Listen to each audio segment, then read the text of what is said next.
Chapter 1881, Wuxia wasn't too receptive of Temedragon's conversation. Tame Dragon didn't care either and was still as enthusiastic and happy as before. Brotherly, your item is of the finest grade. I have customers looking for an ancient item like this. Are you interested in a trade? None. Wuxia frankly rejected. Wait. Tame Dragon hurriedly said, Brotherly, don't be so eager to refuse and think about it carefully instead. Just agree and we can easily negotiate the price or whatever treasure you want. Chaos stones or supreme merit laws are possible too. Keep in mind that there are emperors among our customers, they will surely name an impressive price. Not interested, you can leave now. Wuxia waved his sleeve and said. Brotherly, no need to be so hasty, really think about it. Tame Dragon wore a smile the entire time, plus, this thing might not be suitable for you. After all, so many people are aware that you have an ancient treasure, I'm afraid many will come to your door. If you trade it, it'll be less headache in the future.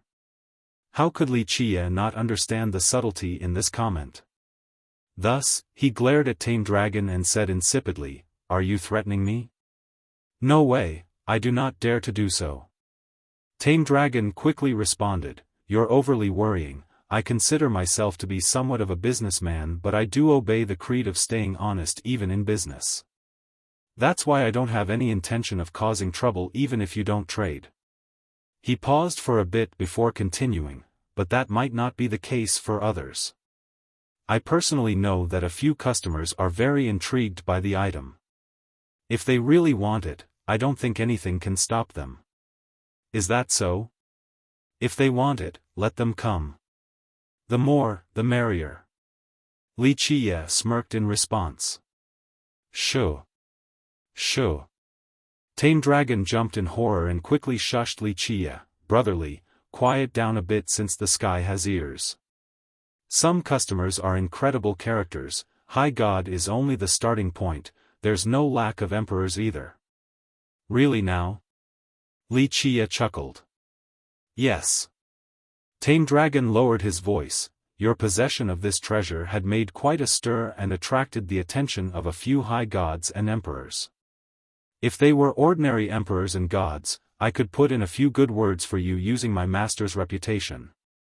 However, a few of them truly want your treasure and I might not be able to do anything about it. These emperors are untouchable since they are from heavenly authority. The guy paused for a bit and continued on with a mysterious tone. Have you heard of heavenly authority? Heavenly authority? Yes, that organization made up of emperors. Wuxia smiled freely. Tame Dragon continued on. No one can afford to provoke heavenly authority in this world. If they want a treasure, everyone should obediently hand it over. Moreover, I'll be frank too, brotherly. I got winds of a secret information, people from the Purewood Alliance is also here. They want this treasure as well. Purewood Alliance?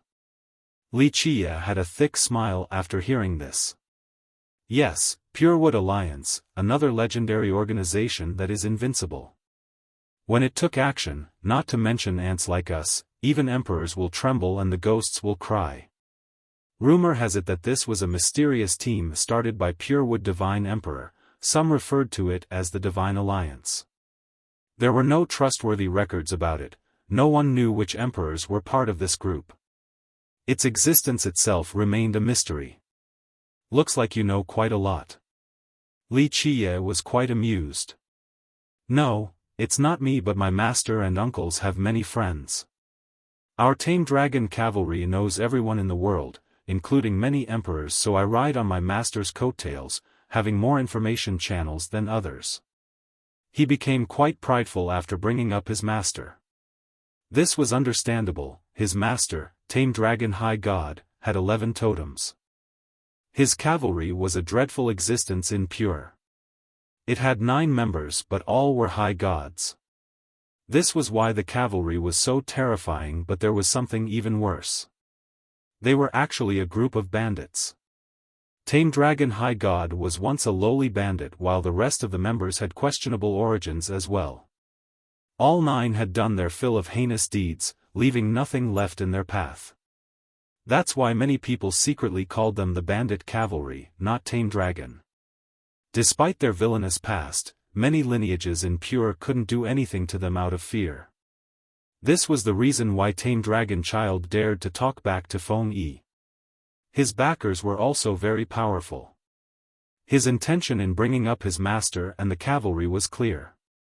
Anyone who knew a bit about them would be quite frightened right now. However, Wuxia was still as leisure as ever. Heavenly Authority or Purewood Alliance, let them come. I'm in the mood to taste the blood of the emperors right now.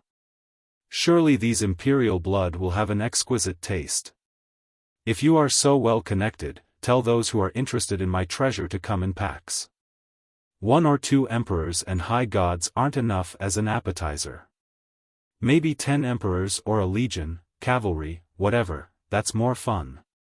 It's too much trouble for me to take care of them one by one. With that, Wuxia ignored Tame Dragon Child and left. Tame Dragon Child was completely stunned after hearing this and couldn't process the statement too well. Behind his smile was a cruel heart. Don't mistake his friendliness and amicable speech, this was a ruthless man. Earlier, he was only playing an old trick, wishing to scheme the treasure Wuxia got from Hope. The whole spiel about emperors wanting to buy the treasure was only an attempt to scare Wuxia. In fact, he had done this many times before since it has been quite effective with a high rate of success. As long as it was something he wanted, he would continue to intimidate the person into giving up. Due to the notoriety of the Tame Dragon Cavalry, many experts, and even lineages would either obediently hand their treasures over or sell them at a low price. No one wanted to invite the wrath of bandits like this cavalry because the result might be sect destruction, quite a pitiful end. Because of his massive success in the past, Tame Dragon Child wanted to do it again to Wuxia. However, Wuxia didn't bite and left him in a shocked state. Want to do it the hard way instead? Don't blame this young noble for being ruthless then. When our cavalry comes, we'll take the treasure and let you experience a fate worse than death. Tame Dragon Child regained his wits with a cold glint in his eyes. The thing people were afraid of the most about this cavalry was their lack of morality. Even though many imperial lineages were arrogant, they considered themselves to be righteous, at least in appearance.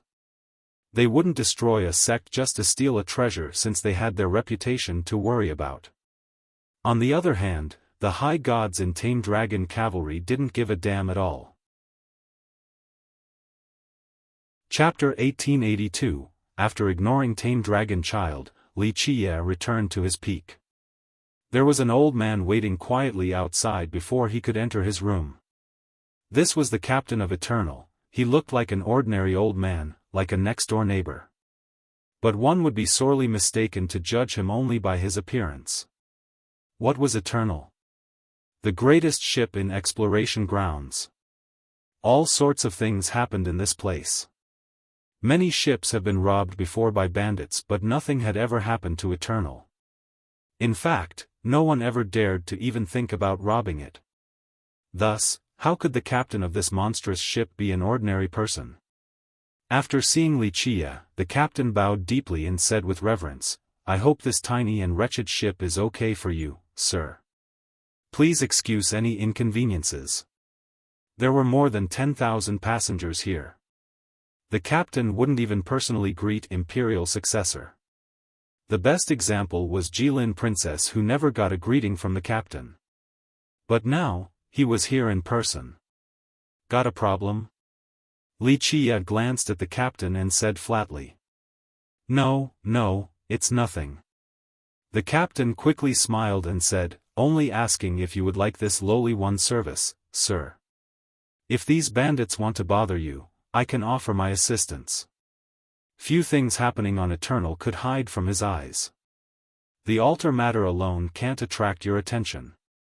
The emperors behind you are experienced enough. This treasure might be valuable but not enough for them to send you here to check. Wuxia commented. The captain was afraid of Wuxia's leisure tone. He quickly replied, "Sir, this is a misunderstanding. This lowly one doesn't have an ulterior motive. To be frank, this captain wouldn't give a damn even if high gods were to visit him. The fact that he was around exploration grounds for so long should be indicative of his power. Moreover, the ship had more than just one emperor as their backers. But now, he was uncontrollably frightened of having offended Wuxia because his emperors have warned him. Fart if you must, don't waste my time. Wuxia coldly stared at him and said. The captain smiled and rubbed his palms together to ease the tension. He pondered for a bit to find the right words before respectfully speaking. This lowly one only has one question. Is that skeletal sword an epic paragon artifact? You're the one asking, or the emperors behind you? Wuxia nonchalantly said. The captain was in a tough position. He smiled wryly, not daring to reply. Go back and tell your master, indeed, it is a paragon artifact, albeit only an imitation. I had the urge to mess around. Wuxia revealed. This certainly horrified the captain. Just messing around was enough to startle the emperors behind him. Oh, so that's the case. I see. The captain said, Sir, you are peerless with a Tao reaching the heaven, such a supreme technique is only child's play for you. Wuxia was straightforward this time. Okay, no need to flatter me. Leave if there is nothing else. Of course, this lowly one will stop bothering you, sir. The captain respectfully bowed, not daring to show any slight before Wuxia. Even though he didn't know of Wuxia's identity or which monster he was, more than just one emperor had warned him. There is something ominous on your ship.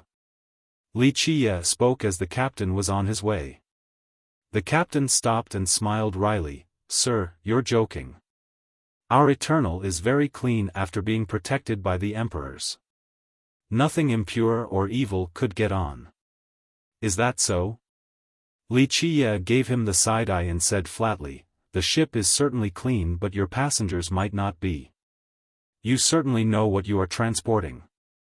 The captain's expression became frozen for a bit before a cough. Sir, the passengers buy the tickets and this lowly one can't exactly go through their luggage.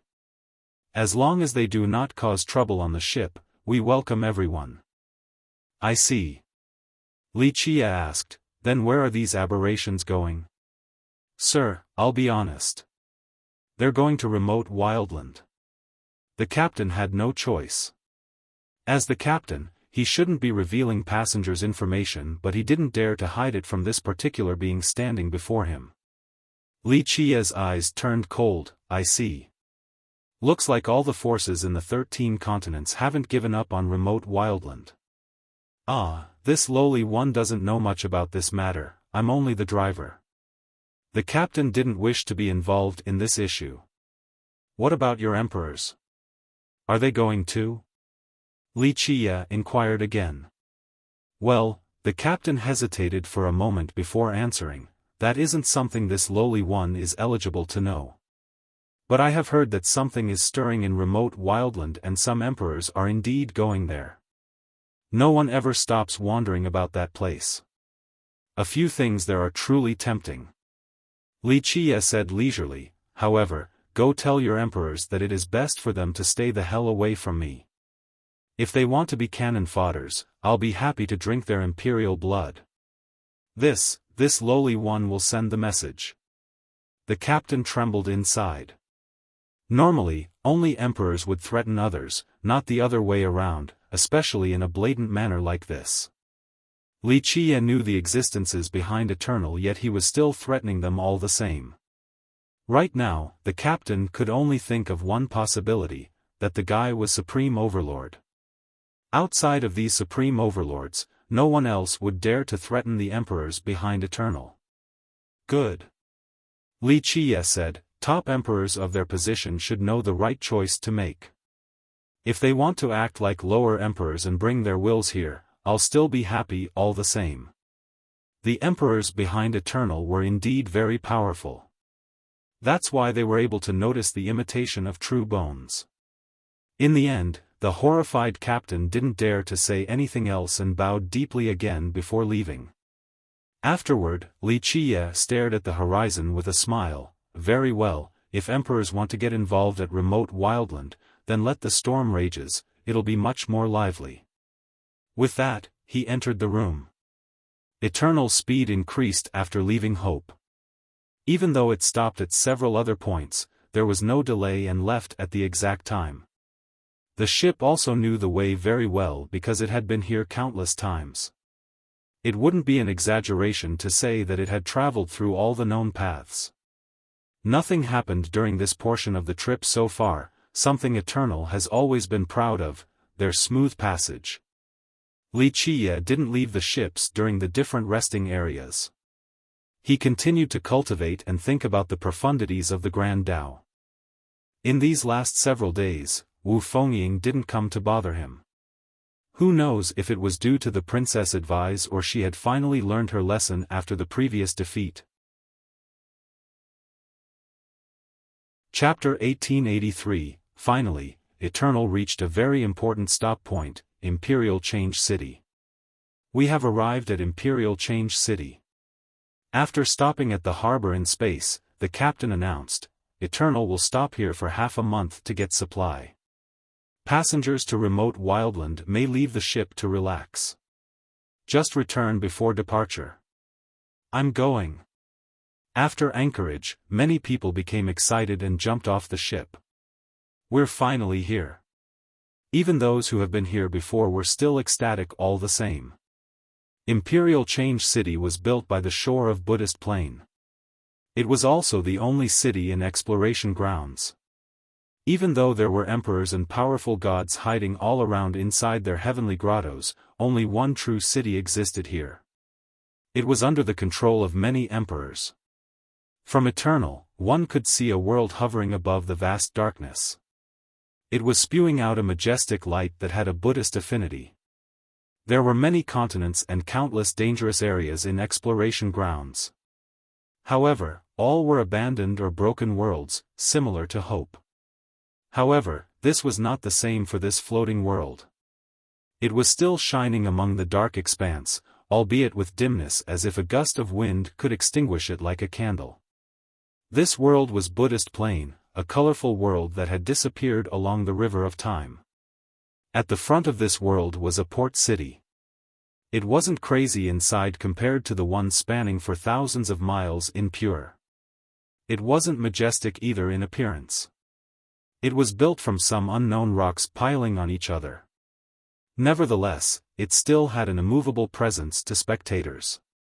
There was no frightening imperial aura or peerless divine lights. It looked quite simple and seemed to have experienced the long years. This unremarkable city presided there was if nothing could ever successfully assault it down. Imperial Change City. Those who came to exploration grounds would inevitably hear of its name.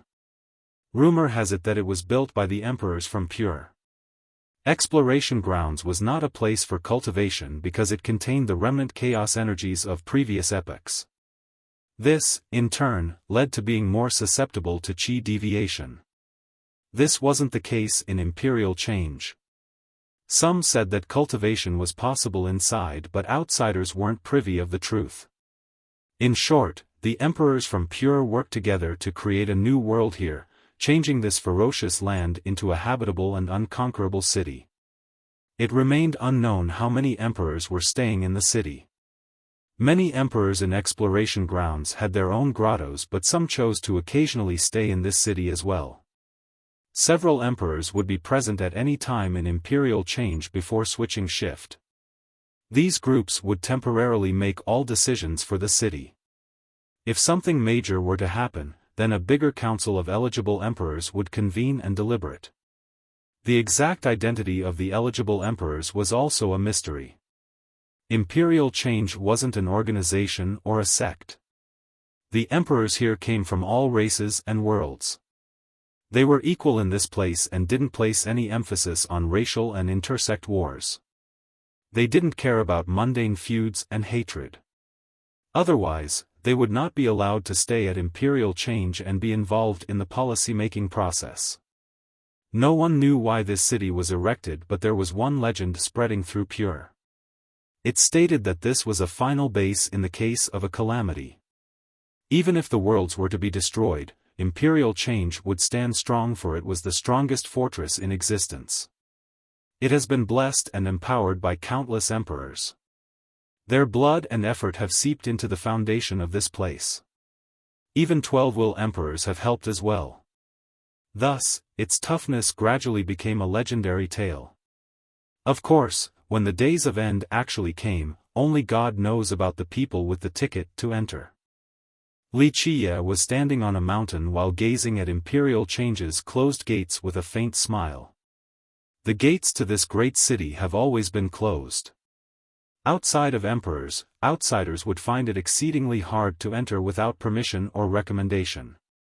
Of course, who wanted to force their way in would find the endeavor suicidal. "Young noble, you want to enter?" the princess quietly asked.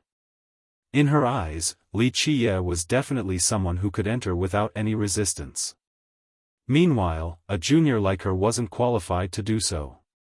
"No, there's nothing to see there, only a turtle shell." Wuxia smiled freely. The princess smiled wryly after hearing this. So many people wanted to enter but couldn't, yet Wuxia made it sound so trivial. What would the emperors feel if they were to find out that their citadel was called a turtle shell? I wonder which emperors are in charge right now in this generation. Wuxia commented. "I heard it is the emperors from the War Monarch clan and Divine Dragon Mountain. I don't know it's true or not, just repeating what I've heard from the ancestors." The princess replied. The Jilin's monarchs also had a spot at Imperial Change. They were relatively early members from the 100 races at Pure. If the calamity really comes one day, hide here if you have the chance. There will be hope of surviving it. Wuxia smiled and said. "I might not have the opportunity to do so in the future." The princess forced a smile. Even though her two monarchs had a spot here, she wasn't qualified to enter for now. She needed their recommendation first. Wuxia said, "It's still possible. If your Nightfall Immortal Monarch was still around, your clan could have even more recommendations at the city. But just become more powerful and everything will be easy." Nightfall had great authority in Imperial Change, but after she embarked on the ultimate expedition, her clan's status in the city did considerably weaken. The princess nodded and kept his words in mind. "Let's go have a look at Buddhist Plain. We have some free time right now," Wuxia told the princess. The Buddhist Plain? She couldn't help looking at the faint world behind Imperial Change. It was broken, but people still had hope in it. "Follow me and I shall grant you a fortune." I can't guarantee the same in remote wildland. That place requires your own fortune, but in order to boost the chance, we'll have you witness this magical place first. Wuxia said flatly. The princess quickly bowed to show her gratitude. As the successor of the Jilin clan, she didn't lack weapons, treasures, and merit laws.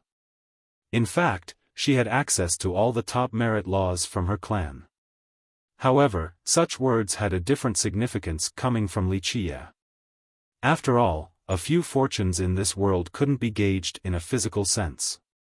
Moreover, cultivators required these adventures in order to sharpen themselves and gain knowledge. The two of them got off Eternal and instantly came outside of Imperial Change. Because Imperial Change was at the outskirt of Buddhist Plain, many people would need to pass across the city first. In fact, even those who didn't want to enter the plain would come to take a look at Imperial Change anyway. This was still a worthwhile experience even if they couldn't get in. Chapter 1884. It was very lively, rowdy even, outside of Imperial Change. People came and went, shops were set up by merchants shouting advertisements. A unique Buddhist bone excavated from the plain, capable of expelling evil and protect the body, very cheap. One merchant quietly advertised. Despite the numerous merchants, no one dared to shout in this place, or they tried to minimize their shouting to the limit. They were afraid of disturbing the peace of the emperors inside. Once provoked, the emperors might turn everyone here to ashes. Some came purposely to visit Buddhist plain while others were only here to sightseeing. Their trip could eventually become a nice conversational topic, completely worth their time in exploration grounds. There was a few buildings and pavilions quite far away from imperial change. They were built by some real masters. Among them were high gods who wanted to copy the emperors by establishing a home here. Alas, they still haven't found success because it wasn't that easy to refine the land in this place. The city was made from many emperors working together. Even high gods had this type of power, even when there were several of them. Because of this, these buildings eventually became ruins or a temporary resting place for cultivators. Thump. Thump. Thump. At this time, there was someone loudly slamming their head on the ground. An old man was doing so in a respectful ceremonial manner. He wore a dragon robe and solemnly shouted, "Ancestor, please guide our sect back to glory." He kept on kowtowing while shouting at the city. What is he doing?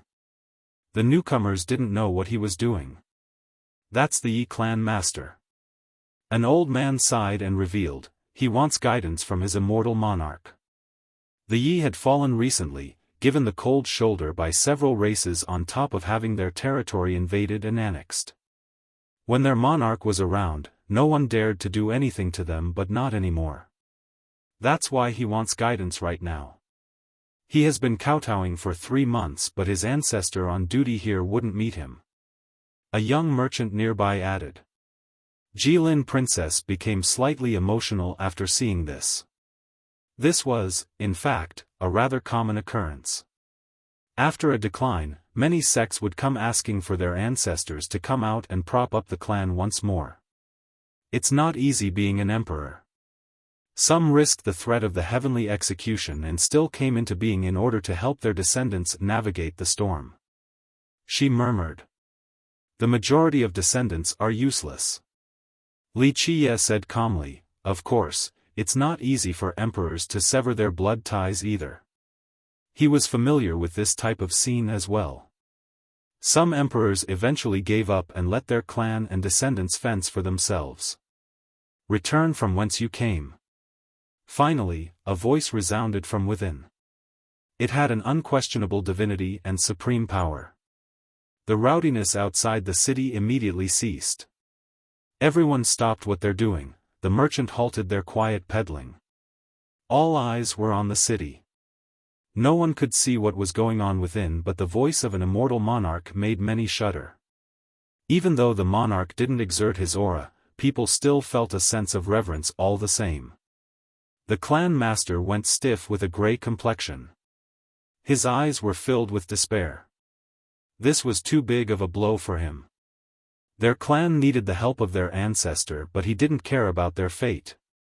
After a long time, he regained his wits and didn't dare to oppose an order of a monarch. He left quietly afterward.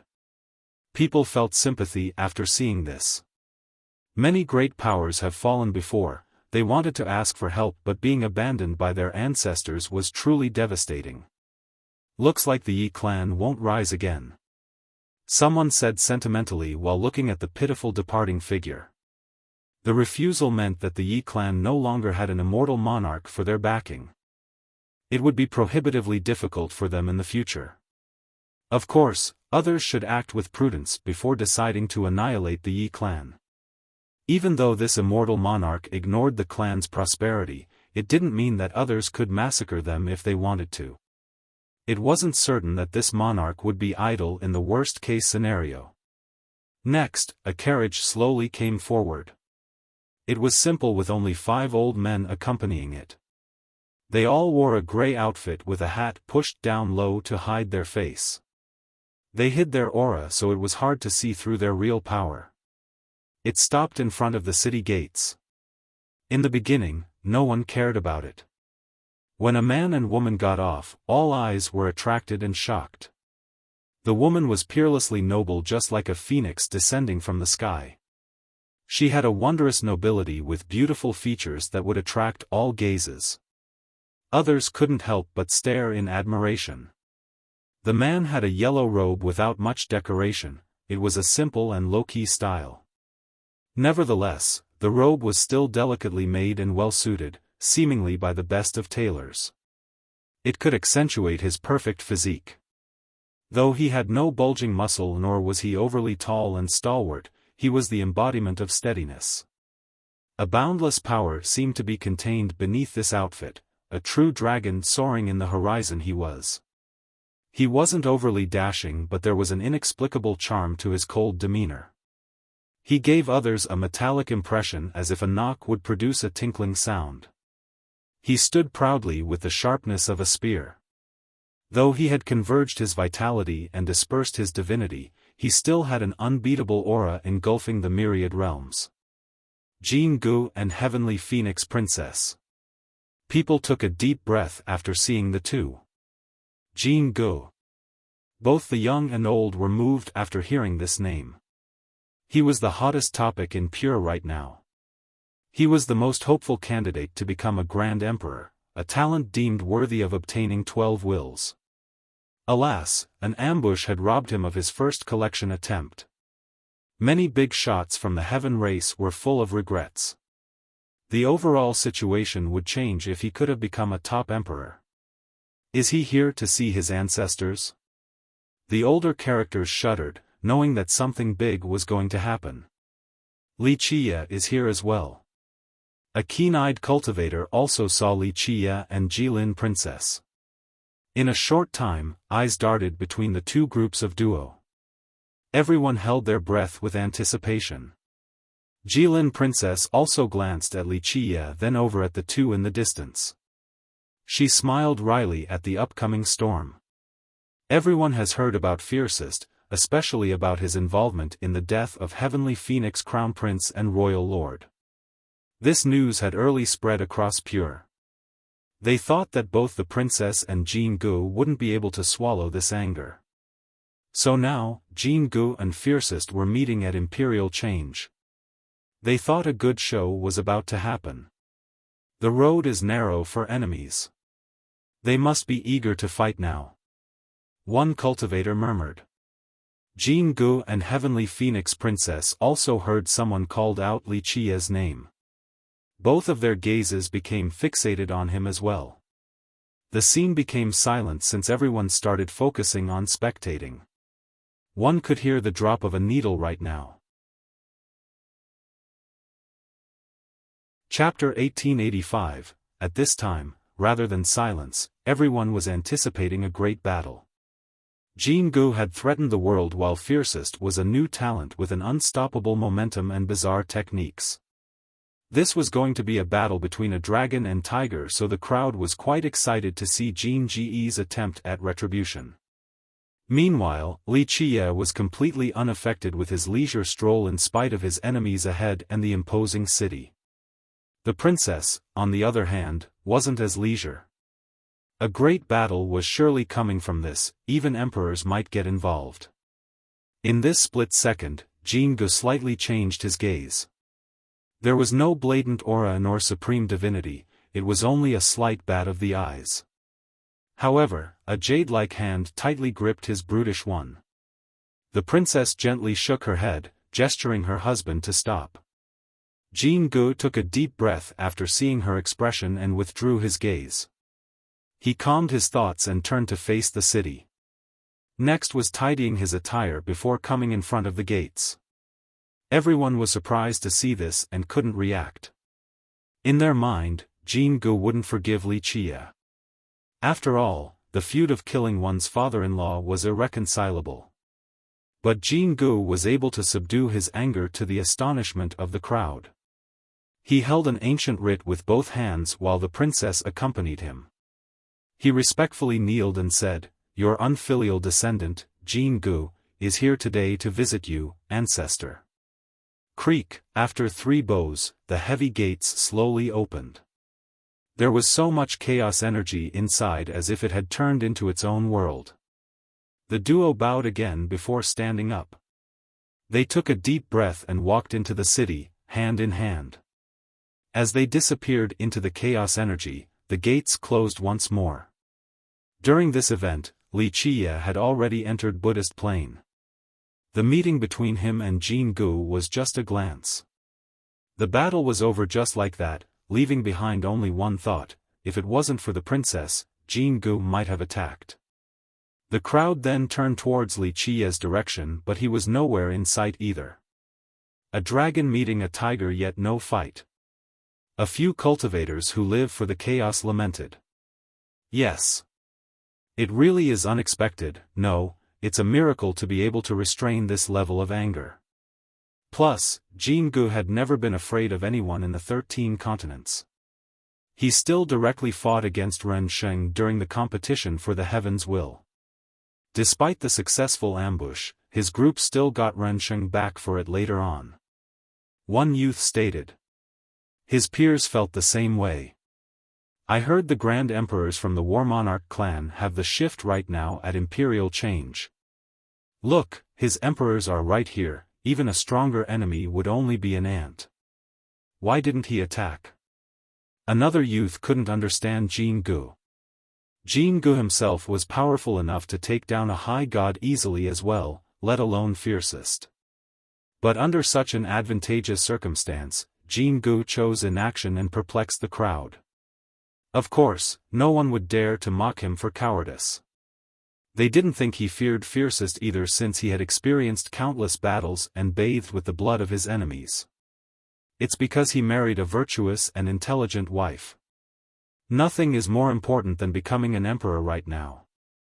A big shot noticed the small gesture by the princess and understood the situation.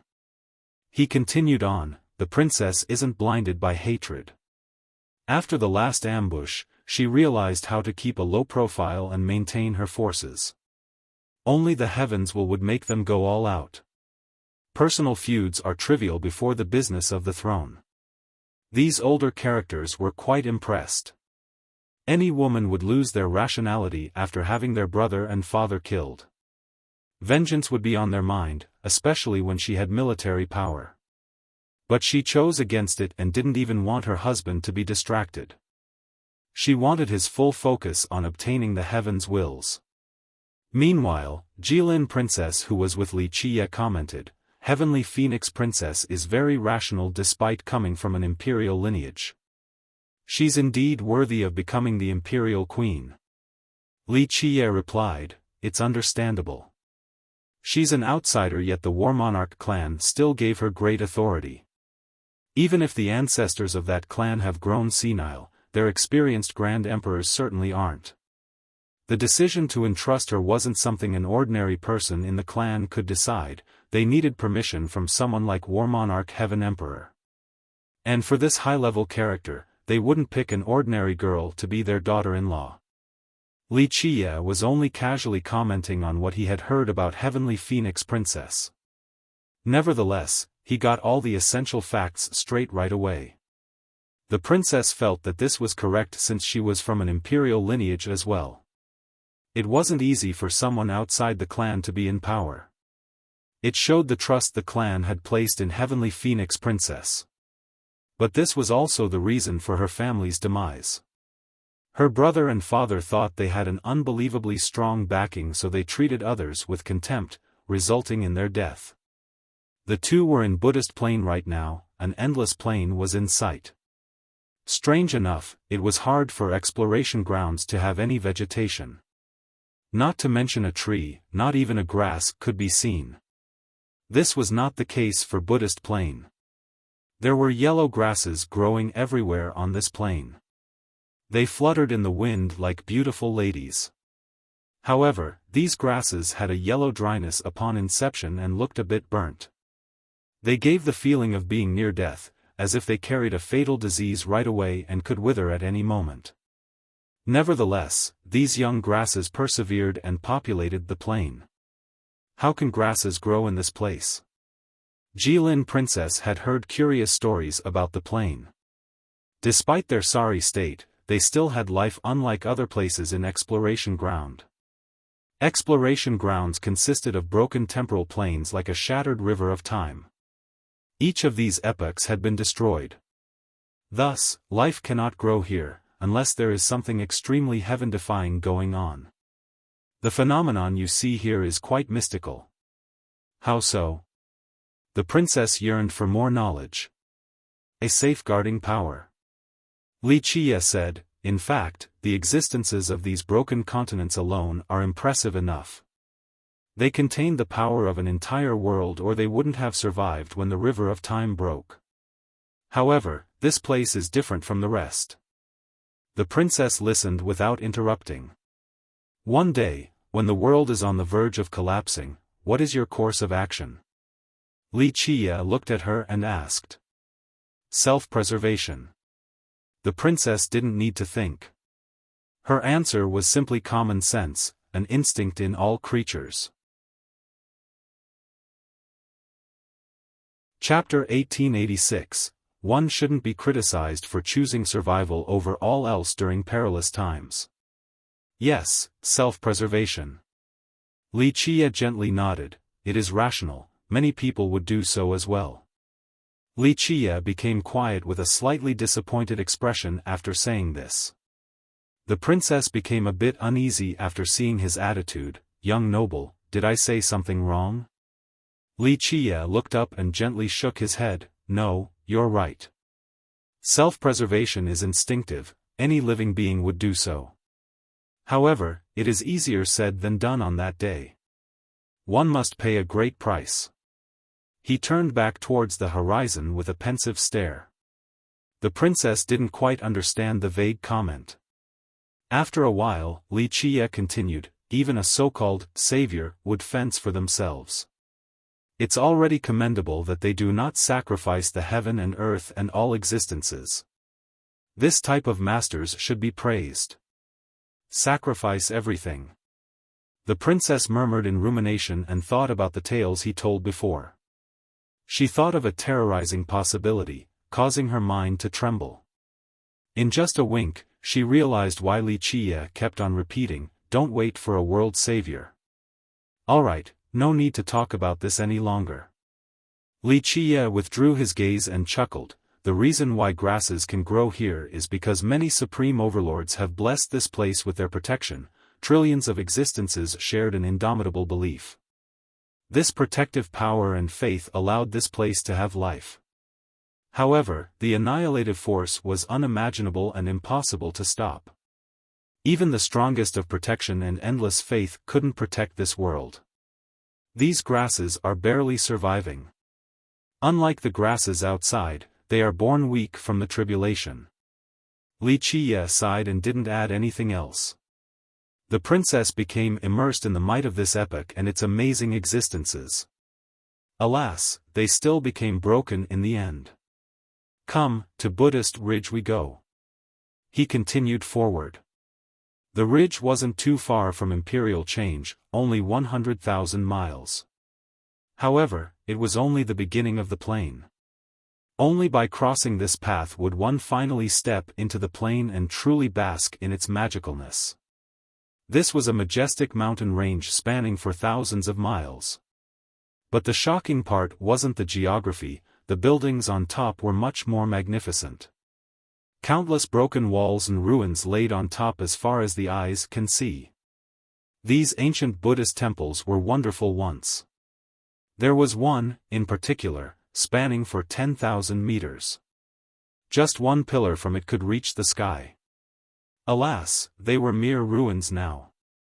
Only broken tiles were left behind in this tattered world. Nevertheless, one could still imagine how lofty the place used to be.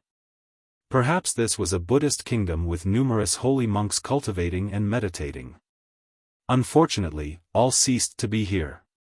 On this mountain was a stony path full of steps, starting at the base all the way to the pinnacle. The two were right below in front of the path.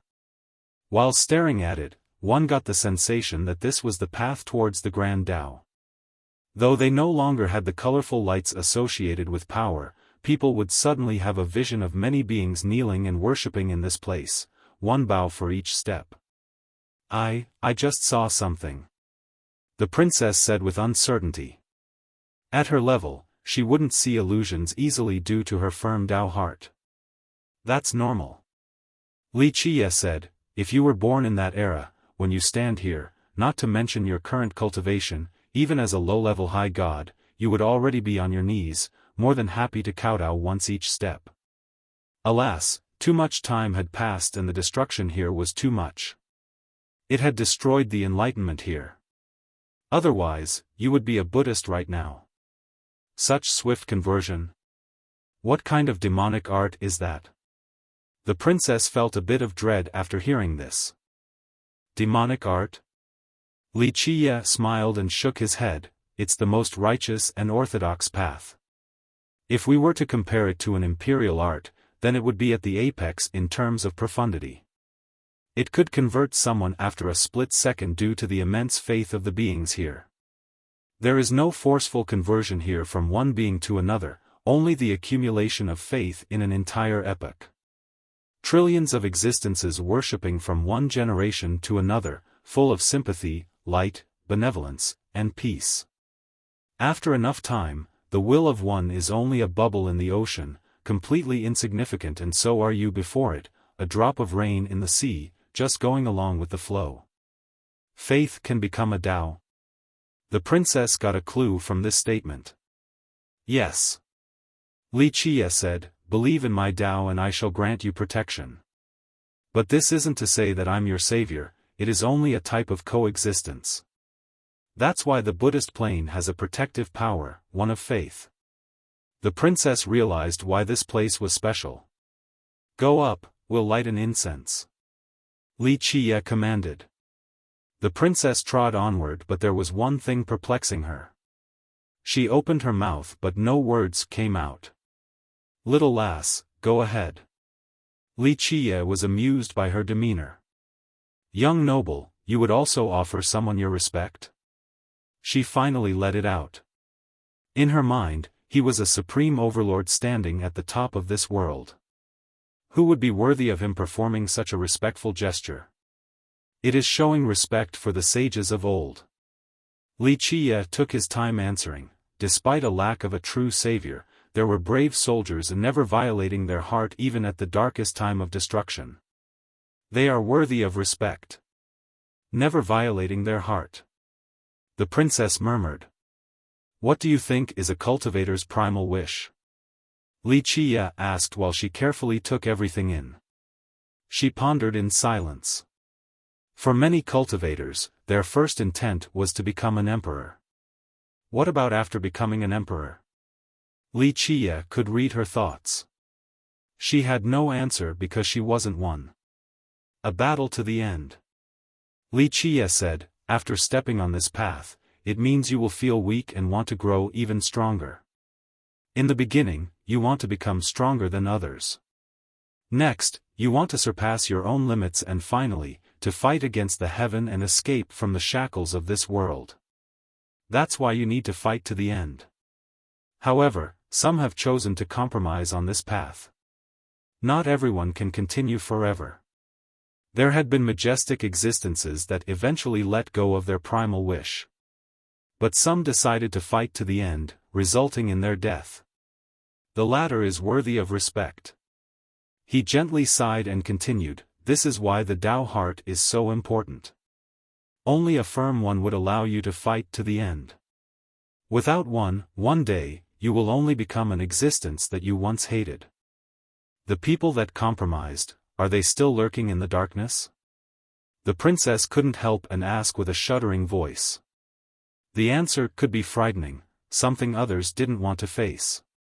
We'll go offer our respect. First, to greet the wise sages.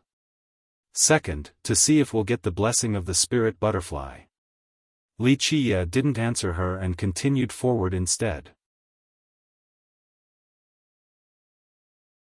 Chapter 1887, Walking on these steps was similar to rising straight to the cloudy sky. Rumor has it that earning the favor of the spirit butterfly at Buddhist Ridge could bring about better luck. This butterfly will even protect the person, allowing them to obtain the treasury at the plane. Is this true? Jilin Princess asked during the climb. She had heard many legends about exploration grounds from her ancestors, this spirit butterfly included. Wuxia smiled and shook his head, no such thing as luck in this world. It is another type of power. Before understanding this, you will feel that it is very mysterious, a type of fortune or predetermination. The princess didn't quite grasp what he was saying, so she walked quietly with him. After a long while, the two finally reached the highest point of the ridge. She was instantly moved while standing at the pinnacle. It was a large field created by many paved boulders. Despite the years of rain and wind, this coarse field was still around. However, the more shocking part was a gargantuan statue of a Buddha on this field. It looked just like a giant amidst the clouds.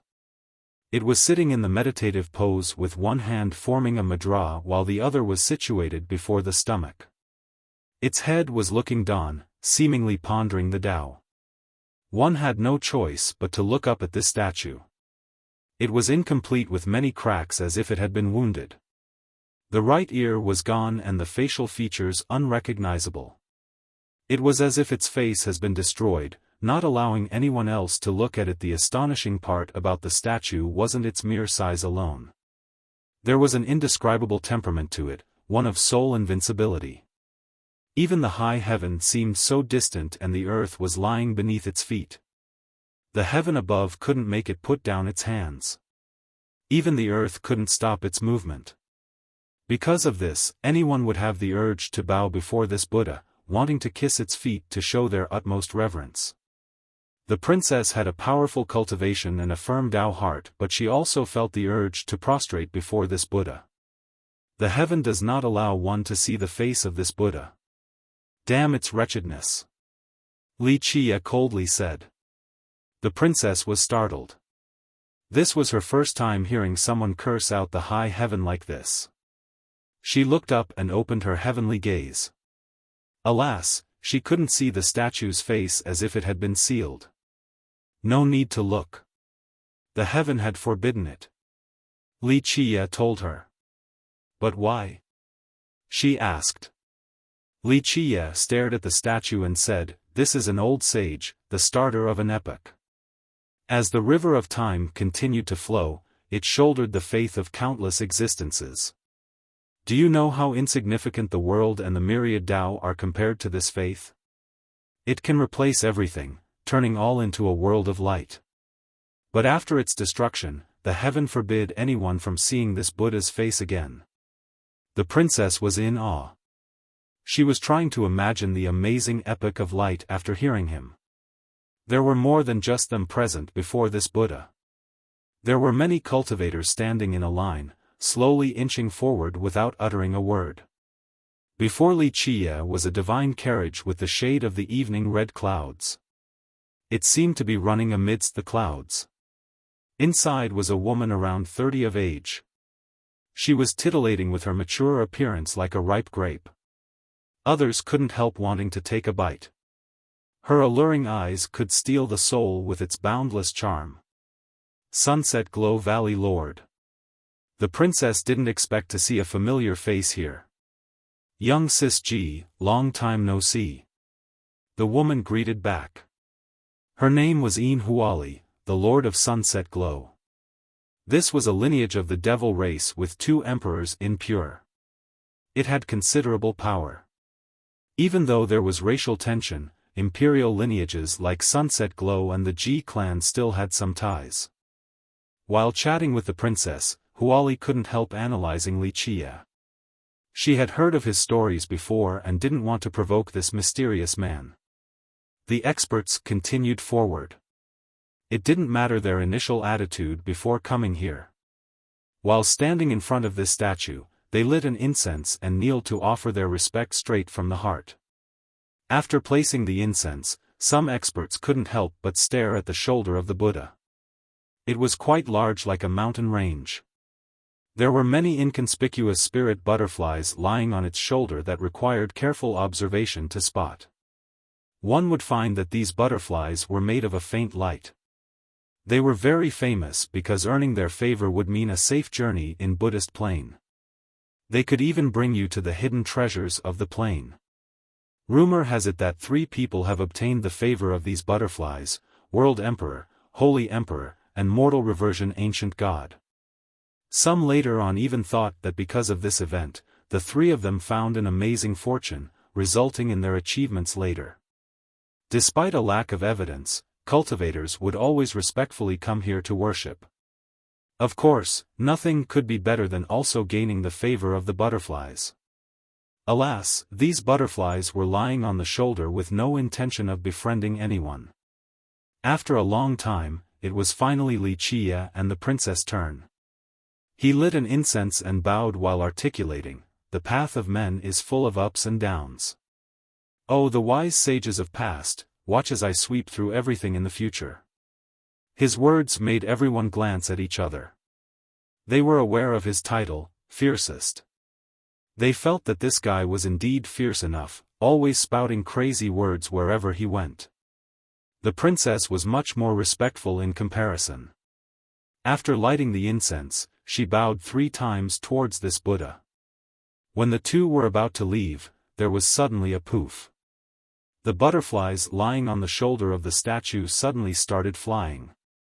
"The spirit butterflies are moving," someone shouted.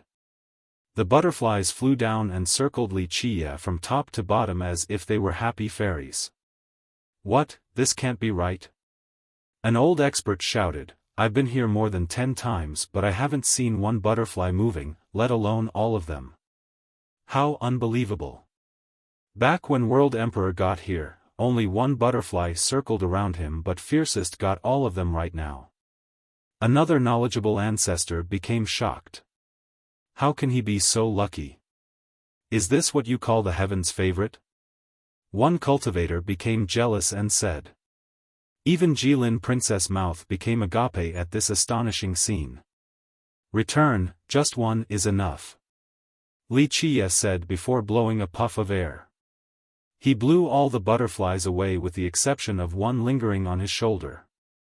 "Let's go." He glanced at this butterfly before telling the princess. The crowd was stunned to see this scene. It was better to have more butterflies, but Wuxia actually only left one behind. There was actually someone afraid of having too many butterflies? Chapter 1888, Rumble. As Wuxia and Jilin Princess were about to leave, a series of orderly steps resounded. In the blink of an eye, a group with 36 people climbed to the peak. The atmosphere became tense right away. All members had an aggressive aura with a cruel glint in their eyes. They wore a black-pink colored armor, but it wasn't because of dye. This was the color of dried blood, causing spectators to faintly hear a sanguine stench. "Tame Dragon Squadron." A spectator blurted out in horror. Wuxia knew the leader of this squadron. It was Tame Dragon Child. This was a brutal squadron led by the first disciple of Tame Dragon High God, Shangguan Yunjian. He had inherited the arts of the High God and became one himself with 2 totems. Thus, his school had 2 High Gods, something worthy of pride. After all, this was extraordinary due to his humbled origin. Because Tame Dragon and 8 more High Gods started the Tame Dragon Cavalry, Yunjian also started his own group with 36 people and used squadron instead. Like master, like disciple, Tame Dragon used to be a bandit, so this squadron was also a group of robbers. They enjoyed breaking and entering on top of finding cultivators outside or ambushing some small adventuring groups. Of course, they pushed it a step further by also silencing their victims with death.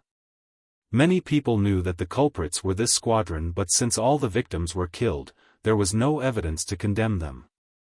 This was the reason why some feared them. It didn't matter whether one was strong or weak, being preyed upon by the squadron usually ended in death. After Yunjian became a high god, he rarely commanded the squadron himself and left it to Tame Dragon Child. Because of this, Tame Dragon Child didn't only resort to threats. If the threats were ineffective, he would take command of the squadron for a more direct approach. "Brotherly, we meet again. Tame Dragon Child smiled and cupped his fist towards Wuxia. Wuxia only gave him a quick yet dismissive glance.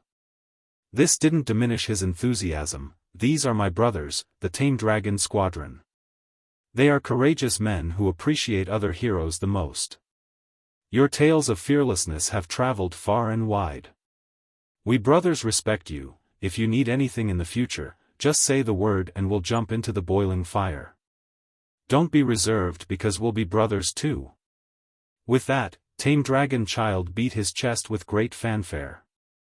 The crowd took a deep breath after seeing how familiar Tame Dragon Child was acting towards Wuxia. This group of bandits alone was frightening enough. If they were to add someone as devilish as Fiercest, it would become a terrifying combination spelling doom for many smaller sections. Wuxia nonchalantly responded, "Not just anyone is qualified to call me brother, at the very least, not you." With that, he continued descending with the princess. This carefree response left everyone shocked. They didn't expect him to answer in such a haughty manner without giving a damn about face. It was a straight slap towards Tame Dragon Child and the squadron. It was merciless enough in the eyes of the spectators. Though few would want to befriend someone like Tame Dragon Child, they would begrudgingly accept if he kept on requesting it while calling them brother. Even if one was strong enough to not give a damn about the squadron or even Tame Dragon High God, it would be socially improper to slap a smiling face. At the very least, this person would need to be cordial for a bit in order to keep up with propriety. But Wuxia was completely different. He publicly denounced the guy in front of everyone without holding back. As Wuxia was walking away, Tame Dragon Child's expression became extremely unsightly, but he actually managed to restrain this anger. After the duo left Buddhist Ridge, the princess smiled and said, "Young noble, that guy probably won't forget the slap just now. Just a little phony, no need to give someone like that any face. If he's smart enough to stay away from me, I'll spare him from a death without a burial." Wuxia smiled freely. The princess smiled back. If Tame Dragon Child wanted to conspire against Wuxia, it would indeed be suicidal on his part. Buddhist Plain was vast, but it had far more than just grasses and fields. There were many dangers hidden in this seemingly serene place. They could see a large mountain far away, shrouded in clouds and fogs. One couldn't see the end of it. It was as if it was the world itself. All the other ranges started from here. Clank. Suddenly, a bell resounded as they were crossing the mountain. It wasn't overly loud, but the princess lost control of her legs and felt as if her soul was leaving the body. She nearly dropped to the ground, but Wuxia quickly helped her from being paralyzed on the ground. "What is that thing?" she asked in a pale stupor. Her confusion was understandable. A bell forcing someone of her power level to directly drop down? This was quite a monstrous force. Wuxia placed his palm on her forehead and slowly said, "I will protect your mind to stop you from turning to ashes. Open your heavenly gaze and look." She felt a warm current coursing through her soul after his touch. She finally calmed down and took a deep breath before opening her heavenly gaze.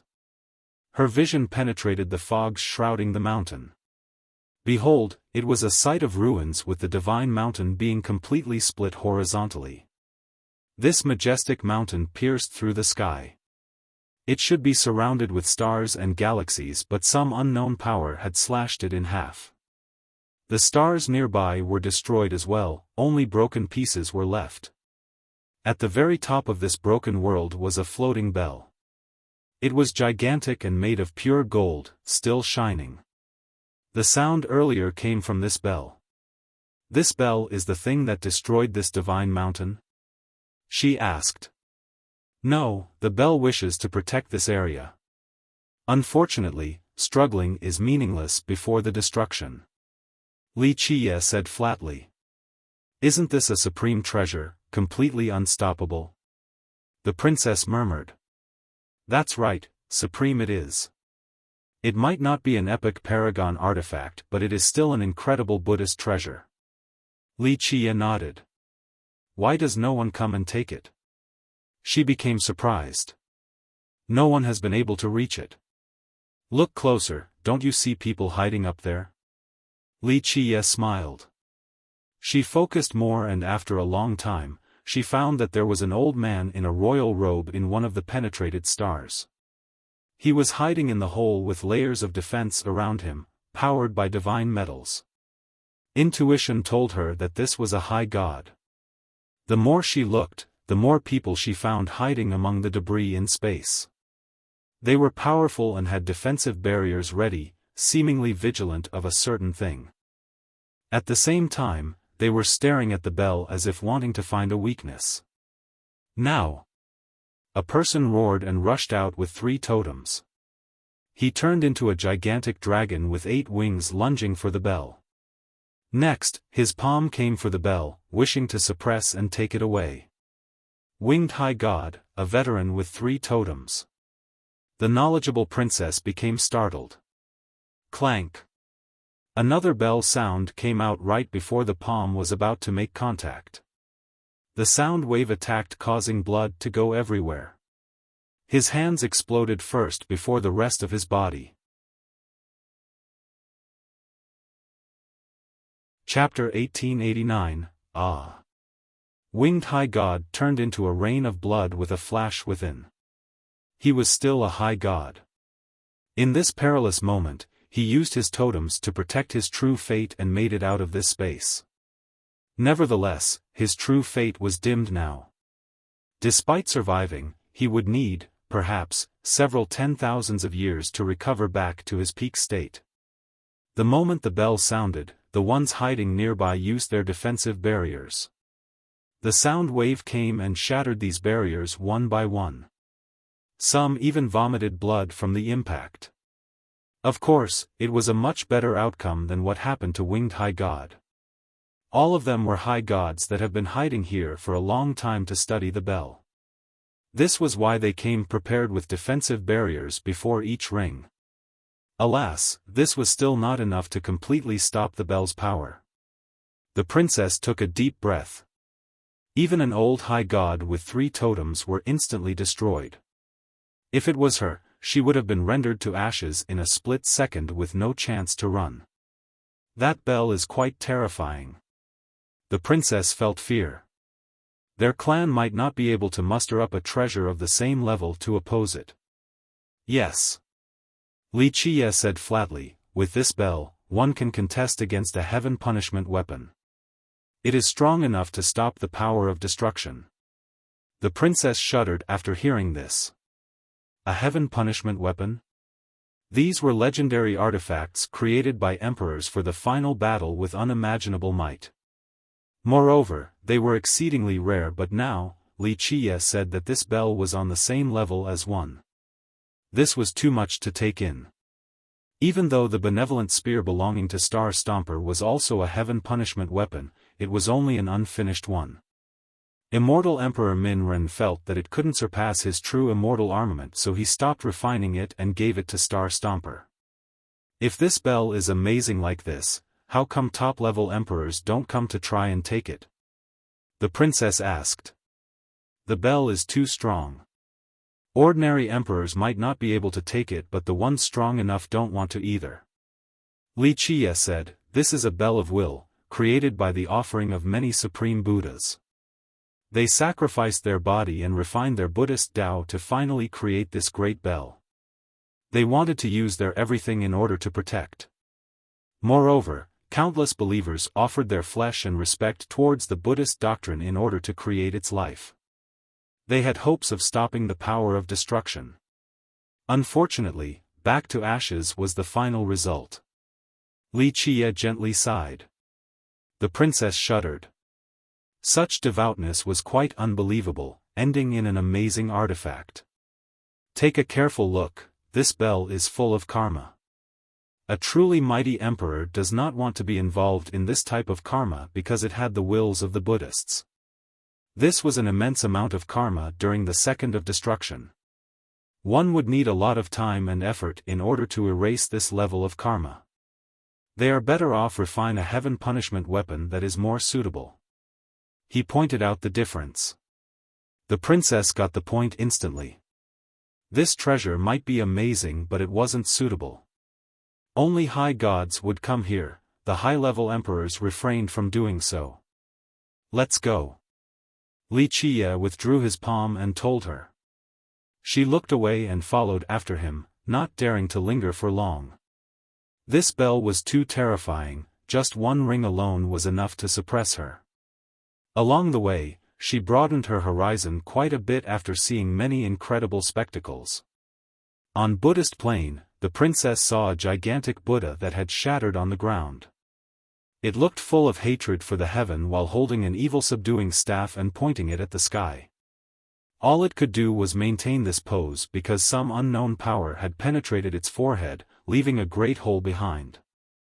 It had lost all Buddhist divinity, but after the long, testing years, its body was still there, seemingly made out of unbreakable steel. Some experts have even tried to move this Buddha, but none could successfully do so despite mustering all of their strength. She had also seen a great temple that was in relatively good form despite some broken locations. This was the place of worship for many sacred monks and numerous devout worshippers. Only their dried corpses were left. Nevertheless, they still emitted a faint and holy light. While looking at the sky, one would find that these monks and 10,000 worshippers were creating a large diagram. They seemed to be praying for something. The princess didn't quite understand this, so Wuxia explained, when the destruction came, these people here were kind and merciful enough, wanting to pray for the existences in this world. This was only wishful thinking. The heaven spares no one, both good and bad, all are ants. How lowly and desperate was this? Begging at the end of their world, yet whatever it was still didn't spare them. Why does the destruction come? She asked. Wuxia smiled and said, would you be here right now without the previous destruction? And our epoch? It isn't that easy to jump out of the river of time, even for an emperor with 12 wills. The princess pondered in silence for a bit before softly speaking, where are we going now? Ganges River. Wuxia said and continued forward. The Ganges? We're heading to the ferry there. She hurried to catch up and asked. Yes. Wuxia said. Everyone who came to this place knew about the ferry of the Ganges. But both the river and the ferry weren't the most famous locations there. It was the Golden Shrine. How well known was it? In Pure, many haven't heard of the Buddhist Plain or the Ganges River, but they have heard of the Golden Shrine. There were legends stating that it was full of treasures such as metals and artifacts. In fact, once arrived, if one could bend down, they would be able to pick up a lot of gold. If they could enter the inner rooms, there were many treasures and weapons waiting. In the beginning, the princess thought that it was only a legend. Thus, seeing it in person left her slack-jawed and wide-eyed. The shrine was built by the ferry of the Ganges. In fact, one could already see all kind of colors shooting into the air before even arriving. They were from the treasures. It wasn't that large, only consisting of several shrines forming a half-circle. Who knows what material these shrines were built of, but they were still shimmering with brilliance after many years. Just these buildings alone were extraordinary treasures. Each building had several rooms with the windows opened. Looking inside, one would find that there were many amazing items inside. Due to the sheer amount, they piled up in each room. Some even slipped out of the doors. Thus, there were gold ingots everywhere scattering into large piles across the shrine. There was no room to walk. In fact, these ingots weren't made of mortal gold. They were cast from rare metals just like this epoch's chaos stones and could be used as a form of currency. This was the reason why the princess became so shocked after seeing the shrine. She thought people were exaggerating after hearing about it in the past. Now, she had changed her mind. Chapter 1890. The Golden Shrine has always been full of tales and temptation. Numerous people came to Buddhist Plain just to visit the shrine, hoping that they could take away all the treasures here. Jilin Princess' eyes were instantly fixated on the treasures piling in the shrine. She couldn't be blamed for doing so because everyone would feel the same way. There was a hexchromatic Buddhist cup, an evil-slaying Buddhist sword with a murderous glow, an 8-jeweled divine lotus filled with the worshipping wills of many beings from the myriad realms. Each treasure was quite tempting. Just taking one out was enough for a lifetime of benefits, rising in status in just one night. The princess struggled to avert her gaze from the treasures. When she looked again, she became less affected by the treasures. Now, she noticed a supreme Buddha sitting in front of each shrine. They closed their eyes in meditation with a wooden fish in front of them. One hand held a hitting stick while the other formed a mudra. These Buddhas were tapping the fish while chanting mantras. However, they were all dead with their body taking the form of statues. Outside of the shrine were many experts. They sat on the ground with both hands situated before their stomach in mudra form with their eyes closed. Upon careful inspection, people would find that these experts were already dead. Moreover, some were even from this generation. What's going on? The princess wondered after seeing the pious death pose of these experts. Greed. Wuxia answered, this shrine isn't that simple. It is a place for conversion. If you come with greed, don't think about leaving. With that, he raised his finger and shot a ray onto an expert meditating in front of the shrine. This expert had died long ago, it was a peaceful death. Bang! The cultivator instantly turned to a golden powder, scattering into the sky. It wasn't Wuxia destroying him. His physical form was already gone despite maintaining the posture. The princess was stunned to see the scattering remains. Someone else wants to die. Wuxia chuckled after seeing more visitors before the shrine. There were already many people waiting before they got here, even some high gods in the crowd.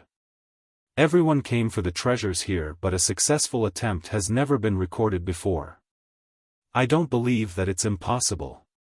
A cultivator dressed in a purple devil robe shouted. This was an expert from the heaven race. He had the unique mark of that race on his forehead with a glittering glow. It meant that he was quite powerful.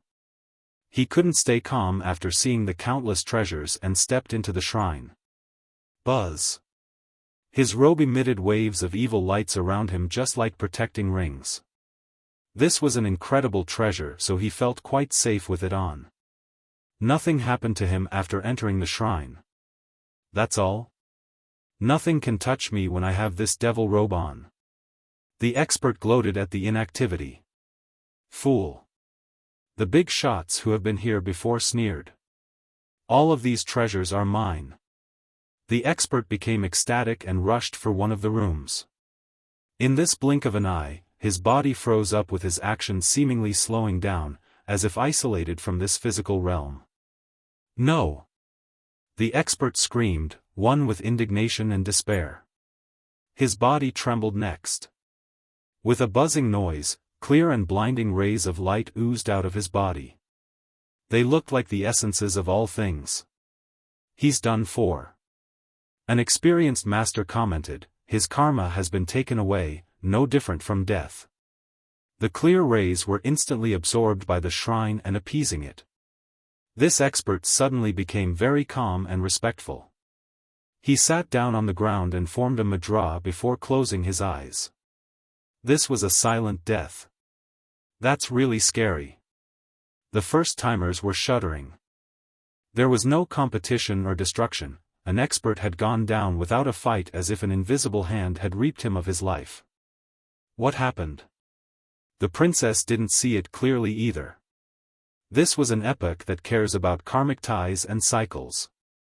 Greed is a personal choice, the cause, while death via a form of Buddhist conversion is the effect.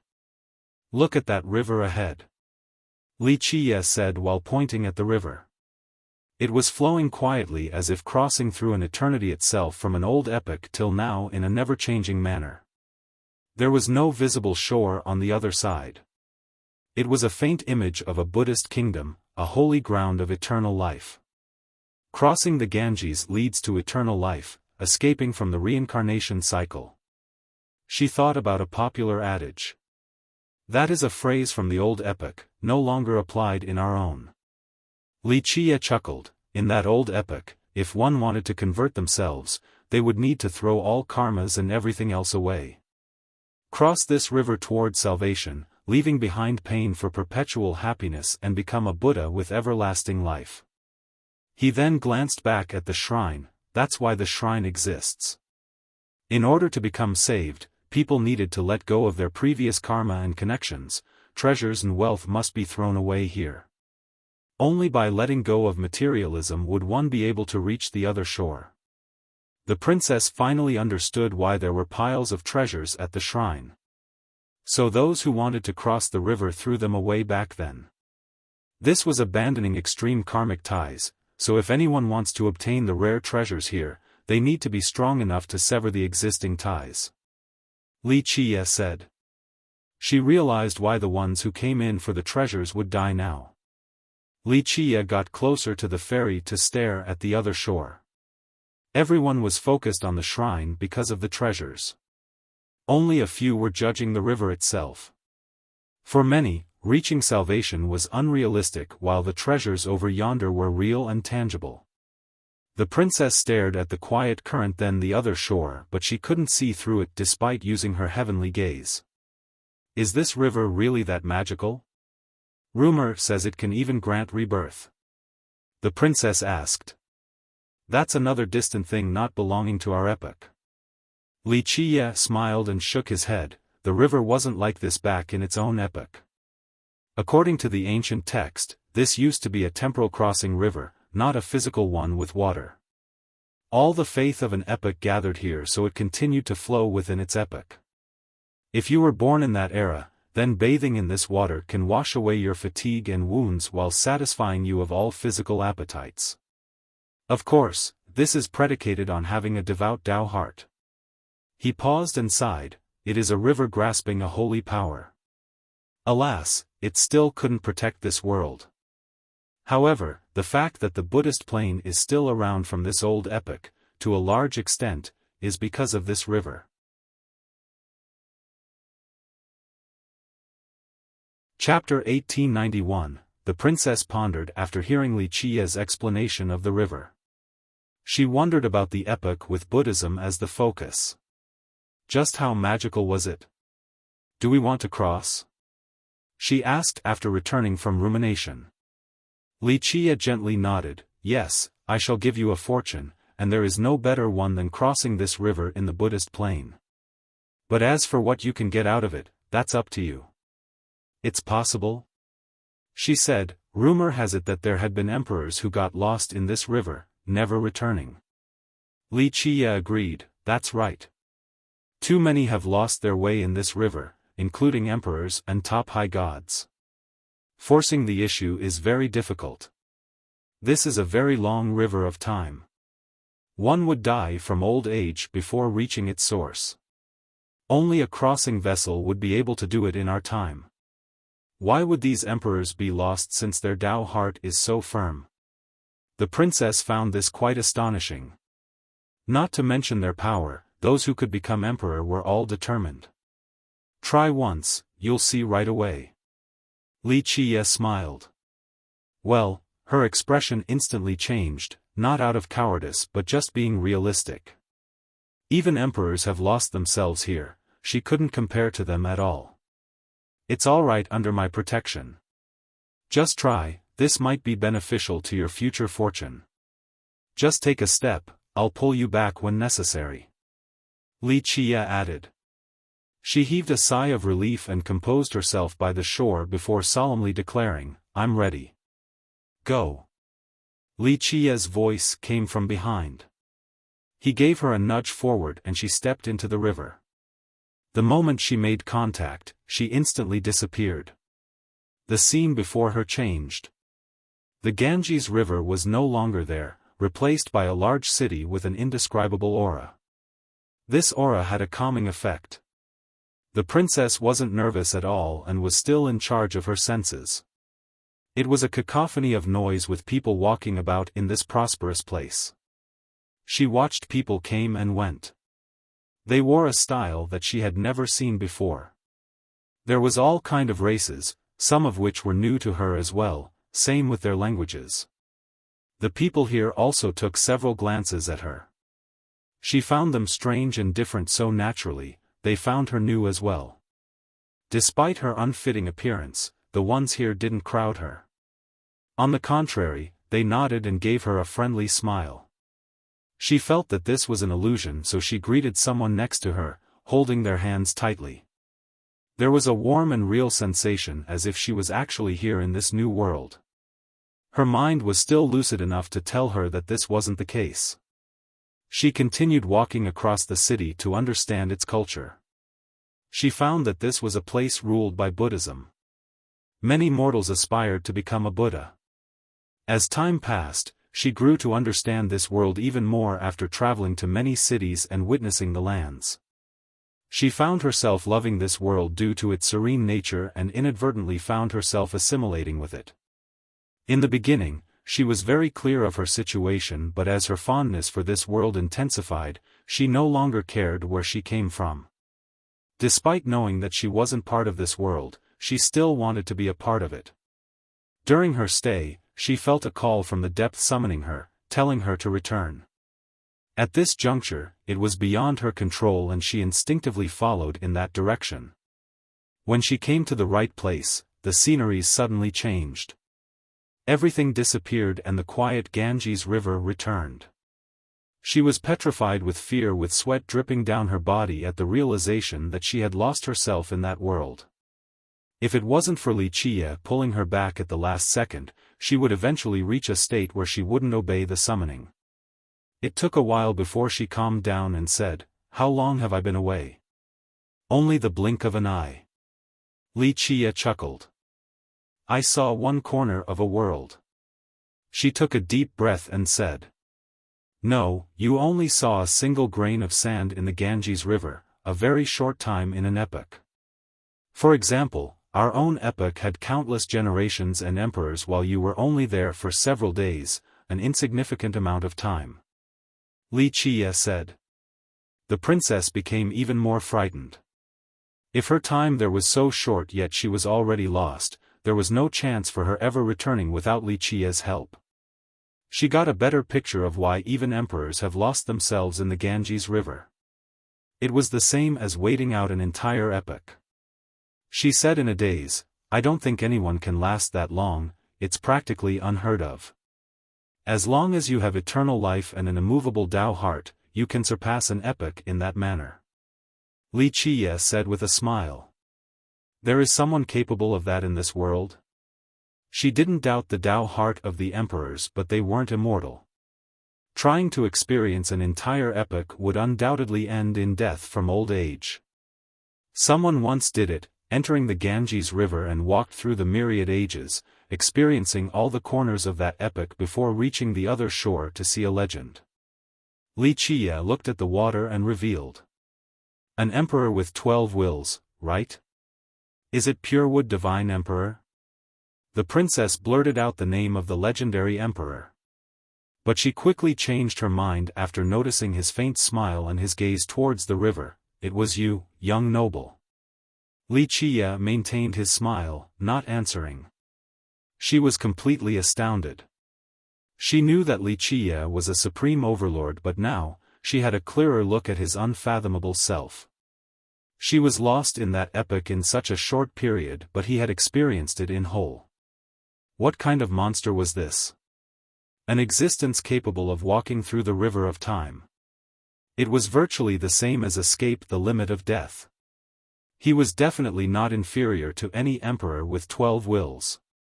A crossing vessel is here. Let's go to the other shore. This isn't the same one in the past, but if it is meant to be, a fortune is waiting for us.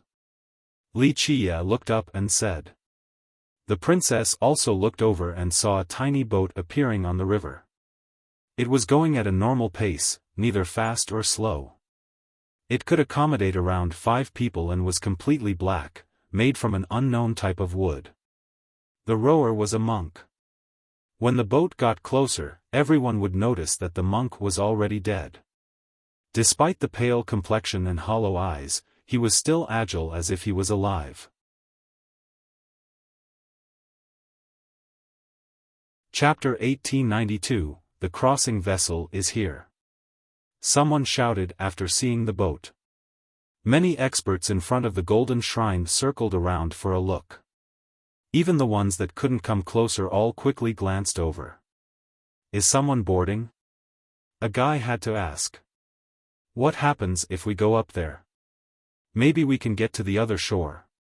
A young expert wanted to try. Go up there, my ass. His senior immediately slapped the back of his head to wake him up. Back then, your ancestor was a top high god with 3 totems. He came on that boat and never returned. After stating this, the senior had a sad expression. The first-timers here shuddered at this story. Even a high god with 7 totems couldn't come back. Does this boat really go to the other shore? The young expert asked again. His senior shook his head in response, who knows? Legend tells that no one has ever returned after boarding, as if they have disappeared from thin air. There's no lack of famous characters boarding, but yeah, no success. At least not to my knowledge. The spectators here for the fun became afraid. Some were tempted earlier for a shot, but this warning was like pouring a basin of cold water over their head. Reaching the other shores, freed of karma, to obtain the auspicious fruit and eternal life. I wonder if this is true. An old expert was still tempted while looking at the boat, but he managed to restrain himself. High gods being unable to come back were the best cautionary sign. The crowd had no choice but to let go of this thought. Even though eternal life was quite tempting, the lack of success deterred everyone. Those stronger than them have tried and failed, so they didn't dare to take the risk. The crowd became quite curious about the rowing corpse. It had no expression, only a corpse without emotions. Nevertheless, none tried to do anything to provoke it because everything that had to do with Buddhism here had some karmic ties. There was no escaping once being involved. Board it. Wuxia checked out the time and found that it was right. He told the princess before boarding himself. The princess followed him without any hesitation. She had boundless confidence in Wuxia and was fearless as long as he was near. Fiercest and Jilin princess are boarding. The scene became crowd as many eyes darted towards them. This fiercest is unreal, actually daring to go. Is there something he is afraid of? An expert was startled to see this. Amidst the astonished crowd, the corpse rower slowly moved the boat and left without waiting for anyone. This has always been the case for the crossing vessels. It would appear at certain intervals by the ferry and stop for a brief period. Next, it didn't matter whether there were passengers or not, it would leave at the right time. Legend has it that it had never stopped this particular schedule. No one knew where it came from and where it was going. Though some so-called invincible characters, the strongest of their era, had boarded, none ever made it back. Because of this, the crossing vessel became synonymous with death. Later on, fewer people were willing to give it a shot. Everyone watched as the duo slowly disappeared along the river. Fiercest is no more from now on. Death is certain after boarding that boat, even top high gods can't return, let alone him. A heavener snorted. This race had a certain hatred for Wuxia since recently, he had killed many heaveners. What a shame about the princess. A young expert added with regrets, she's top 2 in terms of beauty and talents in Pure and will be the inheritor of the Jilin legacy. Even if she doesn't want to become an emperor, she'll certainly become an amazing high god. Looks like she'll be going down with fiercest. He sighed disappointingly, seeming a bit lonely. Damn this fiercest. It's one thing if he wants to die, why is he dragging her down with him? He must have used some magic to charm her. Her young admirers felt nothing but hatred for Wuxia. This fiercest guy is really bizarre though. Such a weak cultivation, but he's unbeatable. I hope he can create a miracle. For millions of years now, no one had ever returned alive. Everyone has give up hope on these crossing vessels. If he can return, it'll bring hope to future generations. Perhaps the other shore can grant salvation. Despite the skeptical majority, a few old big shots wanted a miracle. If this was possible, then the future became quite bright. Perhaps the other shore truly existed along with eternal life. The Ganges was still flowing quietly while the two were on top of the vessel. The princess looked back and could no longer see the ferry. She turned towards the other side and could only see a faint mess. Her attention shifted towards the dead monk. It was still the same without any expression while rowing the boat. In this split second, she felt as if they were no longer within the old spatio-temporal sphere in pure, not even in the same epoch. This vessel has taken them out of all the karmic ties in the world as they moved slowly on this mysterious river of time. Perhaps Wuxia was right. The Ganges was no river, it was created from the boundless faith of an epoch and continued to flow even though the epoch no longer existed. Anyone would be afraid in this scenario, the princess was no exception. She felt as if there was no returning until she looked over at Wuxia's calm expression. Her mind found peace and all traces of fear went away. Where is the vessel taking us? The other shore? She asked softly. Wuxia gently shook his head. It's no longer that epoch, so the old other shore doesn't exist. That place has become a land of death, the vessel's destination. The place where no one had ever returned from. Her heart skipped a beat. That's right. Wuxia chuckled, even top high gods can't return alive, but we're not going there. The princess was surprised because of the contradiction. The vessel wanted to take them to the land of death, but they weren't going there. Wuxia wasn't elaborating and sat there with his eyes closed. She copied his appearance and sat quietly as well. After enough time, Wuxia suddenly opened his eyes and said, "The land of death is before us." The princess immediately opened her eyes for a look as well. She nearly jumped from fright because she saw many black holes at the end of the river. These black holes piled on top of each other, from one into another, like an endless chain. The more terrifying part was that these black holes were rotating towards different directions as if they were leading to different worlds.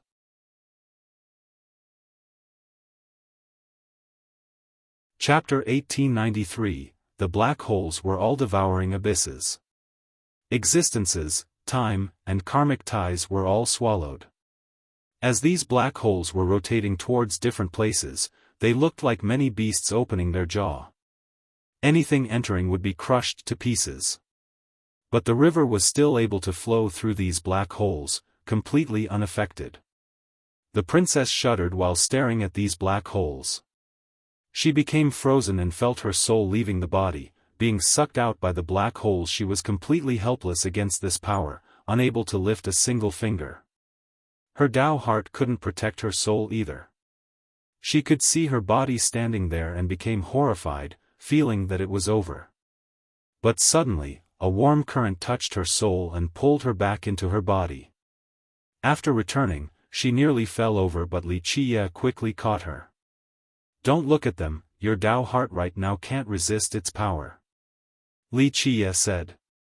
The princess didn't hear what he was saying at all and simply fell into his embrace. His muscular chest gave her a safe and peaceful feeling regardless of the incoming storm. A unique, masculine scent lingered at the tip of her nose. It was the most pleasant smell in the world, like a calming panacea. She couldn't help but come closer, feeling the sweetness in her heart as if she was up in the clouds. The perilous nature of this place became insignificant. Wuxia didn't have time to look at the beauty burying her head in his chest. His eyes were serious as a supreme will came out, one thought to become a Buddha. Amitabha. In the blink of an eye, Wuxia exuded an endless light. His clothes were shimmering with a Buddhist affinity, looking just like a Buddhist treasure.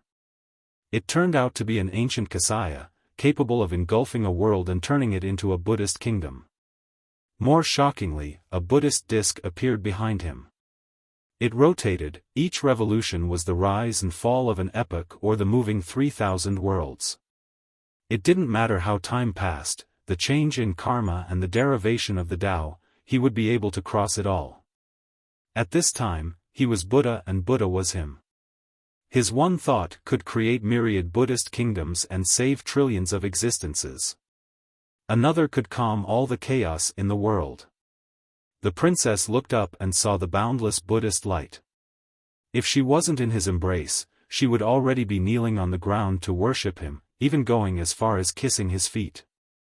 He chanted a Buddhist mantra that eventually turned into a ray. The ray flew into the rowing monk's forehead and enlightened him. Amitba.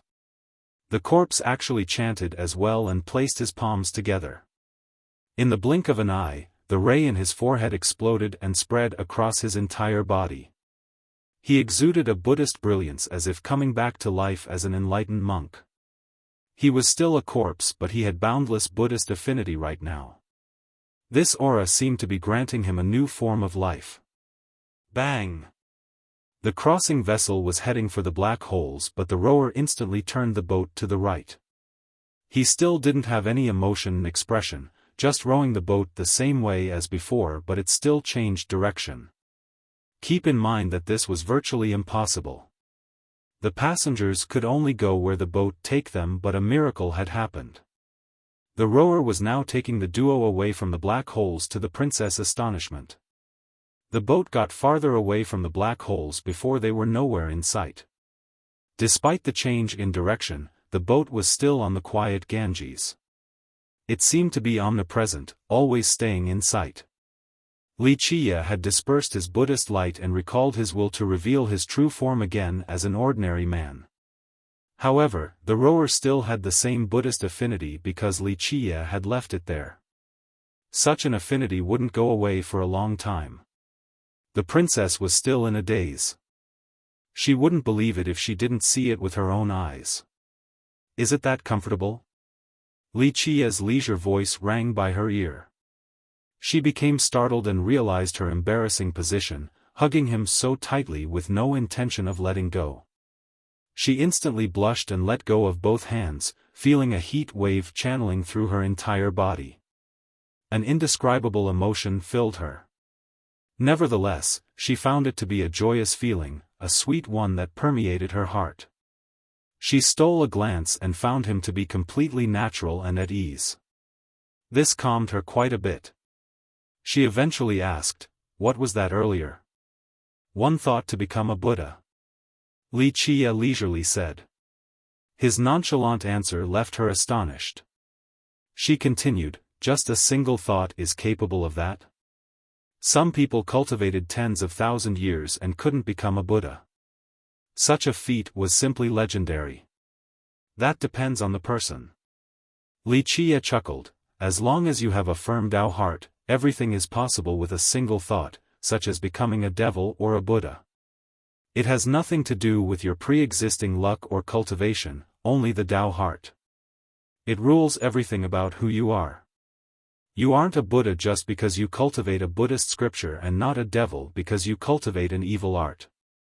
The princess pondered quietly after hearing this. A transformation relying solely on the Tao heart and not cultivation? How frightening would such a Tao heart be? Where are we going now? She calmed down and saw a faint scene ahead, unable to make anything out of it. A particular place from the epoch that has truly survived the destruction. Wuxia said softly. The two became quiet and began to rest, leaving the vessel to do its job. As long as Wuxia was around, the princess didn't care about the destination. "We're here." After a long while, his voice sounded so she opened her eyes. She saw that the boat was already anchored by the shore. Meanwhile, the rowing monk was prostrating flat on the ground while bowing ahead. It became motionless just like a statue afterward.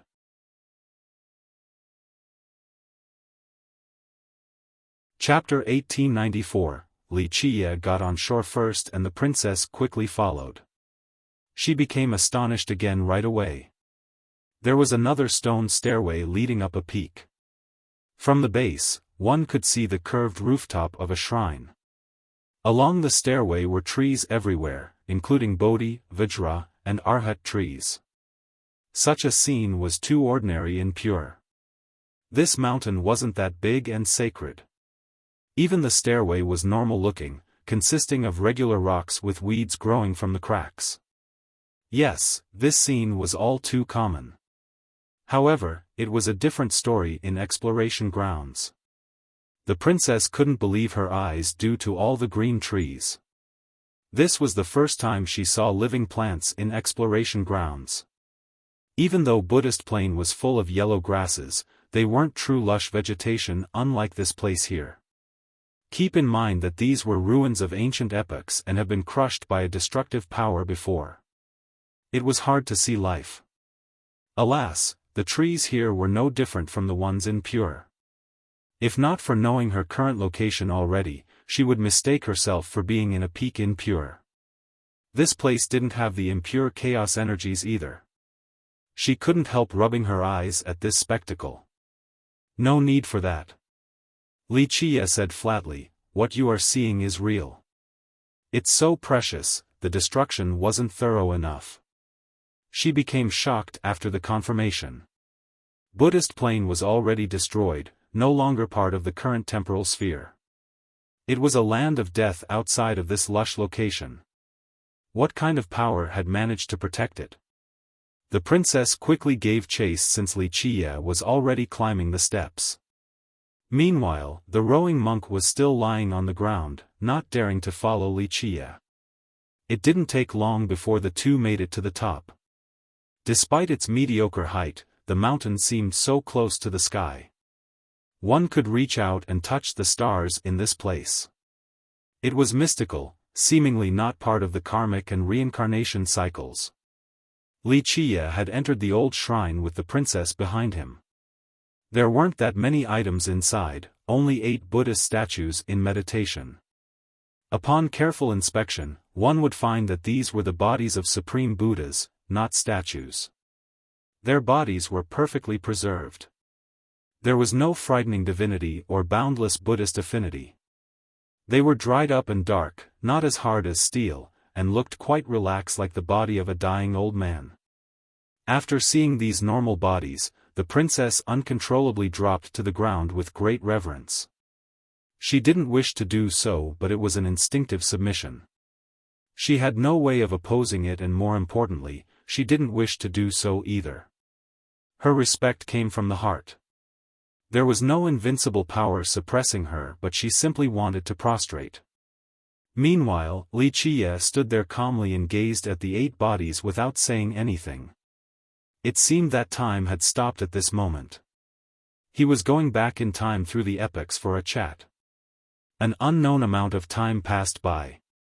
She eventually regained her wits and finally stood up. Once again, no power was pushing her down to the ground. What is this power? She asked Wuxia while staring respectfully at the bodies. No, it is not a type of power. Wuxia shook his head. You should be happy right now.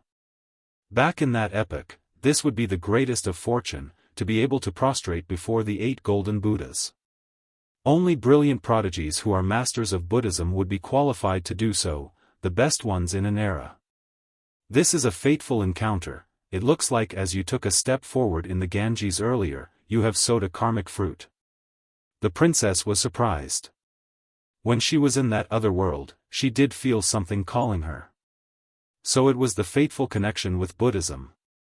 In that epoch, these 8 Buddhas are apex existences. Only the ones that have experienced endless pain and suffering would be able to see them. Back then, even if you have crossed the Ganges, that might not necessarily be enough to see them. Without your fateful connection, you wouldn't be standing here right now to prostrate before them, despite my interference.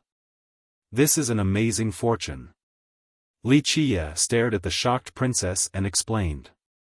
The princess finally realized what was going on behind the scene after hearing this. She took a deep breath before carefully looking at the holy bodies. She noticed that all 8 were sitting down, meaning that they had the same status. However, there were 9 spots but only 8 bodies. There are 9 spots. Are there 9 or 8 Buddhas? She asked. Yes, there are indeed 9 golden Buddhas in that epoch. However, this place only has 8, so one spot is empty. Wuxia said while glancing at the empty seat. Where is this Buddha's body then? Don't tell me someone else took it away. She looked at him and asked. She was certain he had been here before, so he was the most likely culprit. Don't look at me like that, I didn't take it away. Wuxia chuckled, he himself left. Plus, it's not like I can just take these bodies away. They have fused into one with their world. Taking them away is the same as taking the entire Buddhist plane. He left? So a sacred Buddha came back to life? The shaken princess blurted out. If an old epoch's existence had come into being again from rebirth and could leave exploration grounds, it would be quite frightening due to its unprecedented nature. You're overthinking it. Wuxia smiled and said, he wasn't here from the very beginning. When their epoch was about to be destroyed, the 9 golden Buddhas deliberated. They wanted to use the power of their epoch to stop it, so they fused their Buddhist affinity with their world. At that point, numerous devout believers did the same thing, using their faith to stop the power of destruction. However, one Buddha among them had a different view. Why is that? She became curious. He looked at her and took his time elaborating. The specks of sand in the Ganges are endless, but ultimately, they are still only sand. Using them to build towering pavilions is still only piling sand together, won't amount to anything. The princess didn't dare to comment since she wasn't at the right level. Only a talent standing at the apex could truly analyze the statement. The 9th Buddha preferred offense over defense. He wanted to use the faith of his epoch to create a new Buddha with full offensive potential. Just defending against the destructive power alone was impossible. Only by turning themselves into a weapon to sever the great karma and destruction would allow their epoch to survive. He paused for a moment before continuing, however, the other 8 didn't agree with his view. Because of this last Buddha left during the moment of destruction while the rest continued with their plan, fusing with their world and using its full power to stop the destruction.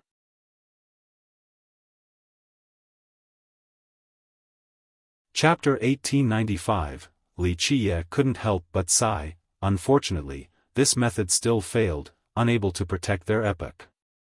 This brilliant age couldn't escape its demise. In all of its vastness, only this Buddhist plane is left.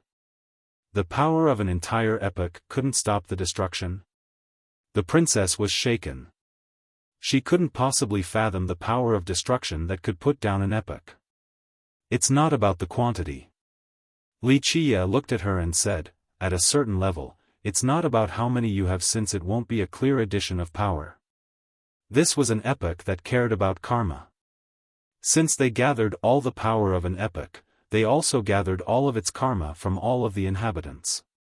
Thus, it's not a clear power addition, there's no way to get through all the karmic ties that easily, weakening the accumulation process. Thus, though they had as many people as the sands in Ganges, that's all they came out to be, a river of sands. At best, they would only be able to build a pagoda of sands.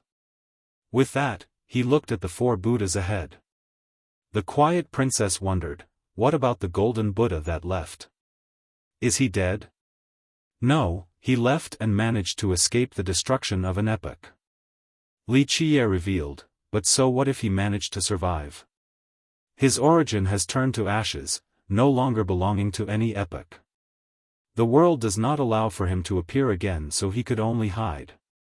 The moment he comes out, he'll have to face multiple shackles and potentially annihilation.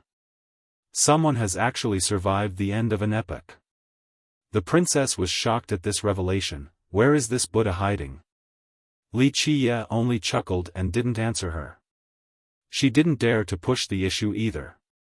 After a long time, he eventually pointed to the left and right. on the left and right walls of this shrine are different profound gates towards the Tao. It's up to the person to see what they get beyond. You only have one chance, pick one, which? The princess looked at the left then the right. The two sides were virtually identical, made from green bricks. What's the difference? She had no choice but to ask Wuxia for help. The left one is the path of karma while the right contains the magic of Buddhism. Which will you pick? Wuxia chuckled and said. She was slightly surprised because she hasn't been exposed to either one before. Then the right. She didn't know which to pick but she was closer to the right wall so she picked the path of Buddhism. Go, your fortune is in your hands now. Wuxia replied. The princess got up to the wall and looked at the green bricks. She was completely lost and had to ask for help again. How do I see the magic of Buddhism? There was nothing else on the wall, no merit law or any drawing. Place your palms on the wall and free your mind of unnecessary thoughts, then go with the flow. Be aware of your true heart, then you can enter. Wuxia said. The princess took a deep breath and composed herself before placing both palms on the wall. It was completely quiet at this moment outside of her orderly breathing. As seconds passed by, the wall suddenly became transparent before slowly disappearing. Next, the space around it rippled, like a rock thrown into a calm river. She disappeared right after. The wall emerged again, just like before, as if the princess was never here. Wuxia smiled after seeing this and walked past the 8 golden Buddhas. He stood before the back wall of the shrine and also placed both palms on it. After a while, space fluctuated and he disappeared as well. He showed up again under another vast expanse full of stars. The tiny starry lights beautified this area, despite being quite dimmed. He sat there in the meditative pose with both eyes closed, seemingly asleep. This was a zone where time didn't seem to flow at all. Eventually, a figure appeared not far from him. It looked like a little dragon coiling as well as a little kitty with shaggy fur. It had a pair of big blue eyes, quite a cute-looking creature. You have finally appeared. Wuxia smiled and said. Who are you? A divine intent answered him instead of a voice. This dragon cat creature suddenly appeared in another position. I'm only a passerby across the river of time. Wuxia chuckled. Poof! The creature flashed into existence at another location again. This isn't your first time here, what is your purpose?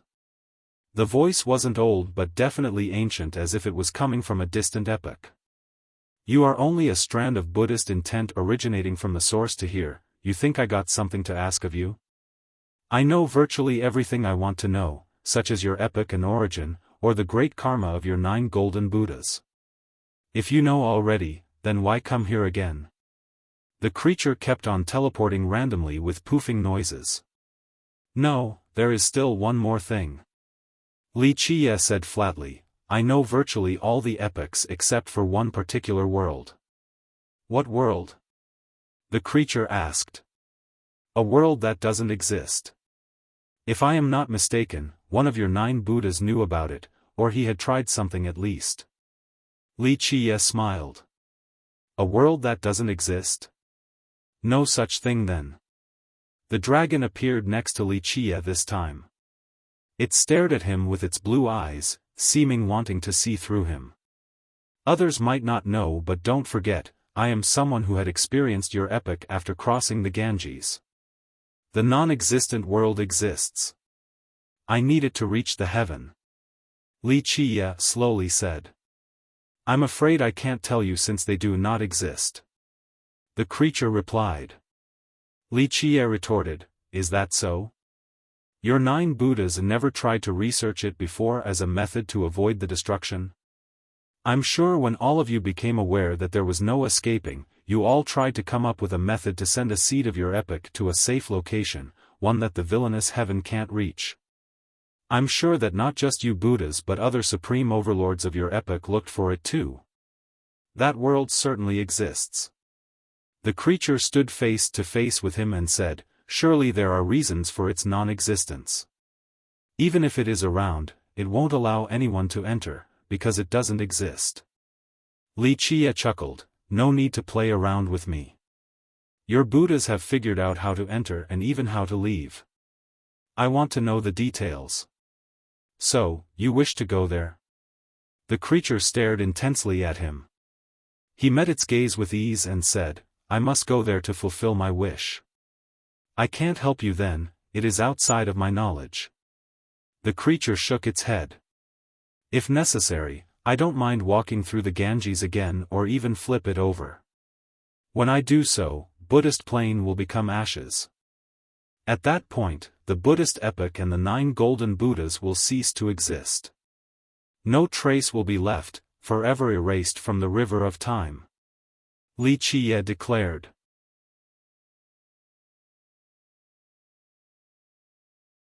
Chapter 1896, Your threat is useless. The teleporting creature responded. "I'm not threatening you, since if I wanted to do so, I would have done it the last time I was here.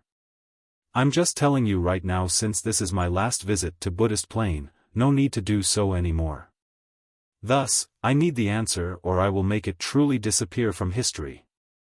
I also want to tell you." The creature shook its head, "Unfortunately, we also don't know the answer since we didn't actually participate. All I can do is apologize, we won't be able to help." Li Qie raised his brow and said, "So, you are saying that the one who found this world isn't your group but rather the golden Buddha that left?" "Yes." The creature said, "We only researched the way to face the disaster back then, but he had his own ideas. He believed that our method was useless, so he tried to look for other ways, including the non-existent world." "I see." Li Qie replied, "No wonder why he was able to escape during the destruction of an epoch. Unfortunately, he still couldn't let go of everything, unable to quell his desire. No one can, not even a Buddha after the long years." The creature said, "It is also the same for you, someone who wants to participate in the final battle. Perhaps you are like him, finding a way to help your epoch survive with the non-existent world." "No, I am not a compassionate person. I am trying to find it for my own sake, not for the rest of the world." Li Qie shook his head with a smile and added, "You all do not have what I'm searching for, it is time for me to leave. You may leave with an item." The creature spread its palm, revealing a seed on its furry paw. When this seed appeared, a Buddhist light illuminated the entire place. It seemed to be gestating 3,000 worlds with a majestic life force. Trillions of existences could be born from it. Once it grew up, it would be able to open a new world. If this seed germinates, it will be a brilliant era. The creature said, "No one else but you will be able to plant it. You have experienced our epoch and learned the Tao here, so you can also shoulder an entirely new epoch, opening an unprecedented path. You should keep something that amazing then." Li Qie smiled, "I'm not a naive kid who salivates at the first sight of treasure. This karmic fruit is indeed amazing, gestated by an epoch. Unfortunately, it also carries the karma of an epoch. Even if it could bring about an amazing yield, its karma is also frightening.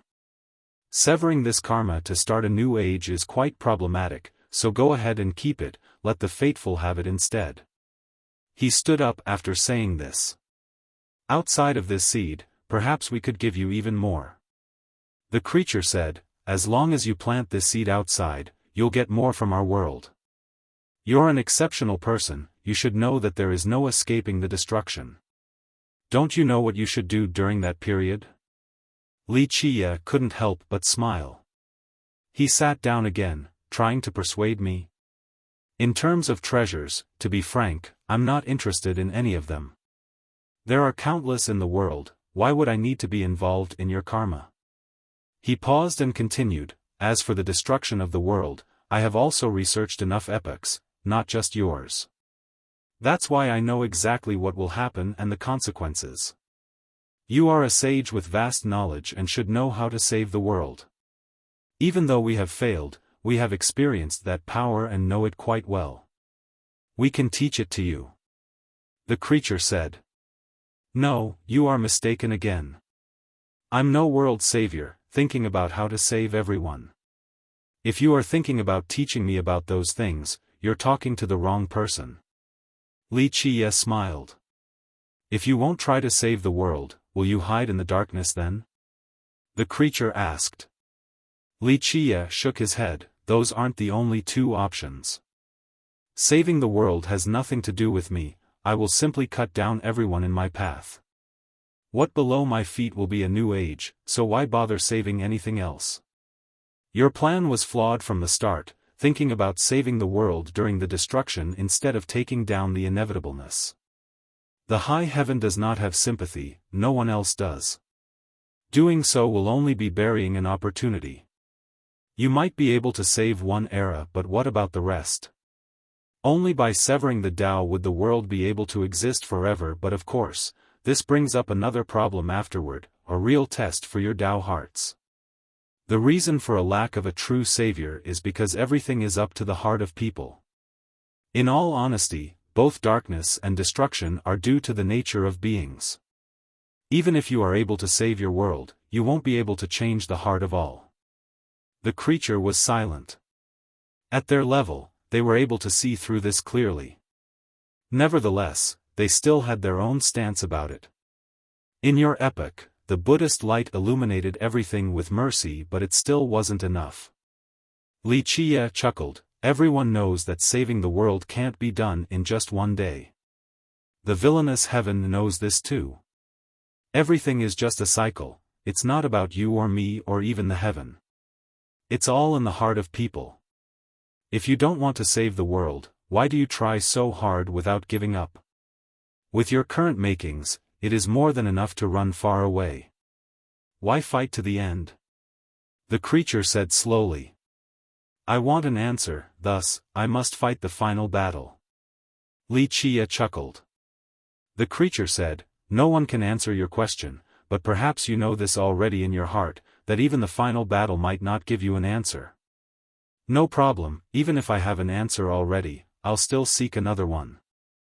If they won't give me one, then I'll beat them until I get one. Wuxia said with a smile. Then what happens after?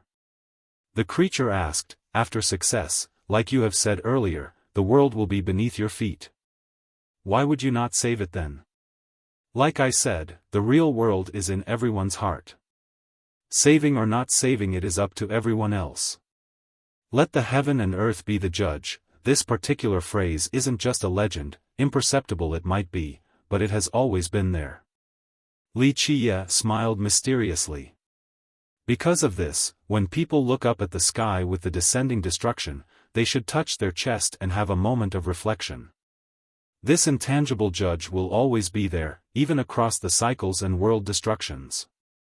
With that, Wuxia continued, your seed is a Buddhist one to enlighten and save the beings. But if there is no evil, what is there to be enlightened about?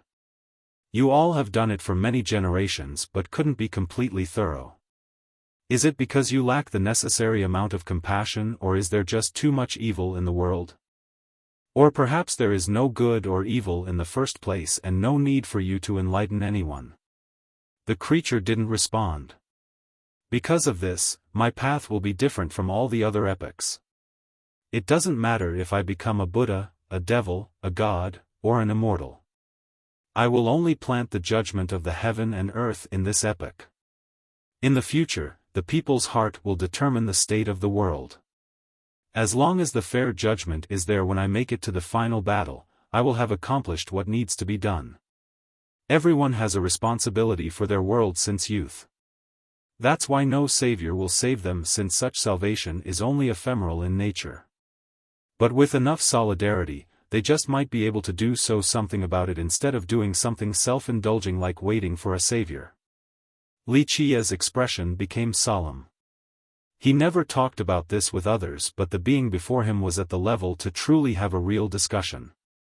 Others were only looking at the moon in the water or the reflection of the flower in the mist. The judgment of the heaven and earth. The creature murmured. That's why I'm not a savior, neither are you. Li Qie chuckled, you planted Buddhism but it didn't permeate straight to everyone's heart. Otherwise, you might have had a chance. As for the other golden Buddha, even if he could return again, so what? Even if he could participate in the final battle? So what? All futile in the end.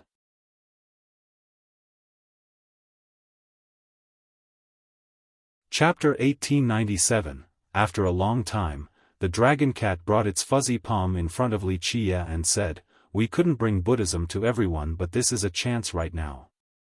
We won't ask you to plant it then, only hoping for you to find him and give it to him. I'm sure he will tell you what you want to know. The person the dragon cat was referring to was naturally the surviving golden Buddha, the only one who survived from the epoch. That I can help you with. Li Qie nodded and accepted the seed. The Grand Tao is difficult, same with the myriad ages. We'll see if you can persevere. Please don't fall into the darkness like the rest of the wise sages. The dragon cat placed his palms together and bowed towards him. One can only say that their Tao heart wasn't firm enough. Li Qie calmly said, it was strong enough for them to reach invincibility and opened an unprecedented path for them, but not enough to save them from themselves. Without a firm Tao heart, them having more power will only cause trouble to the ages.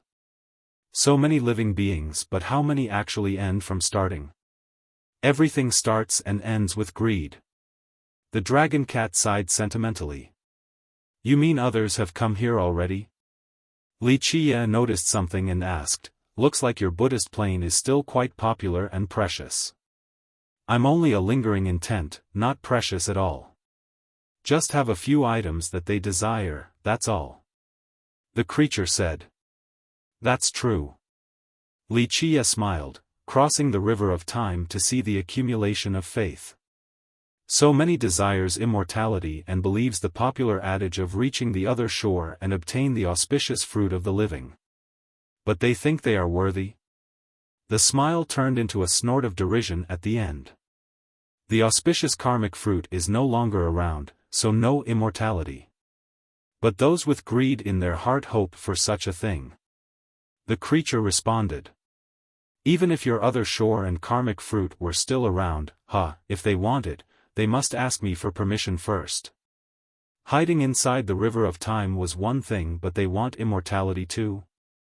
One day, I'll flatten them all.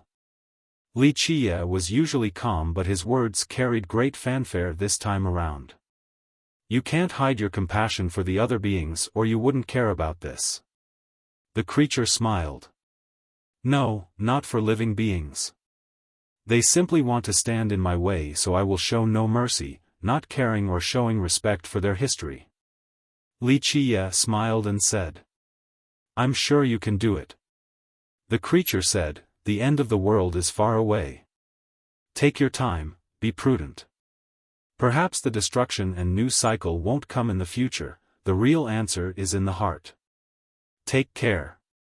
Li Qie nodded and turned to leave.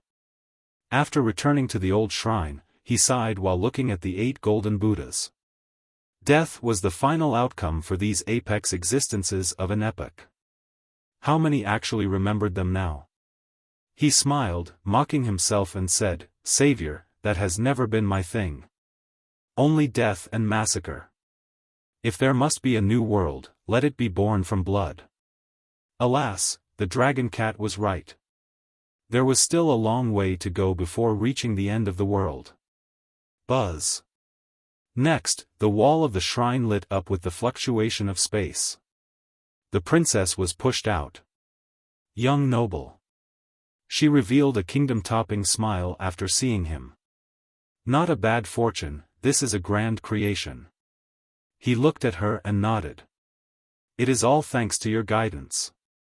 I wouldn't have this without you. She happily bowed towards him. She did obtain an amazing fortune this time, increasing her enlightenment by quite a bit and allowing her to take a unique path. He nodded and accepted her grand gesture. Meanwhile, the golden shrine was still as lively before. There were even more cultivators in front of it. However, they weren't here to get the treasures, only to watch the fun.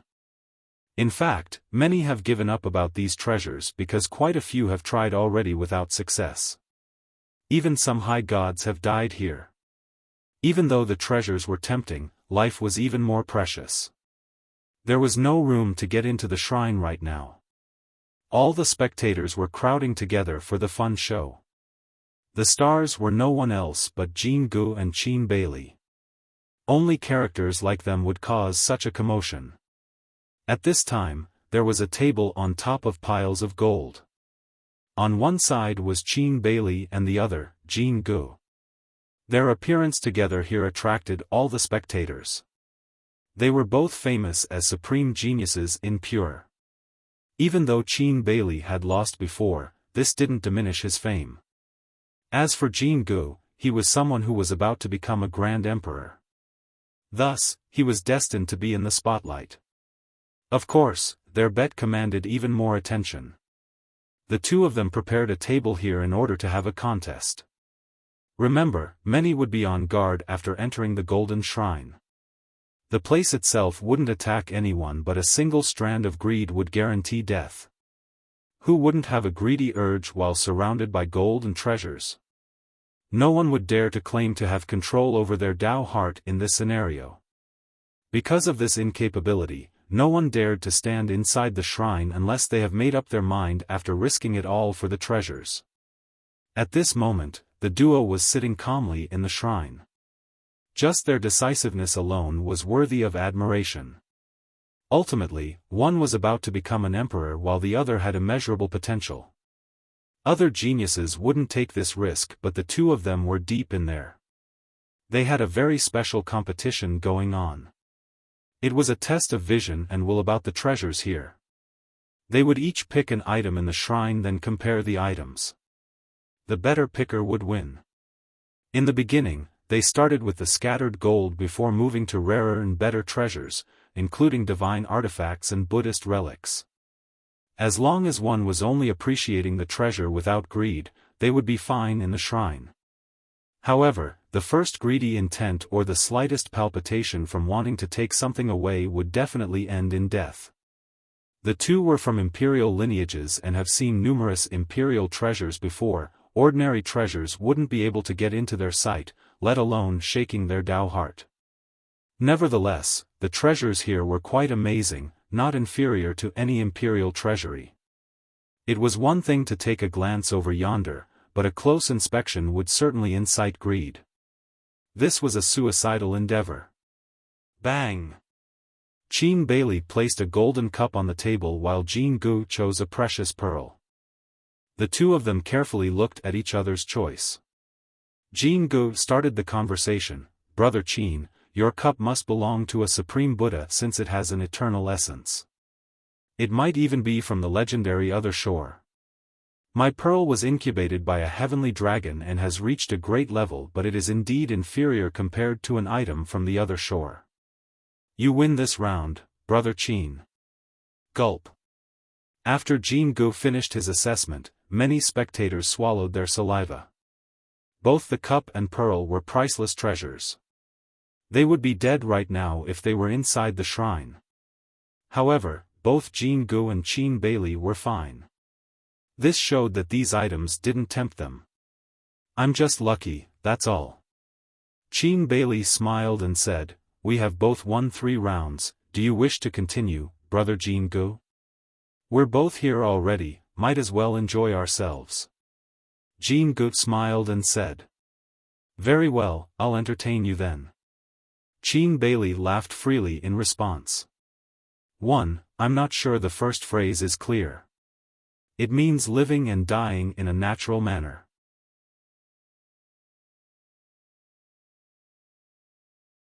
Chapter 1898, The crowd became envious at the duo's friendly bout. After all, they were enemy once. Despite the bet right now, they were still antagonistic towards each other.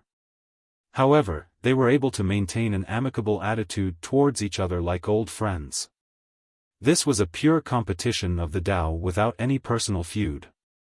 Many experts had many enemies and rivals in their life. However, To have someone so evenly matched like this was exceedingly rare. Look, the crossing vessel. Suddenly, someone shouted after looking at the Ganges River. You're just seeing things, it's not time for the vessel to come. Someone responded. Everyone felt that this was impossible since the vessel has always been on schedule for millions of years. No, it really is over there. When people looked over, they really saw a boat coming over and became astonished. There are people. A keen-eyed spectator could see the passengers. No way, no one has ever returned before. Some instinctively rejected this comment, but upon careful observation, there were really 2 people on board. Its fiercest and Jilin princess. People could finally see the 2 clearly. They gasped with their eyes wide open. This is unreal. Everyone was shocked at this unprecedented event. Even Jin Gu and Qin Bailey inside the shrine were amazed by this development. One older Dao Celestial was in a stupor. How? An immortal monarch once admitted that even he couldn't reach the other shore. How is fiercest coming back? This guy is insane. The danger of the Ganges River was common knowledge. Even high gods have lost themselves before without returning. In fact, many geniuses have tried as well, only to be gone forever. When Wuxia and the princess entered the boat, no one thought anything of it. In their eyes, this was a suicidal attempt. After all, people more brilliant and stronger have failed before, let alone juniors like them. But now, the 2 came back just fine. This was too shocking. The crowd stared at them leaving the boat in a daze. It's a miracle, fiercest is truly unreal, breaking all common sense. This isn't just heaven-defying, it's the most insane thing I have ever seen. An old royal lord murmured. Wait, returning from the other shore? Does that mean he had obtained the auspicious karmic fruit and eternal life?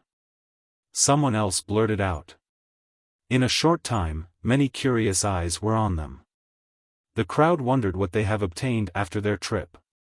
Could these 2 really be immortal right now? These gazes gradually had a greedy glint to them. After all, who wouldn't want immortality? Some would be willing to trade everything for this. However, no one dared to do anything due to Wuxia's notoriety. After the 2 left, the boat slowly disappeared again on the river. The crowd quickly parted for the duo, giving them a path. Humph, Wuxia. The majority of people here were either in shock or overwhelmed with greed. Nevertheless, some snorted as if they truly hated him yet not daring to declare it to his face. Even though Wuxia noticed these aggressive glares, he didn't care at all. Too many people in this world hated him anyway, and he had no time for each one. Reaching the other shore, fellow Taoist Li, you are incredible. Jin Gu inside the shrine commented. His voice was metallic and resounding, resulting in an immense charisma. Everyone glanced at the 2 since their feud was well known. They wondered if the 2 were about to fight upon this second meeting. Nevertheless, Jin Ji's generous praise was quite surprising. Just killing some time, no big deal. Wuxia chuckled while looking at Jin Gu and Qin Bailey. Just killing some time? People became speechless after hearing this. Even high gods couldn't cross this river.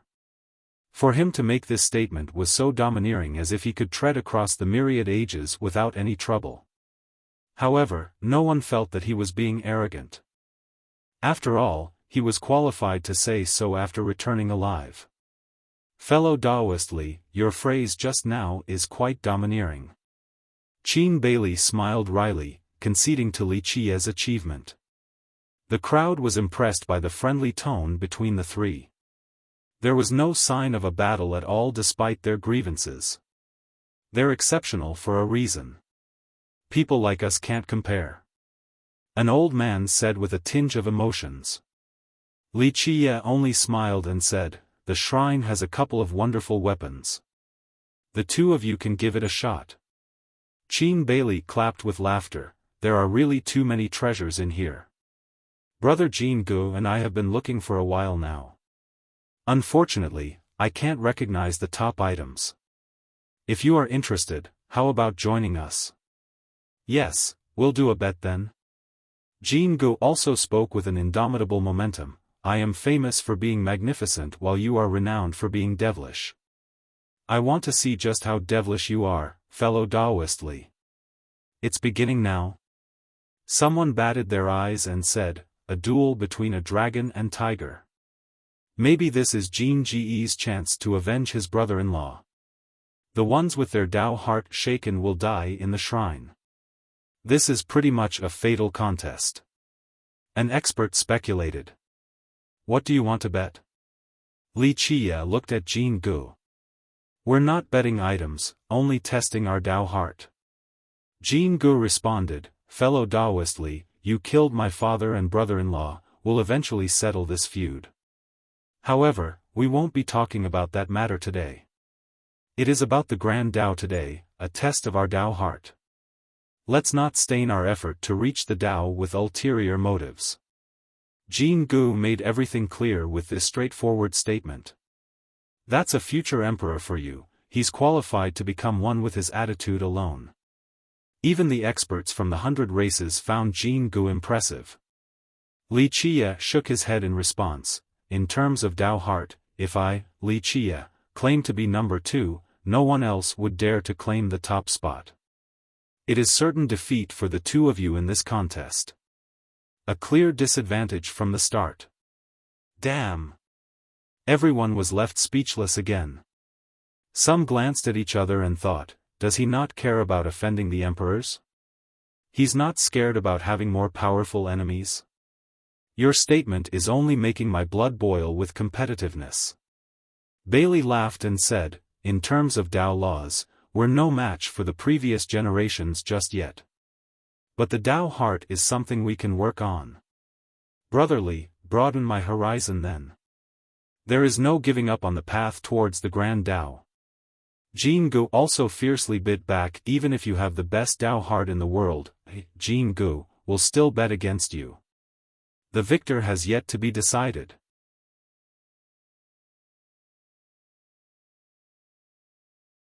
Chapter 1899, Qin Bailey and Jin Gu both had the aura of a king. They weren't the aggressive type that bares their fangs. Nevertheless, each of their words was resounding and powerful in an awe-inspiring manner. They were flawless in both attitude and style. It was hard for people to criticize them. It would be difficult for men like them to not become famous. That's how a hero should be. Members of all races had this thought. Li Qia couldn't help but smile. How interesting, very well, I'll entertain the two of you and see how long you can last. With that, he entered the golden shrine. The princess didn't follow since she wasn't part of the bet. This was Li Qia's business. He entered the shrine and sat straight down as if he didn't see the piles of treasures at all. They were mere trash, unable to move his Tao heart. Fellow Taoist Li, how do you want to do this? Qin Bailey asked. Li Qia smiled in response, I'm down with whatever rules you two want. Just tell me. We're only testing our Tao heart today, not our battle prowess.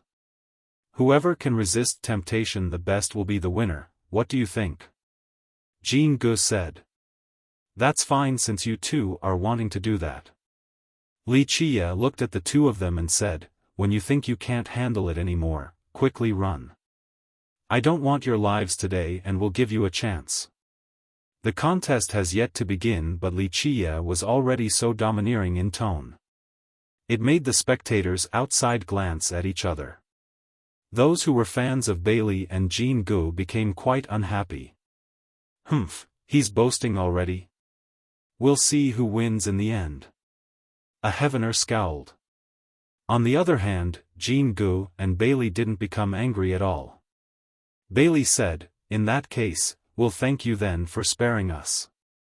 Even if I lose, I won't have any complaints since it'll just show that my Tao heart is still lacking. I'll lose gracefully as well. There are many invincible and profound laws in this world, but only the Tao heart alone can reach them all.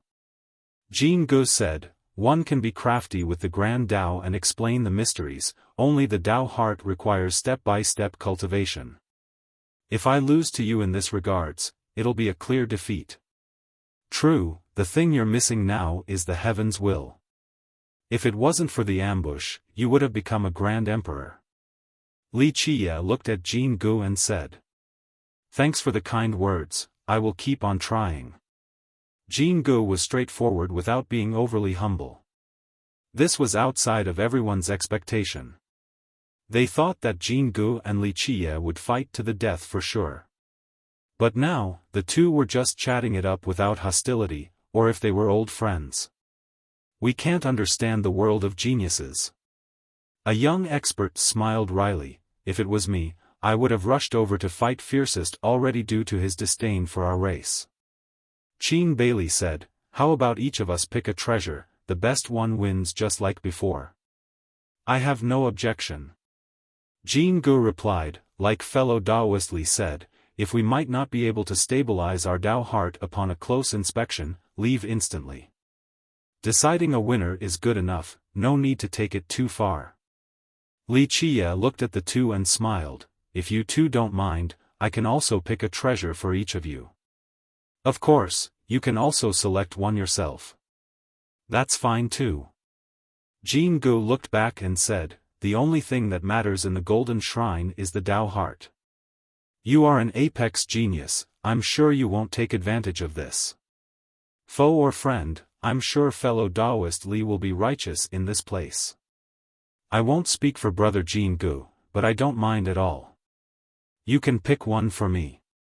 Qin Bailey said with a smile. Jin Gu added, "I have no objection either, you can pick one for me." Everyone was astonished after hearing this. They would think that these two have become crazy, but this certainly wasn't the case. The bet wasn't only about their Tao heart but also the quality of the treasures. They must pick something better than Li Qie's choice. That's the path to victory. Thus, this was a test of one's Tao heart, knowledge, decisiveness, and vision. In this situation, letting the opponent pick the treasure was the same as leaving one's life in their hand. Only a fool or a madman would do such a thing. Jin Gu and Qin Bailey were neither, but they still gave Li Qie the initiative. Ultimately, they all had a righteous Tao heart and believed that Li Qie wouldn't take advantage of them. This seemed like a foolish choice, but it was about character and trust. "Very well," Li Qie said, "since I'm picking yours, you two can pick mine as well." The other two exchanged a glance. Qin Bailey nodded, "Good, if you trust us, we will listen to your idea. You can pick one for us first then." Li Qie leisurely said, "Even ordinary imperial treasures won't be able to tempt the two of you since you are no stranger to them. At your level, I must find artifacts that are the most suitable." Having said that, he stared at Qin Bailey and said, "You come from the Qianlong branch with a focus on auspicious energy and simplicity, a natural Tao path. I just happen to know of a treasure beneath that cauldron." He pointed at a large cauldron in the corner of a room. "What kind of treasure is it?" Bailey was surprised to see Li Qie's quick selection. "This is a divine crest, worn by a god in a distant epoch. It surpassed the myriad realms and laws across the years. It carried a natural presence with auspicious energy. One strand of this energy can create countless things. Time is not a limiting factor for it." Li Qie elaborated. "That's a good treasure then." Bailey had to praise since his cultivation required such a treasure. "Are you sure you will be able to resist? Get ready, it is even more tempting than my description, enough for you to salivate." Li Qie slightly smirked. In fact, many people were already full of anticipation even before seeing it. Bailey took a deep breath and calmed his Tao heart. He nodded solemnly, "I will bring it over for everyone to have a look." With that, he walked over to the room and lifted up the cauldron. Sure enough, there was a crest inside. When he took it out, an auspicious energy erupted, seemingly turning into a supreme grand Tao. Bailey was instantly engulfed by this energy. it seemed too familiar with him. His expression became quite serious, but he still chose to wear it on his head. With this, the energy instantly converged and turned into strands pouring down. Just like Wuxia had said, these strands had boundless potential. His aura changed completely, he was now a god that could travel through the myriad ages. Yes, it's incredible. Wearing this crest takes him to the next level. An imperial ancestor had saliva dripping out of his mouth. Everyone stared intensely at him. Not to mention Bailey, even these spectators felt that this treasure was too amazing. If he couldn't calm his Tao heart, death was waiting for him. Alas, this was a truly difficult task. As everyone held their breath, he walked up to the table and put the crest down on the table for the other two to see.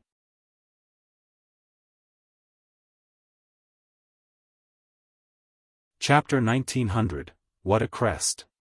Even Jin Gu, who originated from the War Monarch clan, was impressed. He admitted that this was a tempting treasure. Bailey took a seat and smiled wryly. It's more than just that. This is a divine artifact. If this wasn't the Golden Shrine, then I would try to have it at all costs, since it is quite useful to me, as if it is personally tailored for me. It can increase my battle potential by 1 level. It's not easy to find a suitable treasure. Jin Gu nodded. At their level, they didn't necessarily need the strongest weapon. More often than not, they wanted something suitable. Not bad. Wuxia chuckled. It's not easy to control your Tao heart at the right moment. I must maintain my Tao heart because my life is hanging on a thread.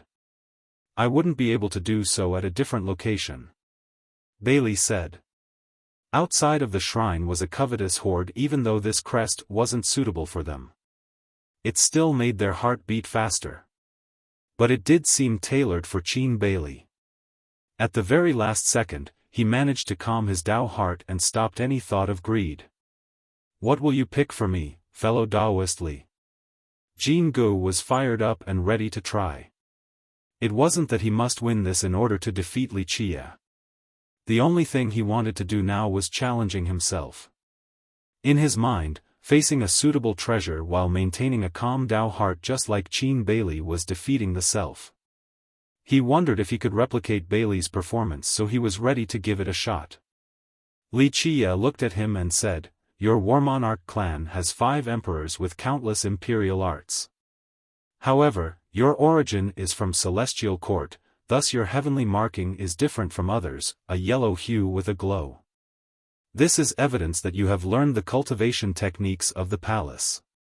Everyone was startled after hearing this and quickly looked at Jin Ji's forehead. Yes, there are tiny moving lights, I didn't notice it before. Many whispered quietly and found Wuxia's comment to be correct.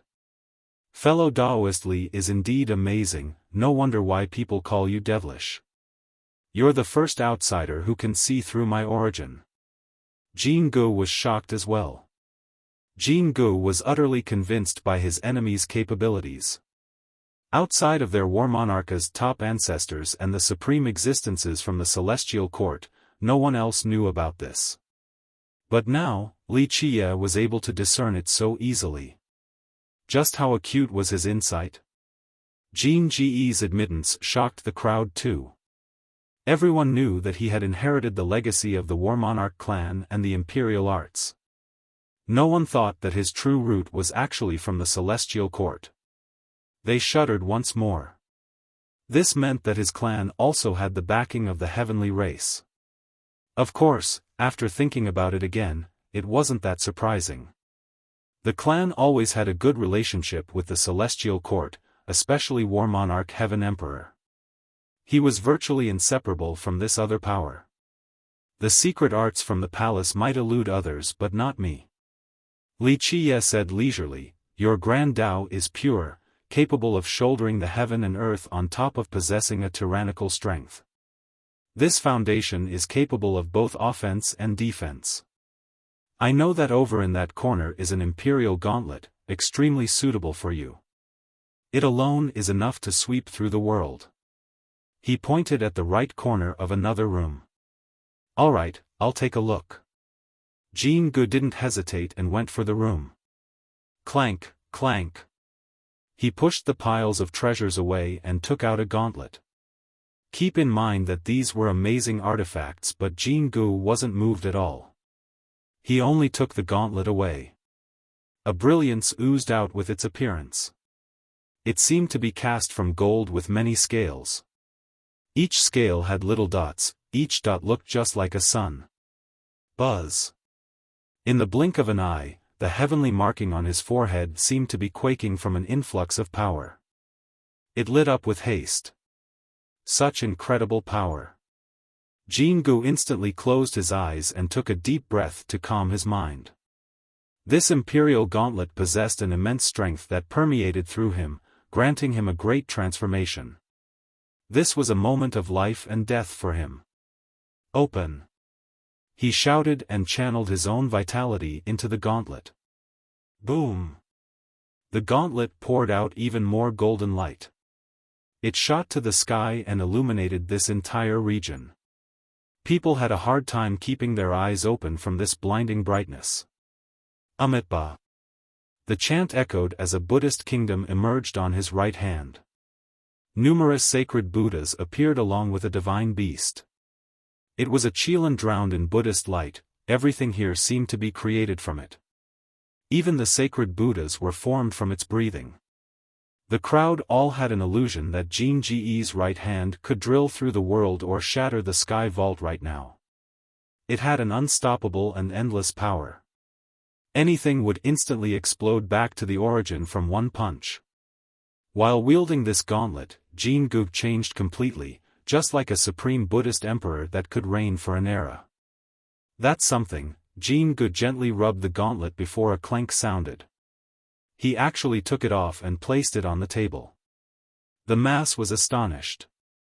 Jean Gu was able to protect his Dao heart from greed even before this amazing treasure. It was completely unreasonable to not be tempted by a treasure of this level. The ground outside moistened from everyone's saliva. If I was in your shoes, brother Jean Gu, I wouldn't have been able to stay calm before this gauntlet. Qin Bailey's expression changed and said emotionally. I'll be honest, brother Qin. I nearly lost it just now.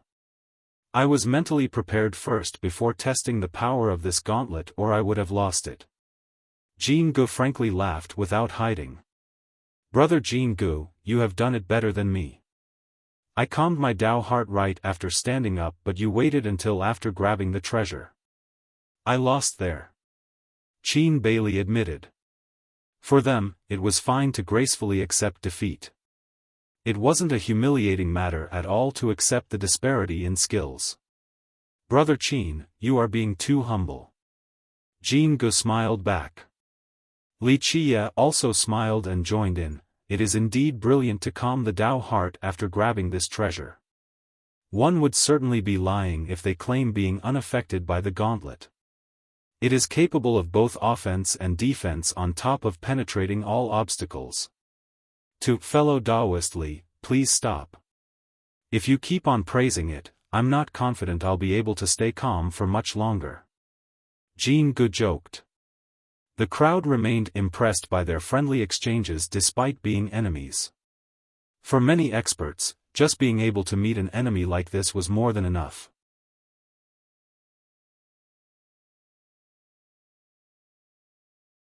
Chapter 1901. Regardless of the result, the majority of spectators were convinced by both Qin Bailey and Jean Gu for being able to protect their Dao heart from temptation. Keep in mind that this was easier said than done. It required experience, and numerous sharpening the Dao heart wasn't an unreasonable entity, but it was quite hard to polish. More often than not, doing so was even harder than cultivating imperial arts. This was because the latter had methods and text to follow. This wasn't the case for the Dao heart since everyone was different. Plus, people had emotions and desires, complicating the process. So many geniuses were peerless in terms of cultivation. They became powerful and soared like the wind, smiling proudly under the sky. Alas, due to their weak Dao heart, they would drop one after another like flies. On the other hand, a few ordinary talents made it to the end to become emperors. Here, both Jin Gu and Qin Bailey had enough talents to cultivate on top of a firm Dao heart. This was an amazing foundation. It would be hard for them to not stand out. Everyone understood that Jin Gu was only missing the heaven's will. If he could stop the same ambush again, he would certainly become a grand emperor. The two of you have been able to maintain your Dao heart. It is my turn. Go ahead and pick the treasure. Li Qiye sat there and said flatly. The two darted a glance at each other. They eventually got up to carefully look at the treasures in the shrine. There were really too many here, causing people to go crazy. Plus, it was also a test for the two to find one for Li Qiye. A quick glance through these rare artifacts might not be enough, but when they were carefully searching and analyzing the treasures, this was a much more dangerous game. All eyes were on the two. Everyone understood that they had two options. First was to randomly pick a treasure for him. This would mean a quick victory for them. The second was to actually find the best treasure in order to test Li Qiye's Dao heart. Of course, the first choice was meaningless to these two. It would be an empty defeat. Li Qiye honorably picked the most suitable treasure for them, so they wouldn't pick a random one just to win this round. On the contrary, they wanted to find something that would stir him, to see if he could resist the temptation. This wasn't about winning the bet but rather to see who was the best at protecting their Dao heart. The crowd was too excited at this point. They wanted to see which treasure these two would be able to find. After a long search, the two convened and reached an agreement. Do you trust us, brotherly? Qin Bailey smiled and said. Li Qiye looked at the two of them. Don't worry, I'm sure the two of you are placing your honor on this bet, there's nothing to be worried about. Very well, to have your trust is an honor. It is also a privilege to be your enemy. Qin Bailey cupped his fist and said. There was no doubt that the two have found a treasure for Li Qiye. Jin Gu walked forward and respectfully bowed towards a Buddha statue sitting inside a room. With that, he raised the wooden fish in front of the statue. He brought the wooden fish over and placed it in front of Li Qiye. Fellow Taoist Li, this is the statue Brother Qin and I picked for you. Everyone was stunned to see this unexpected choice. In this shrine were countless treasures. They were exceedingly rare as well. Anyone would be attracted by the piles of treasures, not the wooden fish in front of a statue. This wooden fish was not special at all since it could be found in any temple, completely not worth mentioning. However, the two of them chose it for Li Qiye to the disbelief of the crowd. Everyone thought that they would pick a supreme treasure or something of that sorts. Jin Gu and Qin Bailey aren't despicable like that. A spectator murmured. People didn't think that this was done on purpose so that they would win by selecting the crappiest treasure for Li Qiye. There must have been something else going on. A bit interesting. Li Qiye looked at it and smiled. Jin Gu explained slowly, fellow Taoist Li, you are more knowledgeable than us. We can't quite understand this wooden fish, but surely you want to challenge yourself by knocking on it and broaden our horizon. This made more sense for the spectators. It turned out that there was something to this wooden fish after all, that it was somehow special. In a short time, they realized the gap between them and the two.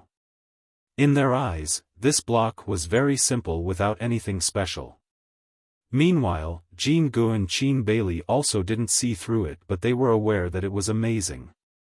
Very well, I'll let you see the magicalness of this Buddhist treasure.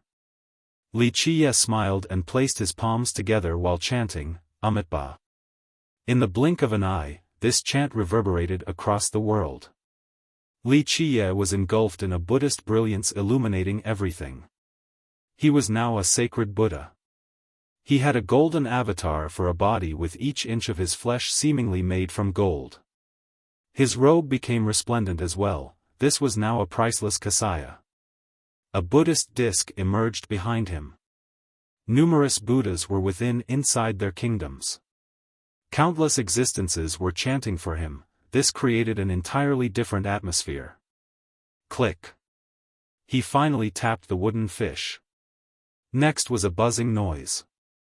The entire shrine poured out a golden ocean of light and drowned out everything. Everyone's Tao heart shuddered once as if a Buddha was reading a scripture. Click. Multiple golden avatars spanning for endless height appeared around the shrine. They could shoulder the worlds.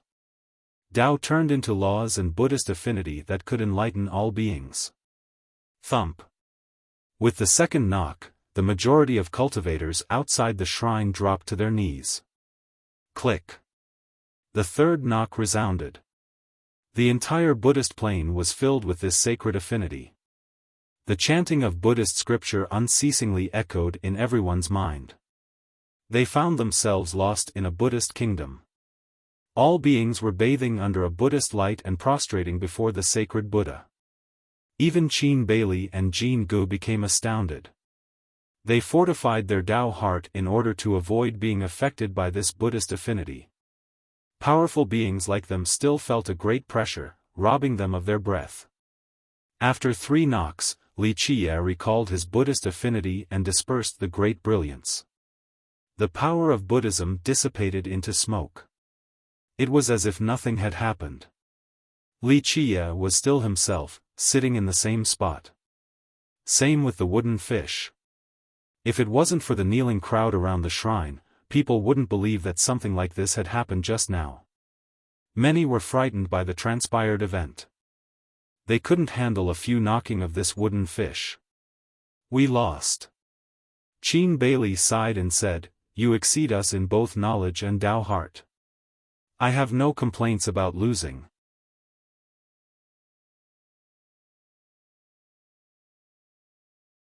Chapter 1902, Fellow Taoist Li is indeed above us.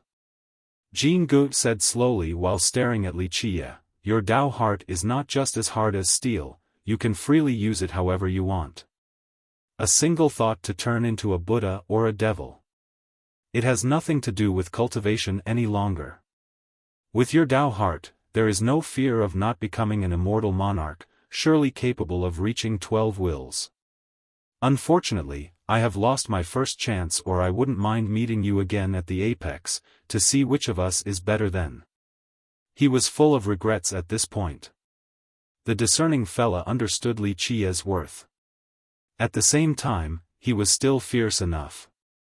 Despite knowing his inferiority, he still wanted to compete without any fear. This was the reason why he was the top candidate to become a Grand Emperor. Jin Gu shocked the crowd with that statement.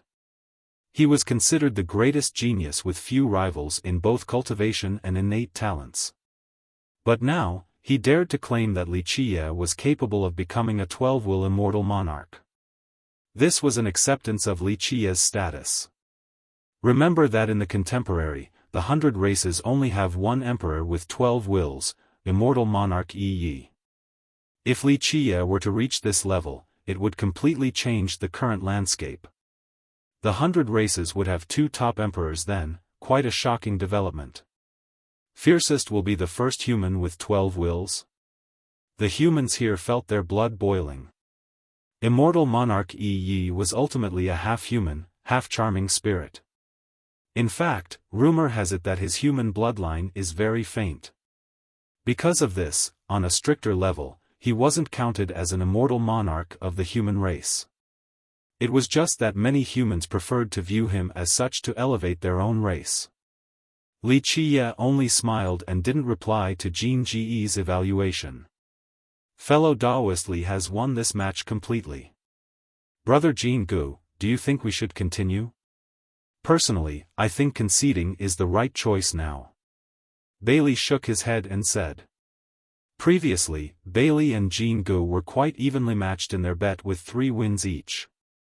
The gap between them in regards to Tao heart and knowledge was minuscule. Their cultivation was one thing, but their origin, foundation, and knowledge were evenly matched. They were indeed worthy rivals. But now, they were instantly crushed by Wuxia. Even if they had an advantage in cultivation, there was no way for them to beat him in this shrine. Because of this, Bailey frankly accepted his defeat. It wasn't shameful at all in his eyes. The guy had earned his victory. Fellow Taoist Li is at the next level for his Tao heart. One would only continue the bet with him here out of ignorance and baseless confidence. Jin Gu replied, "No need to continue, I accept my loss." Their straightforward and graceful acceptance of defeat was well received by the crowd. Li Qie smiled and said, "Not bad. Very well, we'll end this here then." In fact, he quite enjoyed both Bailey and Jin Gu. Enemies or not, they were enjoyable to deal with. What a shame about these treasures, such a waste of heavenly gifts. Qin Bailey looked at the divine crest and imperial gauntlet. The two returned these treasures back to their original position. They weren't the only ones who had this thought. Many people outside the shrine felt the same way, that it would be so nice to bring these treasures to the outside world. If it was possible, then a great character would instantly teleport the shrine back to his own treasury. Unfortunately, no one had ever been able to do it before. That statement is a bit too strong for this kind of treasures. Li Qie said with a tinge of playfulness. Fellow Taoist Li, you mean there are other things even more precious here? Bailey was shocked. Not just more precious. There is another thing here that can easily be considered the shrine's defining artifact. Li Qie said flatly. Defining artifact? Qin Bailey became interested right away. What is it and what can it do? Do tell. He assumed a respectful posture towards Li Qie, eager to learn. Jin Gu also gave his full attention since he was quite curious as well. After all, a defining artifact in a place this great would undoubtedly be incredible. In fact, the crowd's ears perched up in order to listen. How could people not be excited about the shrine's defining treasure? Li Qie gently shook his head. It's not that I don't want to tell you, but I want to avoid being criticized for scheming to kill the two of you. I'm not looking down on anyone, but the moment this treasure comes out, the two of you won't be able to calm your Tao heart. The duo looked at each other with a slight astonishment. They have seen too many treasures and couldn't possibly imagine something that could move them completely. Jin Gu cupped his fist and said, I truly want to listen even more now. Don't worry, we'll immediately leave at the first sign of trouble. We are ready to listen, fellow Taoist Li. Please. Brother Jin Gu is right. You are not to blame even if we were to die here. That would be the fault of our lacking Tao heart. Qin Bailey chimed in. After seeing their eagerness, Li Qie smiled, very well, then I shall let you know so that you can prepare. The two of them took a deep breath and solemnly nodded, thank you, fellow Taoist Li. The rest of the spectators outside watched with bated breath, all wanting to know what kind of treasure it was. Its name is Heaven Reckon. Li Qie revealed, this ruler was born naturally from the world. It might not be an ultimate artifact, but it is still a top treasure of an epoch. After it appeared, everyone vied for it for many generations, countless died as a result. Even the gods and Buddhas joined in. It wasn't a combat artifact, its true strength lies in its ability to measure the heaven, the world, and the myriad ages. Divination, in essence. Not good. Jin Gu and Qin Bailey immediately backed off with unreal speed. Their shadow was still back in the shrine, but their body was already outside. The crowd was stunned. This meant that the two had difficulty controlling their Tao heart. The world really has a treasure like this? Capable of auguring even the heaven? Bailey was in disbelief. Same with Jin Gu. Many experts here didn't understand the gravity of Li Qie's description, unlike these two. If there was no embellishment, then the treasure was quite frightening. There are many strange and magical things in the world, so why not this ruler? Li Qie said with a faint smile. Jin Gu asked with a changing expression, this ruler is still in the golden shrine? Li Qie looked at him and said, your old man, war monarch, found an immortal remains back at Hope. If it wasn't for that, he would still be thinking about this ruler. Alas, he didn't want to be involved in its karma. The result would either be a heavenly execution or a disaster for the clan. It is a grand karma of Buddhism, even the top-level emperors must tread carefully. The crowd quickly turned to see Jin Ji's expression after hearing this. Jin Gu was dumbfounded as well. He knew very little about this particular secret, only that their clan had records of an amazing treasure situated in Buddhist plain. In the beginning, he assumed that this particular item was located on the other shore. But now, he felt like the text was referring to heaven reckon. In a short time, the crowd swallowed their saliva. This was a treasure coveted even by War Monarch Heaven Emperor. It must be so heaven-defying. Qin Bailey murmured, "Heaven reckon, capable of measuring all things. What a shame that I can't see it for myself." He knew full well that he wouldn't dare to search even if the ruler was in there right now because he wasn't confident about maintaining his Tao heart upon its site. If he couldn't, he would be buried in this place.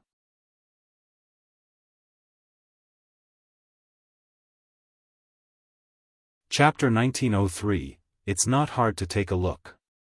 Li Qiye smiled and said, "Since everyone is here already, might as well let you all see it." Li Qiye's words excited the crowd. Their eyes flashed with anticipation while staring at him. Qin Bailey and Jin Gu were shocked as well. They also wanted to see this so-called heaven reckon. "Then please, fellow Taoist Li." Qin Bailey was also excited while cupping his fist, "Broaden our horizon so that our trip will not be wasted." Li Qiye placed both palms together and began to chant, Amitabha. With that, a Buddhist brilliance erupted as he took on the mantle of a Buddha once more. One thought to become a Buddha. Jin Gu gently sighed again at this sight. He knew that there was no chance for him to catch up to Li Qiye in terms of Tao heart. His only hope was to compete with his cultivation. Many thought that his transformation was the most bizarre thing in the world. Such a Tao heart was too heaven-defying. Who else would be able to do this? Perhaps only the Holy Emperor, praised for having the most resilient Tao heart. Li Qiye went to the central area of the shrine and stomped down. With cracking noises, the earth seemed to be shattering, but this wasn't the case. Buddhist laws were forming beneath his feet in the form of rotating text. They then covered the entire shrine. Rumble. With a quake, the area slowly split apart and an altar rose from below. There was an ancient ruler on this altar with a radiance gathered around it like the spirits of myriad eras. The individual shimmering strands were generations of time. Just looking at this ruler would make the mind tremble because it could shoulder an eternity and calculate everything possible. Heaven reckon, Jin Gu and Qin Bailey found it hard to resist since they understood the possibilities of the artifact. Li Qiye grabbed it with a serious gaze. All things change, except for this. Everything can be measured by it. Jin Gu felt a bit helpless and commented, "The ruler isn't the only amazing thing. Fellow Taoist Li, you are unbelievable yourself. One Tao to reach the myriad Tao. You are actually capable of using the arts of Buddhism. It looks like there's nothing you can't cultivate in this world." This imperial candidate could see through the underlying fabrics. Li Qiye wasn't only turning into a Buddha for a temporary time. He was also gifted in Buddhist arts and techniques. Only a minor art. Li Qiye chuckled, "So many people including emperors have come here, pondering. Your old man, War Monarch, had also opened this altar. Unfortunately, he didn't want the associate karma, so he returned the ruler after grabbing it." This naturally shocked the crowd. So War Monarch Heaven Emperor had taken the ruler before but chose to return it? They realized that top-level emperors could still take away the treasures in the Golden Shrine, but removing the karma was a hassle in and of itself. This could incite the wrath of the heavenly execution. Thus, the ruler was indeed tempting, but the execution was too frightening. Li Qiye stared at the ruler in his hand before shifting his sight towards the Ganges River. Finally, he turned at the Buddhist statues inside the shrine. This ruler is connected by fate with me, I shall take it this time. Li Qiye said slowly. Buzz. In the blink of an eye, his radiance began to shred off, one string at a time, just like a young bird shedding its feathers. These strings of light fell and seeped into the ground, resulting in a very strange spectacle. At this time, he walked out of the falling radiance. It looked as if he had just taken off his outfit that was also falling down. He was leaving a Buddhist embryo, including the doctrine's associated laws. This allowed him to jump out of the karmic and reincarnation cycles. With this, he was able to take heaven reckon out of the shrine in a leisure manner. That's impossible. Even characters of the ancestor level shouted. This was an unprecedented feat, but he had actually taken out the best treasure. In a short time, everyone's mouth nearly dropped to the floor. Escaping the Buddhist embryo, this is a peerless karmic fortune. Fellow Taoist Li, if you were born in a Buddhist kingdom, you would have surely become a Buddhist lord. Your very presence would turn the surrounding into a Buddhist holy land and convert countless beings while spreading your eternal Tao. Jin Gu was completely convinced by Li Qiye's abilities. The fact that he could take out the ruler had nothing to do with his personal strength. It was due to his fate with Buddhism. His escaping his Buddhist embryo was jumping out of a karmic cycle. It meant that Buddhism had always been inside his heart. Or rather, he himself was already a Buddha. It is only due to fate that I'm able to shed my Buddhist embryo. Li Qiye said with a smile. He was able to do so because he had a Buddhist seed. If another sacred Buddha wanted to remove their Buddhist embryo, they would need to experience 81 tribulations first. Due to the seed, he was able to escape the karmic ties in Buddhist plane, allowing him to take heaven reckon from the golden shrine without resistance. I am at a loss for words. Qin Bailey smiled wryly. Able to become a Buddha at will then shed the avatar? The myriad laws are already in your control, so cultivation is meaningless. Your thoughts essentially can become reality. An immortal emperor once told me that everything is possible for someone with a peerless Tao heart. I didn't understand or believe it back then, until today. Just cultivating the Tao heart instead of cultivation and laws will be present everywhere. No wonder why Holy Emperor was so respected by his peers. It is not only because of his perseverance, his Tao heart is simply too precious. Looks like you'll be someone like him in the future. Your Tao heart will overshadow all the laws in this world. They might be colorful and amazing, but not to the level of a simple Tao heart. Qin Bailey was quite emotional because he had met emperors before. This gave him a deeper understanding of the Tao heart and his inferiority compared to Li Qiye. Fellow Taoist Li, the Tao path is long, so we'll certainly meet again. I'll be taking my leave now. Qin Bailey cupped his fist towards Li Qiye and left in a cool manner. Jin Gu also stared at Li Qiye and performed the same gesture with a serious expression. Fellow Taoist Li, we will still be enemy the next time we meet, but I am glad to have someone like you as a foe. Your Tao heart isn't something we can reach. When we fight in the future, I'll have to rely on supreme arts and weapons. Jin Gu realized that a superior firepower was the only way for him to beat Li Qiye. Li Qiye smiled freely in response. Works for me. Enmity ends with revenge, this is the natural course of life. Even without our feud, I would still want to fight against you. During my youth, I have met Tao Dragon and fought against Ren Sheng, but after today, you're still the one that makes my blood boil the most. Jin Gu laughed in response. Tao Dragon here was naturally Tao Dragon Heaven Emperor. If it wasn't for the ambush by Ren Sheng, perhaps he would be the emperor in the previous generation, not Tao Dragon. Alas, time didn't wait for him. I'm looking forward to our battle. Jin Gu laughed loudly before leaving with a surging battle intent. Many were relatively pensive after Bailey and Jin Gu left. It could be considered a type of happiness to have rivals like them in life because one wouldn't need to worry about despicable foul plays. Let us return to the ship. Li Qia chuckled and told the princess. People had no choice but to make way for him despite their desire for his heaven reckon. They weren't qualified to attack someone who is on the same level as geniuses like the two that had just left. Rumble. Suddenly, a group quickly rushed over.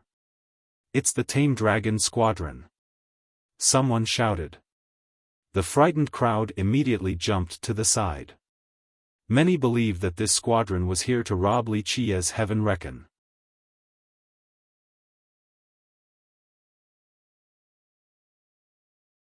Chapter 1904, The squadron's sudden appearance frightened the crowd. In a short time, all eyes were on Li Qia. Some became bewildered while others were secretly gloating while hoping that the squadron would successfully rob Fiercest. Meanwhile, another small group was angrily staring at him, wanting to tear him to pieces as if there was an irreconcilable feud. Tame Dragon Child jumped down from his horse and excitedly laughed while cupping his fist. Congratulations, brotherly, for returning from the other shore. No one before and after will ever be able to replicate your achievement. Li Qia only gave him a cold stare. Guys, bring my brother's treasures up here. Tame Dragon Child shouted at the members behind him. They brought up chests to the front and opened them. A shimmering light from treasures emitted with all kind of dazzling colors. There were weapons, artifacts, chaos stones, and rare metals. All eyes turned towards Li Qia, some became quite unfriendly. This was because this squadron was a group of bandits. One could easily guess where these treasures came from. But now, they were giving it all to Li Qia. The princess frowned at this sight, understanding the implications. Tame Dragon Child smiled and said, "Just a little gift, not enough to show our appreciation. Working for you is our honor and glory. With you as our commander, we'll be able to seize all the treasures in the 13 continents. As long as you want something, just say the word and we'll take it for you. We are your brave soldiers." The spectators' stare turned even worse. It looked like Li Qia was the commander of these bandits. Albeit, it was quite fitting for someone as lawless as him to do something like this. Li Qia. You have gone too far. A supreme beauty and her disciples came over. She coldly shouted, "You have ordered the Tame Dragon Squadron to ambush our disciples and stole our treasures, explain yourself." This enchanting and mature woman was the master of Sunset Glow Valley, Huali. Jilin Princess quickly stopped her and explained, "Valley Lord, I'm afraid there is a misunderstanding." "Princess, there's no misunderstanding, the proof is right there. Our treasures are in those chests." Huali spoke with an oppressive aura. That golden cup is ours." A young disciple behind her was courageous enough to shout. "That squadron also killed our senior brother and stole a diamond-inlaid banner from us." A middle-aged man shouted. "Our Vinecloud Pavilion also had 8 disciples killed and their treasures were taken." Another old man said coldly. In a short time, many experts stepped up and accused the squadron of heinous deeds. At this moment, the princess finally understood the unfriendly gaze people were giving Li Qia earlier. She had heard of the squadron's conducts in the past. They would never leave survivors to tell the tales. But now, they committed such blatant robberies yet left so many survivors. Their intention was clear. Tame Dragon Child wanted to drag Li Qia down the mud, turning the world against him.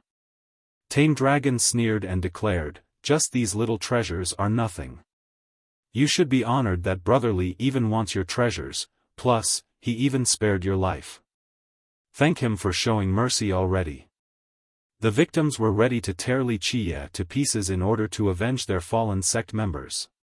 They considered Tame Dragon Child's comment to be evidence of Li Qia's involvement behind the scene. "Li Qia, you might be powerful but you have crossed the line.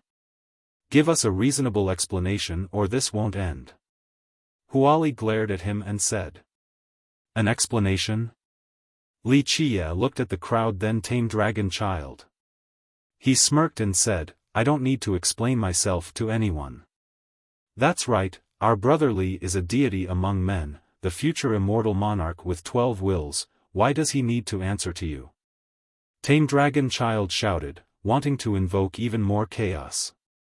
These two infuriated the crowd even more with their disdainful tone. They had a burning fury in their eyes while gritting their teeth. Wuxia, so you are saying you want to be enemy with the Sunset Glow Valley? Huali also became angry. She had no choice but to take action in order to maintain her sect's prestige. Humph, you think you're unstoppable? You alone can fight against the rest of the world.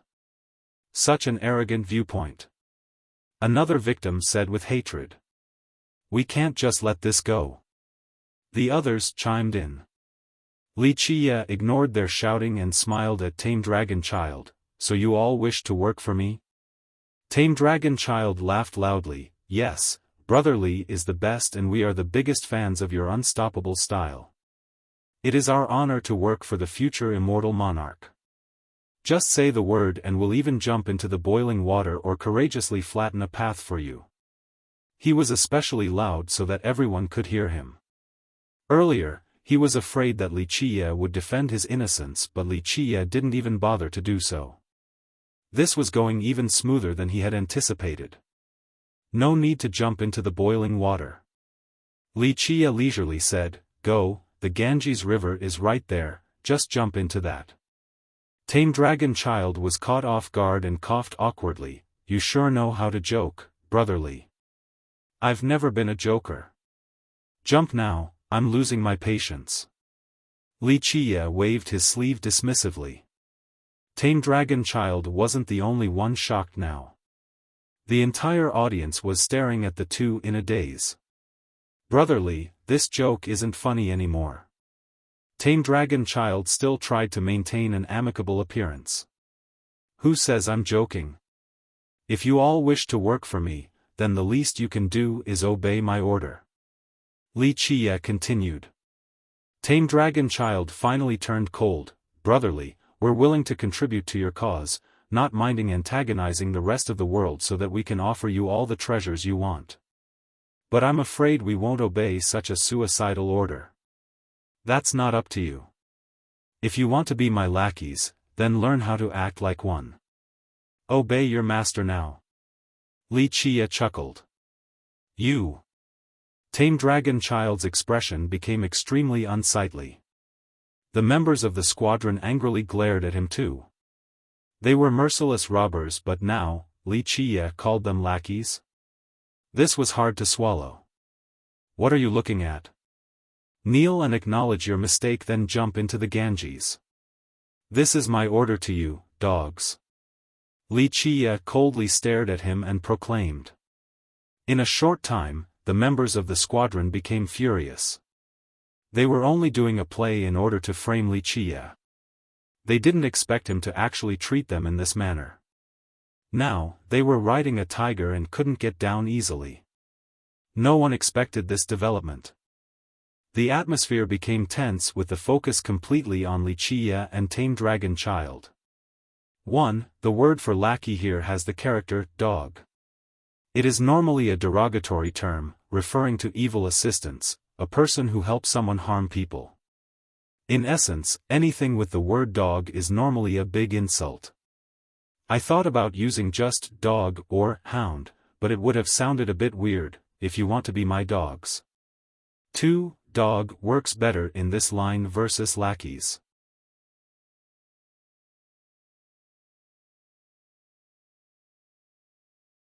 Chapter 1905. The atmosphere became somber instantly.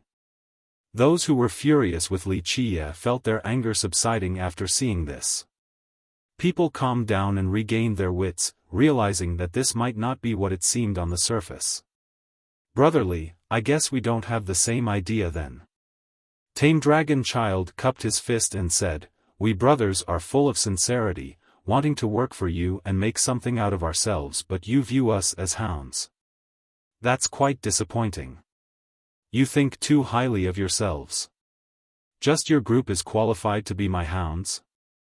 Wuxia said flatly, At your level, it is already a reach to clean my shoes for me, that's why, don't stand here and dirty my view. Suicide into the Ganges, right now. I can't take this anymore. One member in the squadron furiously shouted. Their name alone had frightened the soul out of people, their presence could make knees weak, being the notorious bandits that they are. How could they handle the contempt going on here? If it wasn't for Tame Dragon Child stopping them, these members would have rushed over to try and kill Wuxia. Brotherly, I guess we don't share the same view then. Goodbye. Tame Dragon Child knew that this play was over, so he coldly said while cupping his fist. But as the group was turning to leave, Wuxia suddenly appeared before them. Brotherly, what do you want? Tame Dragon Child's expression turned cold. Nothing, just for you all to jump into the Ganges. Wuxia leisurely said. Brotherly, don't push us too far, we have gotten so many treasures for you, our effort ought to mean something. How can you be so ungrateful? Tame Dragon Child assumed a stance of indignation. Wuxia didn't bother to look at the treasures on the ground and said flatly, don't cover yourself up with gold foil. These are treasures? Only a bunch of scrap metals, I wouldn't pick them up even if they were lying around on my path. Only a bunch of fools like you would consider trash as treasures and dare to claim some merits in front of me for them. Senior brother, let's take him down. Another furious member clamored. Tame Dragon Child uttered, brotherly, you are way out of line. We can only blame ourselves for being blind and will drop this matter. From now on, we'll have nothing to do with each other. It's not your turn to give orders here. Wuxia chuckled, since you dared earlier to plead loyalty to me, your dog lives are in my hand. Thus, disobeying my order will only end with one thing, death. Brat, you're pushing it, you think our Tame Dragon Squadron is afraid of you? These disciples were annoyed enough earlier already, so they instantly jumped to the front. In the blink of an eye, he was surrounded by the squadron. These members wanted nothing more than to take him down. Such a development caught the crowd off guard. In a short time, people glanced at each other. Of course, many were willing to watch since this was like a dogfight to them. They didn't like either side. You think your group alone can take me down? Wuxia smirked without any trace of anger while staring at the squadron. Brat, we'll cut you to pieces. One of the members loudly threatened. Clank. The members unsheathed their weapons, ready for combat. Outside of their notoriety, they were also battle-hardened and ferocious. A murderous aura permeated the air after they took out their weapons. One could smell a thick stench of blood. No mercy. Wuxia's eyes suddenly flashed as his Dao heart circulated. Kill him. The members of the squadron crazily shouted with reddened eyes. Ah! Suddenly, heads fell to the ground one by one with blood spurting out. A shocking scene appeared before everyone. The squadron members were actually killing each other. In a flash, one in the back stabbed a member in the front through his chest, but the latter had also already swung his sword back at the former's head. Decapitation and dismemberment became a common sight with screams and blood staining everywhere. Have you guys gone mad? Tame Dragon Child was overwhelmed with shock and cried out, but it was too late. All the members were already dead, killed by each other. In a short time, the entire scene came to a horrifying silence. All eyes were wide open. The crowd couldn't calm down at all since this was completely outside of their expectation. Of course, Tame Dragon Child was more shocked than anyone after seeing his members who were as close as brothers killing each other. One thought manipulation. This was one of the 6 thoughts in the scriptures, capable of turning someone into a Buddha or a devil with a single thought. Of course, it could also turn others crazy or force them to become murderers. This particular transformation was completely different from Wuxia turning into a Buddha with his Dao heart. The former also allowed for him to control the enemy's emotions. Thus, when he used this particular technique, he could either pacify them or turn them into tools of murder. The Tao heart from these squadron members wasn't that strong in the first place. Furthermore, their heart was filled with cruelty and killing. This made it easy for him to control and make them kill each other. They had no chance of resisting his supreme will. Tame Dragon Child was a brutal person who never knew what fear felt like. Alas, he was experiencing it now, not wanting to become a puppet like his fallen brethren. When people calmed down, they started staring at Wuxia. Some even started backing off to a safe distance with a pale complexion. Wuxia could make these brothers kill each other so he could also control them all the same. They would instantly become his murderous puppets. Thus, their eyes on him instantly changed into a shade of fear. Ultimately, one could gauge and even resist a powerful cultivator. But as for a devilish art like Wuxia, they didn't even know where to begin. It's not too late to jump or you'll die a much, much worse death. Wuxia said with a smile. Tame Dragon Child faltered backward and pointed at Wuxia. His finger was shaking as he shouted, "Wuxia. You, don't push it. My master is an 11-totem high god and I have 8 martial uncles as well, all high gods. If you dare to kill me, they will seek retribution. At that point, even if you have an imperial lineage as your backing, they can still annihilate all of you." The severity of the message couldn't mask the guy's weakness. Nevertheless, this threat was still enough to frighten some of the crowd. Tame Dragon High God had 11 totems, quite a dreadful existence. More importantly, he also had 8 other high gods on his side. Antagonizing this group was quite frightening. This was the reason why ordinary imperial lineages didn't want to mess with them.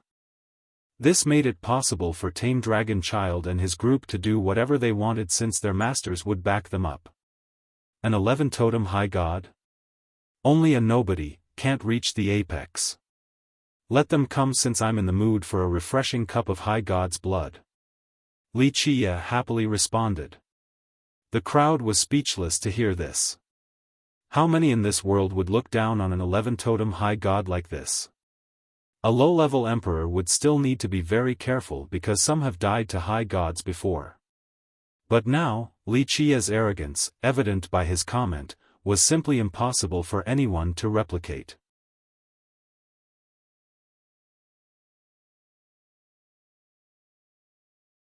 Chapter 1906. It didn't take long before all experts here were staring at Wuxia. Fierce wasn't enough to describe someone who publicly denounced an 11-totem high god.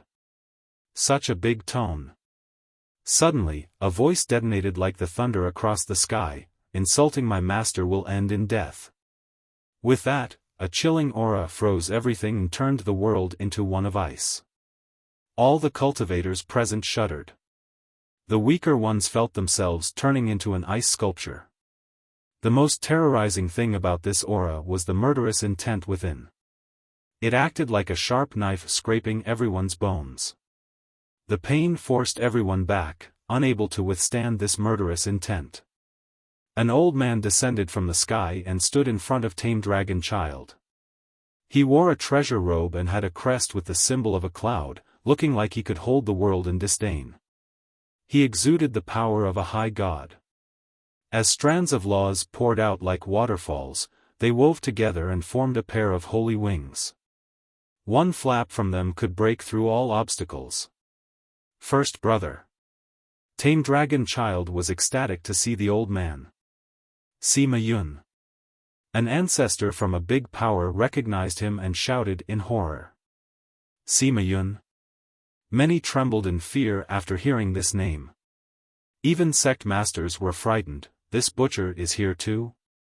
In a short time, the crowd receded like the tide and stood even further away.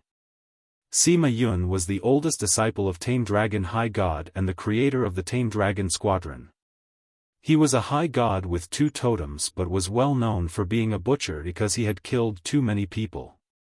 There were quite a few high gods in Pure, a land of experts.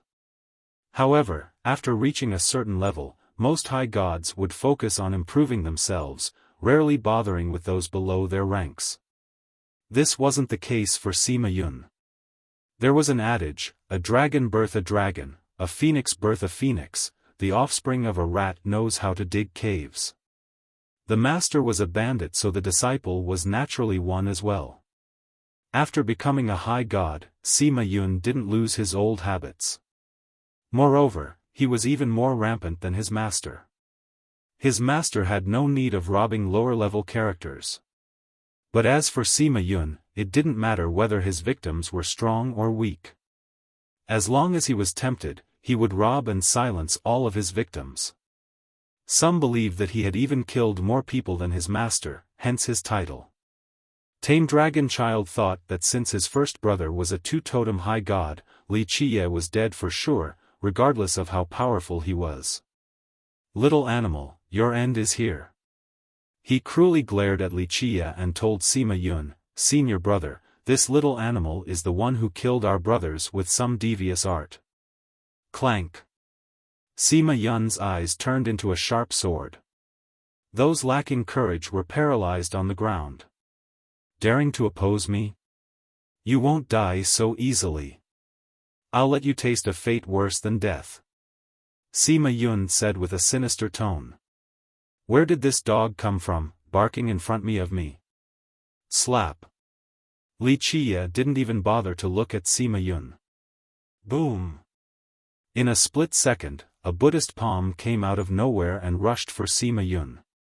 Scram! Sima Yun roared. The two wings made out of laws instantly spread, causing a loud gust that destroyed space. They slammed on the Buddhist palm. Boom! The palm crossed the myriad realms. Even if the wings were stronger, they wouldn't have been able to stop the palm. It pierced through the two wings and ruthlessly slapped Sima Yun's face. Bang! He spat out a mouthful of blood after the slap.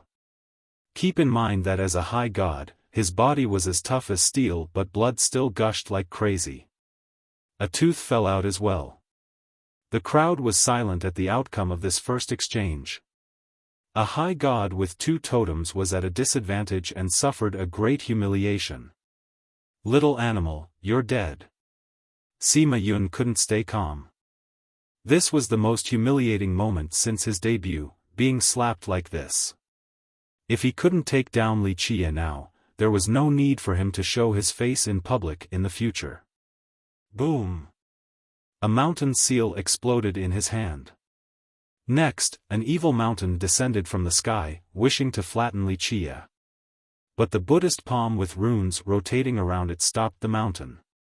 It looked like an eternal attack. Activate. Sima Yun's mountain seal became dazzlingly resplendent, illuminating the entire world. The aura of a high god ravaged the entire area like a devastating primal tsunami. Rawr! Evil dragons rushed out of the mountain, making the seal seem like a dragon nest. Bang! Bang! Bang!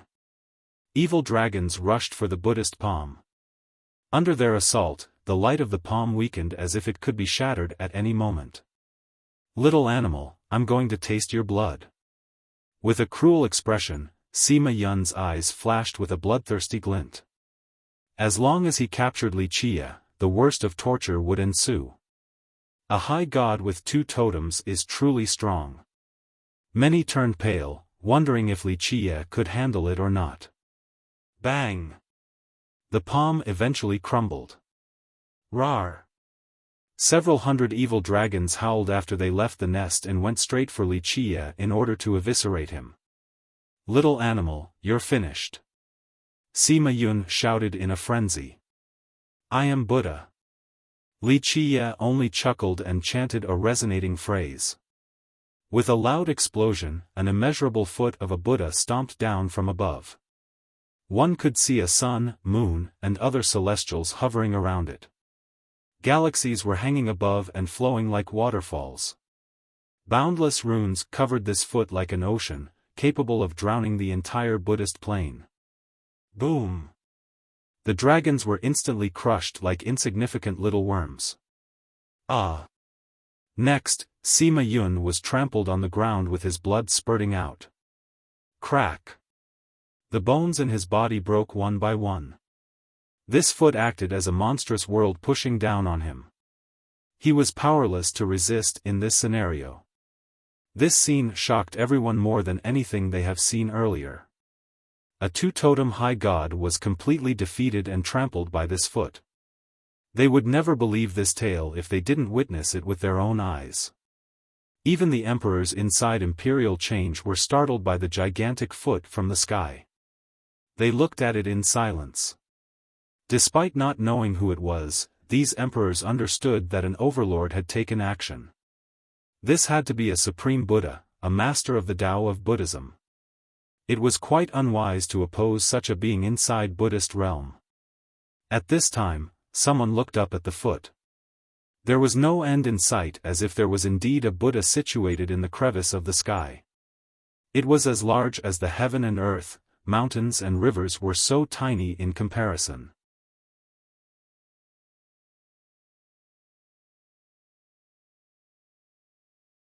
Chapter 1907, A two-totem high god was trampled beneath that foot like an ant.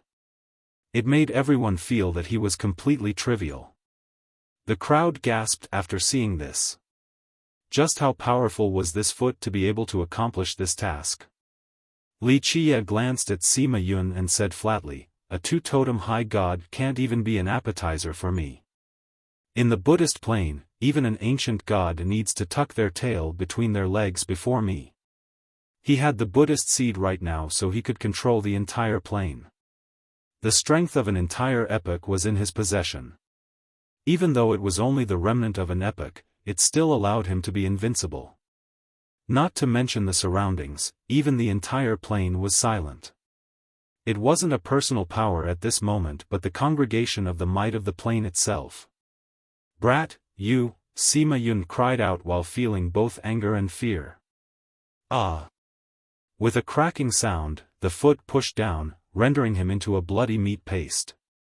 He didn't even have the chance to act livid, let alone resist. He was fighting against an epoch, so he was completely insignificant in comparison, despite being a high god. When the foot disappeared, only a flattened meat paste was left. A sanguine stench touched everyone's tip of the nose. Ugh! Some couldn't help but vomit, not because of the particular stench, but because they were scared out of their mind. Back on Eternal, Qin Bailey saw the whole thing and shook his head. "Ignorant fool, Li Qie is capable of becoming a Buddha with a single thought and could even leave the embryo. He has no opponent in the Buddhist plane. This is the holy birthplace of Buddhism. Going against someone who has total control of this Tao is so unwise. Not to mention a minor god, even an emperor would need to evaluate their strength first." Qin Bailey was still the ruler of an imperial lineage. His knowledge was far beyond an ordinary expert. After seeing Li Qie left the Buddhist embryo at the Golden Shrine, he was aware that Li Qie could use any of the Buddhist techniques. Keep in mind that there were other Buddhist lineages in the 13 continents. However, the true origin of this doctrine was from this place. Many monks became enlightened here and eventually started their own temples. Thus, opposing a supreme Buddha like Li Qie in this place was truly foolish. A Buddha like this had an absolute advantage on his home territory. The entire scene was trembling. The more timid members were sitting flat on their butts. Li Qie simply smiled and started walking towards Tame Dragon Child, who was completely pale with weakened knees. "You, don't come over here, don't come over here." The man acted as if he was looking at a ghost. He was truly aghast at this second. Li Qie chuckled, "Anyone else? Tell them to come out so I can deal with them all at once, no need to waste time. Don't be so contemptuous. My master is Tame Dragon High God." The man was crawling away. "I know, your master is Tame Dragon High God, no need to repeat it." Li Qie gently waved his sleeve, "Tell your master and uncles to come, I'll flatten them all to rid the world of evil." "You."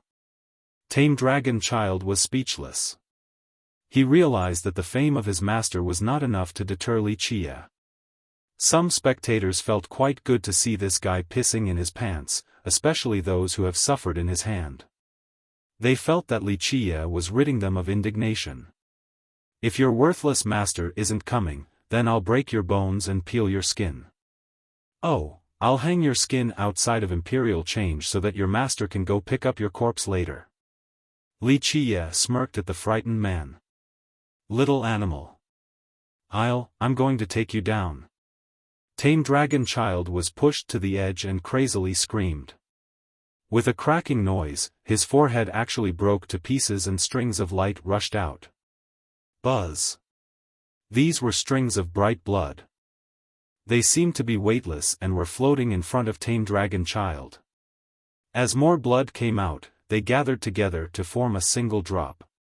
It was sparkling and translucent, quite a beautiful drop of blood. It seemed to have experienced countless refinements.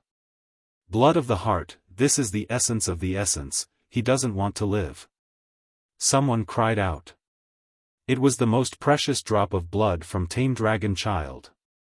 Once it was gone, not only would his body be gone too but his true fate would also be damaged. This was a perilous endeavor. Bang!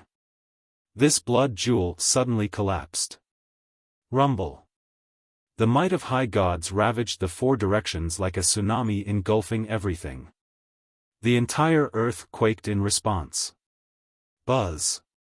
A portal opened and 9 stately figures instantly appeared before Tame Dragon Child. Black flames engulfed the sky and ferociously swept through everything. Just this brutal aura alone could scare the soul out of cultivators. It's the Tame Dragon Cavalry. A sect master blanched at their arrival. In a short time, so many retreated, some even ran for dear life. This infamous cavalry had a terrible reputation. Just its name alone was enough to frighten people. No, these are just Tao avatars with the wills of the high gods. An ancestor saw through the 9 figures. Alas, these Tao avatars empowered with their wills were still extremely powerful. This was different from a remnant intent. It was nearly the same as if the high gods were here with their real body. Normally, the descendants would only be able to summon Tao avatars from living emperors and high gods. The dead ones could only leave behind their will and intent, not the Tao avatar. Because of this, Tao avatar summoning was much more powerful than the simpler version. Nevertheless, their aura was still enough to crush the firmaments and make the realms tremble due to their sheer number. Are they trying to utterly crush him?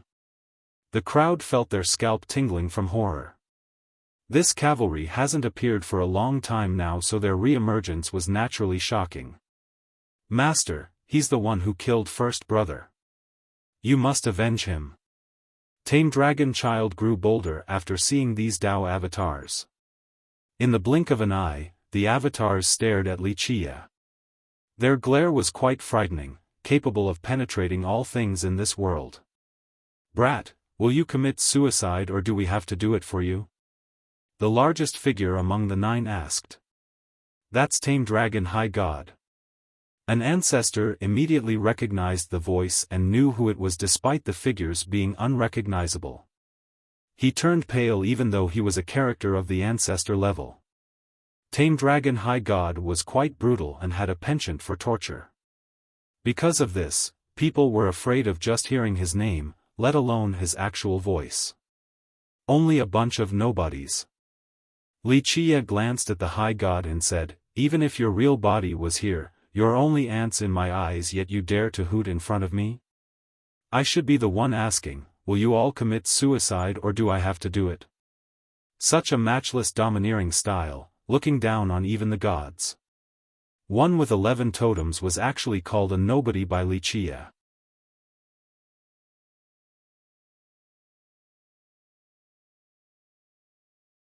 Chapter 1908, You Court Death. The 11 totem high god roared, shocking the myriad realms and breaking the stars. The laws of the world wailed, all were nothing before his voice. The experts and beings were quivering. Boom! The 9 high gods attacked together, seemingly part of one being. Their divine flames blotted out the momentum of all creations. In this split moment, all spatial realms and domains were sealed by their flames. Oh Mother! The cataclysmic flames coming out of nowhere scared the hell out of the visitors in Buddhist plane. Personal strength no longer mattered since all would be swept by its might. The strong dropped to the ground while the weak soiled their pants. Boom! The divine flames crazily shrank and gathered in a single spot. A black hole came into being, capable of sucking and devouring all things. Stars were victims as well. They instantly crumbled after being sucked inside and turned to ashes. There was no point in trying to escape. This power was enough to swallow the entire plane. Amitabha. In the blink of an eye, Wuxia placed both palms together for a mudra. There was no overly dazzling Buddhist light and affinity this time around. It was only a faint glow around his body. But he seemed to be crossing through eternity and the river of time itself. This was a being from an old epoch traveling to this world, no longer restrained by the yin-yang and temporal sphere. He still had the same physical appearance with a faint glow. Alas, he had become an everlasting grand Tao, capable of persevering through the epochs to the present day and even the future. He was the start of an epoch, one of Buddhism, that will continue to flow towards the unknown. Buzz. Multiple kingdoms appeared around the plane. Each of these Buddhist kingdoms was massive. One of them was even larger than Pure. Multiple sacred Buddhas were present in each kingdom, spanning from one era to another. They seemed to have come here from the past just to greet Wuxia. Furthermore, trillions and trillions of beings in these kingdoms were quite different from each other with the exception of one thing, their faith in Buddhism. Amitabha. The all-too-familiar chant echoed across exploration grounds. A Buddhist affinity finally permeated throughout the entire area. The Buddhist plane had become dazzling with this light, just like the rebirth of an epoch. In the perilous locations of exploration grounds, many pairs of eyes lit up and turned towards the light. The citizens from the countless eras and the Buddhas were all bowing at Wuxia. The faith of an entire epoch was gathering on him. At this moment, Wuxia, who was still himself, became the creator of an epoch, the master of Buddhist plane. The cultivators instantly kneeled. Wuxia didn't have a divinity suppressing them at all, but they instinctively did so, not wanting to stand up. A grand Buddha with a golden avatar.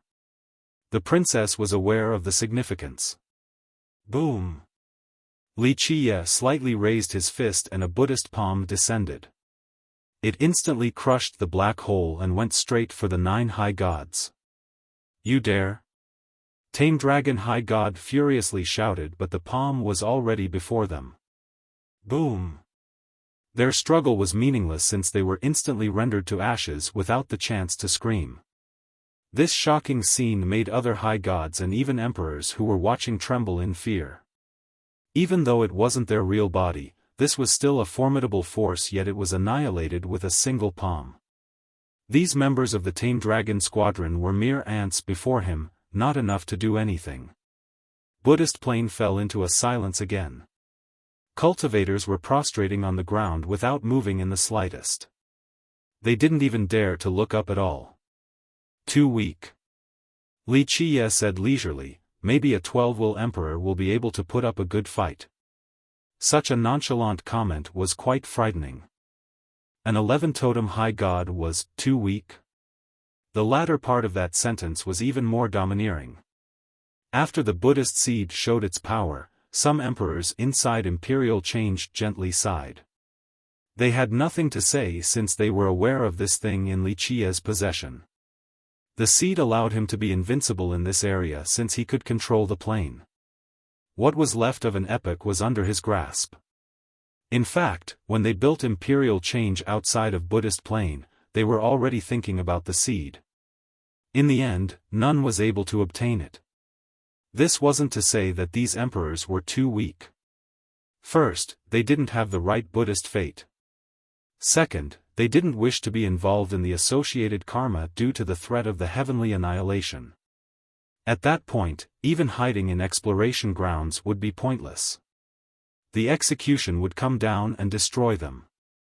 This was because the karma of the Buddhist seed was too great. Plus, they were already powerful beings. These emperors wondered about Wuxia's origin to be able to obtain the seed. This turned him into a grand Buddha with a golden avatar in the plain. In the long Buddhist epoch, there were only 9 golden Buddhas. Meanwhile, the plain was still considered part of this epoch. Thus, how strong was a golden Buddha walking in his own epoch? Like Wuxia had said, he would be able to fight against a 12-will emperor. Therefore, both high gods and emperors didn't want to provoke Wuxia, a golden Buddha in his own territory. Number was no longer a factor, all would be annihilated in a battle with him. Wuxia dispersed the Buddhist light. He was still the same guy as before, as if nothing had transpired. He walked towards Tame Dragon Child, who was paralyzed on the ground. His fear had rendered him unable to crawl and escape. There was no strength left in his body. Naturally, one could also smell urine coming from his trousers. Anything else? Wuxia chuckled and said, "I'm afraid your master and uncle won't be coming here any longer." Tame Dragon Child opened his mouth, but no words came out, for he was stricken with fear. Scheming in front of me? Even the greatest of machination is only a mere speck of dust before me. Just a simple wave of the hand and it will cease from being. Wuxia continued. This was indeed the truth. Most schemes were useless before absolute power. It was akin to a mortal scheming before an immortal emperor, quite a naive and foolish endeavor.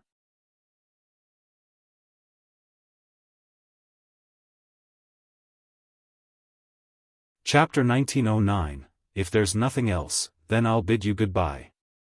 Wuxia chuckled and casually pointed forward. Tame Dragon Child was instantly crushed into a mist of blood. He thought he was smart and had been coming up with schemes ever since Wuxia got the treasure from Hope. He decided to carry out the plan at the Buddhist plain. In his mind, as long as his plan was successful, Wuxia would be public enemy number 1. At that point, Wuxia would need to rely on their master in order to survive. Thus, his treasures would no longer belong to him. But the plan he was so proud of was only a joke in Wuxia's eyes. It was meaningless before absolute power, just like a speck of dust. Wuxia withdrew his gaze and glanced at the chests of treasures on the ground. Take back what belongs to you. They are only scraps, not enough to get in my sight. Any treasure from the Golden Shrine is superior than these things here. No one dared to retort to the rather rude comment. Even Yin Huali was completely silent. They understood that it was only a scheme from Tame Dragon Child earlier. Plus, someone of Wuxia's level had no need for their treasure. As he said, he could randomly pick anything out of the Golden Shrine and it would still be much superior. After Wuxia and the princess left, they quickly took back their treasures. No one dared to grab anything that didn't belong to them because Wuxia's authoritative comment was still lingering in their mind. If Wuxia were to find out of any wrongdoing, they would be dead for sure. Thus, a nonchalant comment from him became the inviolable words of laws. When the two passed by the location of the Buddhist bell, Wuxia gave it another look. It was still hanging in the sky with experts still hiding in the broken space. They were biding their time for the right moment to take it. Wuxia simply reached out for the bell. Clank. The bell ringed, but it didn't attack Wuxia. It emitted a Buddhist light with an indescribable sense of harmonization. He easily obtained the bell after the ring like the plucking of a fruit. This astounded the hiding experts and high gods nearby. Everyone knew that the bell was quite powerful, not inferior to any imperial Dao weapon. That's the reason why so many coveted it. Alas, all failed, including low-level high gods, hence the astonishment of the crowd. That's the man who turned into a Buddha. Anyone else taking the bell would instantly be surrounded by the experts here. However, after noticing that it was Wuxia, they could only bemoan their own fortune. Some even waited for several thousand years here, only for this to happen. This was because they saw the scene at Buddhist Plain earlier when Wuxia killed gods like crushing ants. Messing with him was simply suicidal. Eventually, these experts dispersed since there was no more chance of taking this bell. Wuxia gently flicked the bell to remove the associated karma and gave it to Jilin Princess. He said insipidly, "You have a fateful connection with Buddhism, so keep this with you. It will be beneficial." "What about the karma?" the princess blurted out. Even though Wuxia had removed it, the karma wouldn't disappear just like that and had entered his karmic fate. "The karma I shoulder is beyond your imagination, this little bit can't reach the apex," Wuxia said, "plus, I can also leave the Buddhist embryo whenever." There was no karma greater than the one in the Buddhist seed in the entire plane, same with the karma of this bell. "Thank you, young noble." The princess regained her wits and accepted the bell. She bowed deeply towards him without refusing the gift. "Ha ha ha, virtuous niece, I didn't expect to see you here at Buddhist Plain." At this time, a boisterous laughter came about. A burly old man landed from above. His eyes were large like a spirit bull, beard long like a horse's mane, but made from steel. This resulted in a mighty package. His gray hair indicated his old age, but he was still as vigorous like a tiger. This was definitely a fierce cultivator. "Uncle Lin." The princess was surprised to see a senior at the plane. "You're here as well?" "Ha, little lass. I haven't seen you in a couple of years, but you're so big now. I'll go have a drink at your house later." The old man laughed and said. "Why are you here, uncle?" she asked. "Sigh, don't ask." The old man looked at Wuxia and smacked his lips. "For a few years now, I've been wanting this Buddhist bell because I do lack a suitable weapon. Unfortunately, I couldn't take it at all. Looks like a waste of time now." The princess understood right away. So it turned out that the guy was hiding in the sky and waiting for the bell. "Young noble, this is my Uncle Lin, a high god." The princess introduced the two of them. "Little lass, don't call me a god. A minor one like me can't get into this Tao brother's sight." The old man laughed and cupped his fist towards Wuxia. "This little old man is Xiaofan Lin, born impure. To be able to meet you in the fortune accumulated from 3 lifetimes." The princess chortled after hearing the old man's humble tone, but she wasn't surprised. Xiaofan Lin wasn't much in the presence of an overlord like Wuxia. Xiaofan Lin was a friend of the Jilin clan and was especially close to the princess' father since they got along at first meeting just like old drinking buddies. He was very strong with a set of 3 totems. He was an unreachable existence in the eyes of others.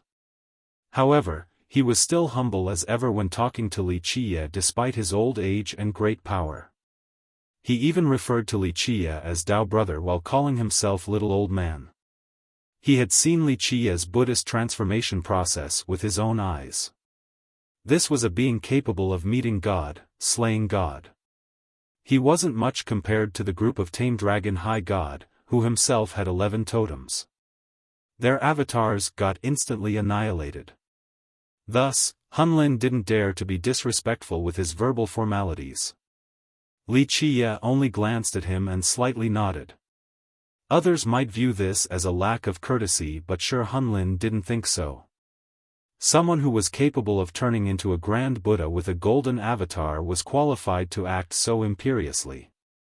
"Virtuous niece, where are you two heading off to?" Hunlin smiled and said. "Remote wildland." She answered. His eyes lit up in response. "I just happen to have nothing to do anyway, mind if I tag along?" Despite asking the princess, his eyes were still on Wuxia because he knew that Wuxia was the decider. The princess also looked at Wuxia, not daring to respond. "That's fine." Wuxia chuckled and continued forward. Hunlin immediately got closer, acting like a young servant instead of a high god. He laughed and said, someone like me is not enough to be an appetizer to a ferocious place like remote wildland. To be able to follow brother to this place to broaden my horizon is truly a blessing. The comment was slightly exaggerated, but the wildland was indeed quite perilous. Even high gods wouldn't dare to go there recklessly. Once, a grand emperor with 11 wills had fallen in that place. The group didn't take long before returning to Eternal. The ship captain was standing there and waiting for Wuxia. Go now. After seeing his expression, Wuxia gently waved his sleeve and the princess took her leave. Sir, this is the VIP guest list. When they were finally alone, the captain bowed deeply before handing Wuxia a list. Wuxia flipped the pages and smiled. Looks like quite a few of these monstrosities are coming to go all out at remote wildland. They're taking a coffin with them, but I don't dare to guess what is inside. The captain respectfully said. It's useless, whatever they're taking along. Wuxia freely said, the things in the wildland can't be obtained by the likes of them. If they keep on thinking that they'll be able to get stuff from there just because of a little connection due to their origin, they'll die so fast. The captain stood there without daring to ask more. Despite being quite mighty himself, this matter far exceeded him. It was at the level of emperors.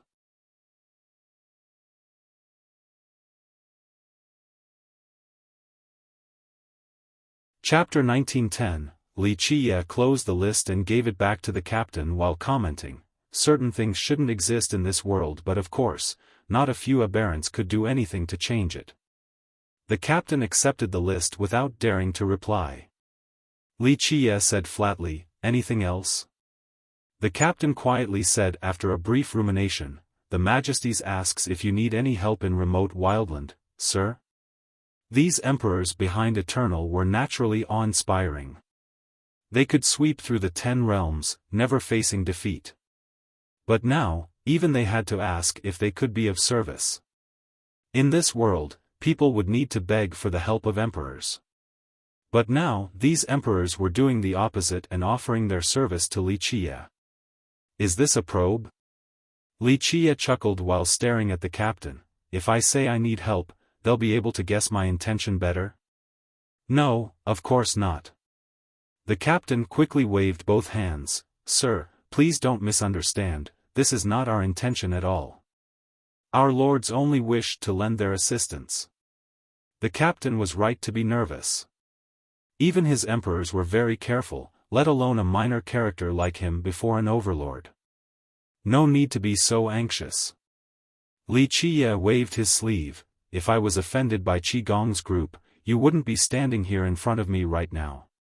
The captain heaved a sigh of relief after hearing this. He has been quite afraid, despite not completely knowing Wuxia's true origin. Nevertheless, the upper echelon showed great prudence in this, in turn, scared him as well. Wuxia gazed towards the horizon and said, in the 13 continents, only Qigong's group know of my arrival. As for old geezer Qian's group, they wouldn't talk about me with others. Heavenly authority has always been imperious, old geezer Qian is even more unfathomable. The captain nodded in agreement. Heavenly authority was rumored to be one of the strongest organizations, made up of several strongest grand emperors. Many emperors from the heaven race weren't qualified to join it either. Some even said that 10 will emperors in that organization weren't exposed to the real issues either. Only World Emperor and his peers were privy to the top information. Wuxia withdrew his gaze and slowly said, if Qigong is aware of my identity, then they should know that I have plans for coming to remote wildland, and of course, they also know that very few things could attract my attention. This lowly one knows nothing about this. The Majesties are only worrying that other emperors might join in too, so they ordered me to ask. The other emperors? Wuxia said, the items in remote wildland are indeed tempting even for emperors. Inevitability is the nature of the world, some things can't be hidden forever. Plus, emperors have divination capabilities. The captain agreed. In exploration grounds, the remote wildland had certain things that even the emperors coveted. Old geezer Qian was aware of his coming, but he wouldn't tell the others. He wasn't a talkative one, and his organization didn't like sharing information either. The ones that knew about his arrival were the emperors that had some relations with him in the past. A few of them probably heard something from the imperial cabinet. The ones behind Eternal knew of Li Qia's identity, but they were speculating the purpose of his trip. Even though they have met him before, they weren't his confidants, unlike Immortal Emperor Min Ren and the others. Thus, they didn't dare to take action without asking. You can tell our masters that when I need them, I will let them know. But they should know of my personality. I don't like people spying on me. Li Qia eventually said. Sir, I will definitely send the message. The captain hurriedly responded. As for the other emperors that might come, don't worry about that. If they think about interfering for a cup of soup, then let them come. Li Qia said, Remote wildland is a good place, it needs a few emperors as an offering. High gods alone aren't enough, only emperors are this valuable. With that, he revealed a deep and mysterious smile. The captain shuddered in response. Emperors were usually a taboo topic for others, but as he was listening and looking at Li Qia, he saw an outrageous illusion. He felt as if emperors were only praise at this moment. Li Qia was an overlord hiding in the shadows, waiting for emperors to come knocking on his door. Then he would open his massive jaws to devour them. Let's go. Li Qia told the captain, I never mistreat those who follow me. If there is a big harvest at remote wildland, your masters will also receive their just rewards. This lowly one understands. The captain bowed and said, I will repeat every word. Next, he asked, and about the passengers on the ship, Sir, how do you want to deal with them? Let them be. There is an adage for this, the mantis stalks the cicada, unaware of the oriole behind. Only at the last second will we know who really is the prey. Affirmative, sir. The captain bowed once more before quietly leaving. Li Qia contemplated in silence for a while before murmuring with a faint smile, maybe it really is time to offer some imperial blood. Don't blame me for your blindness leading to death. He returned to his room and sealed the space around him. He took out Heaven Reckon and carefully inspected it. This was an extremely heaven-defying treasure, the apex creation of an epoch. Not offensive focus but still amazing enough. He evaluated, it doesn't affect the outcome of a war too much. When one breaks out, others will find more relevant artifacts. This ruler wasn't meant for battle, only a supporting type. Because of this, others didn't try to obtain it despite its nature of being an apex treasure. If it was a paragon artifact meant for war, the emperors would have paid any price to grab it. I guess we'll wait and see the harvest at remote wildland. Li Qia thought to himself. The trip to Buddhist Plain this time was only out of convenience since it was on the way. Same with Heaven Reckon, his real goal was the wildland. When the darkness comes, the paragon artifacts will surely appear. His eyes were gazing into the distance. He eventually sighed and said, saving the world is not just about wiping away the darkness. No one will be able to do so forever because the darkness in the heart is indestructible. He didn't want to be a savior, but when the time comes, he had no choice but to take a stand. There was no other choice, he wasn't one to sit idly by and watch. Hopefully, a conclusion will come soon. He continued his reflection, at the final moment, we'll find out who are good and bad guys of this world. The world has no idea right now. Good and bad, guardians and saviors, wise sages and devils. The inhabitants of this world simply had no clue. Perhaps the wise sages in their eyes were actually monsters.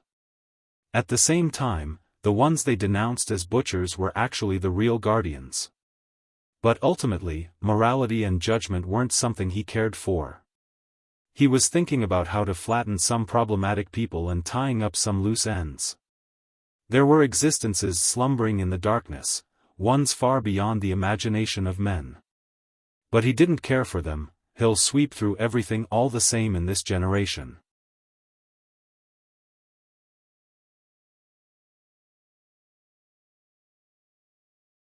Chapter 1911. After finishing the supply run, Eternal started again on the path to remote Wildland.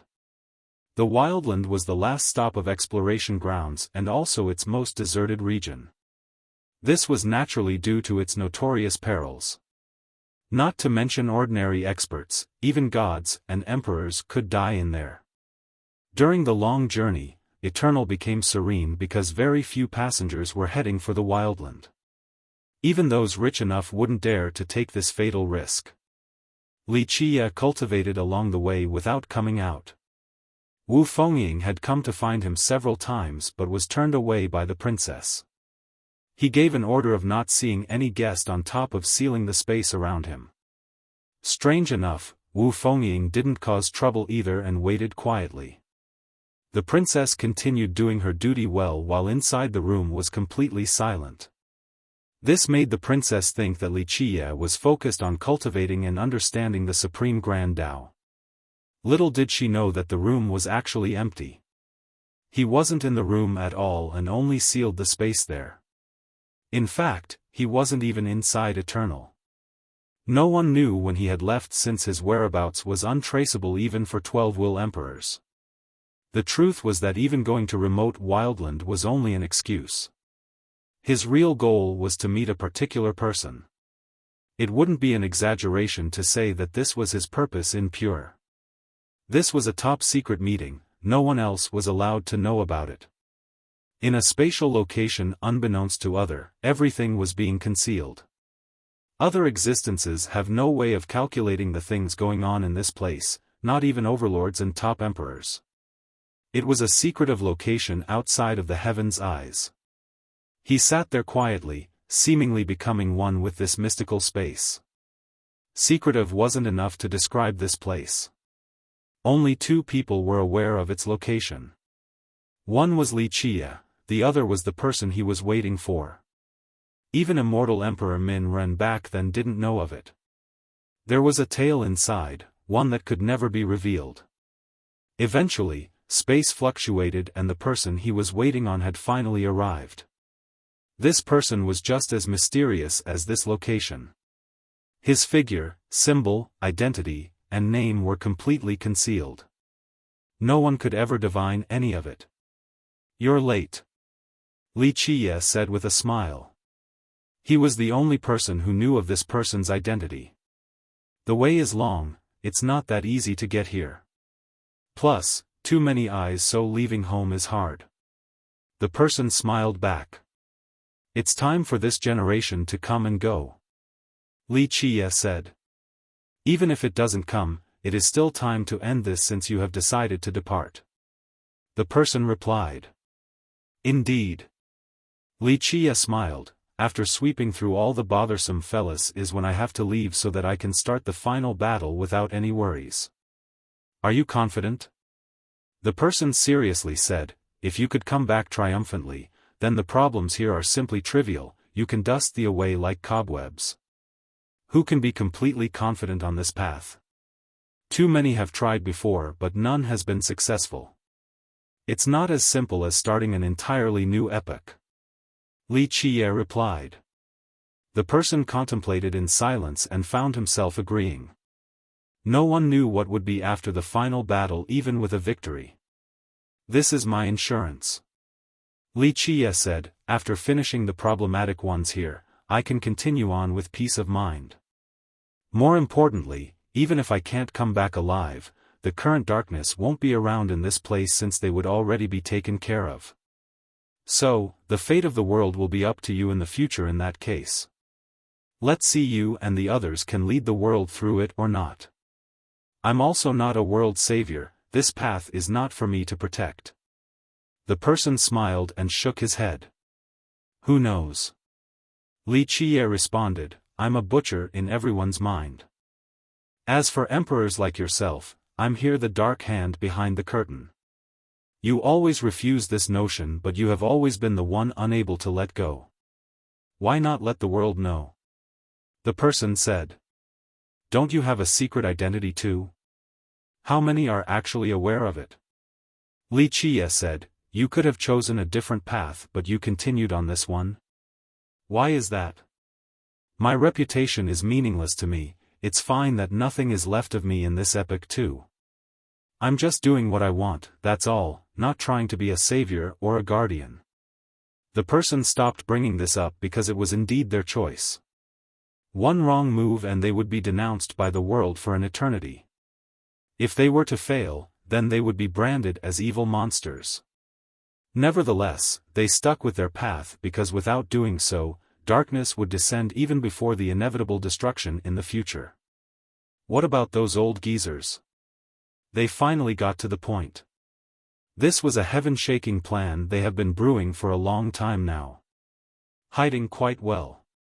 The person replied, they know very well that some emperors won't give up and Jiao Heng's group won't stop either. There is no new information on them and Jiao Heng's group. Don't worry, Jiao Heng won't die so easily. Wuxia couldn't help but smile, given his personality, as long as it is within his grasp, he'll keep on fighting to the end. These emperors have paid a great price on their path. Their contribution won't be inferior to immortal Emperor Min Ren and those who have embarked on the ultimate expedition. Other invincible immortal emperors such as Jiao Heng chose a different path from the ultimate expedition. This was related to an eternal yet secretive war. Maybe you should find Pure Wood, he'll have even more information. The person said. It's not that easy to meet Pure Wood. He'll appear when the time is right since he has his own plans and calculations. The guy knows his stuff after living for so long. Wuxia stated. Purewood Divine Emperor was the first Grand Emperor of the 13 continents and also the most mysterious one. No one knew anything about him or even whether he was alive or not. Ultimately, even if they don't want to come out, we'll bait the snakes into living their nest by tempting them with something. Wuxia said. We'll need to get rid of some emperors first. The person added, whether it be you or me, when the war begins, I can't be sure that everyone will be on our side. Plus, some emperors have made their stance clear. At that point, we might be besieged on both sides. Certainly. Wuxia smiled, we'll cut off their wings so they can't fly. Remove their fangs as well because if it keeps on growing, we won't be able to lead them out of hiding. We'll lose our chance then. Who do we start with? The person asked. We can't be too obvious in this, right? Wuxia said, it's fine for us to have a mental list. Kill who deserves death, whether they be a grand emperor or an immortal monarch. Do not allow them to stand on the other side.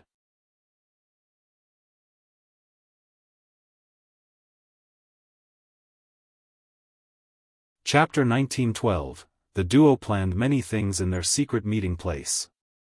They discussed the unseen tales relating to the emperors, the important ones with 10 wills and up. The low-level ones weren't qualified to be part of their conversation. The content would shock the entire 13 continents since it involved the great characters from the previous generations. They also talked about the current state of these emperors and their recent movements. For example, which one was creating a supreme weapon? Another was wanting to sneak into an ominous ground? A different one wanting a rebirth? The top emperors must make their stance clear. Wuxia said solemnly. I agree. The person became serious as well. In the contemporary, the 13 continents only had 4 surviving emperors with 12 wills, Purewood Divine Emperor, World Emperor, Profound Emperor, and Immortal Monarch Yi. Purewood was a dragon whose tail couldn't be seen. He has always been elusive, everything about him remained shrouded with mysteries. As for World Emperor, he has been the Dark Crow's rival for generations. Many emperors were aware of this lifelong rivalry. It might not be that easy. The person said slowly, after Crimson Emperor got rid of one will, it's virtually impossible to find him now.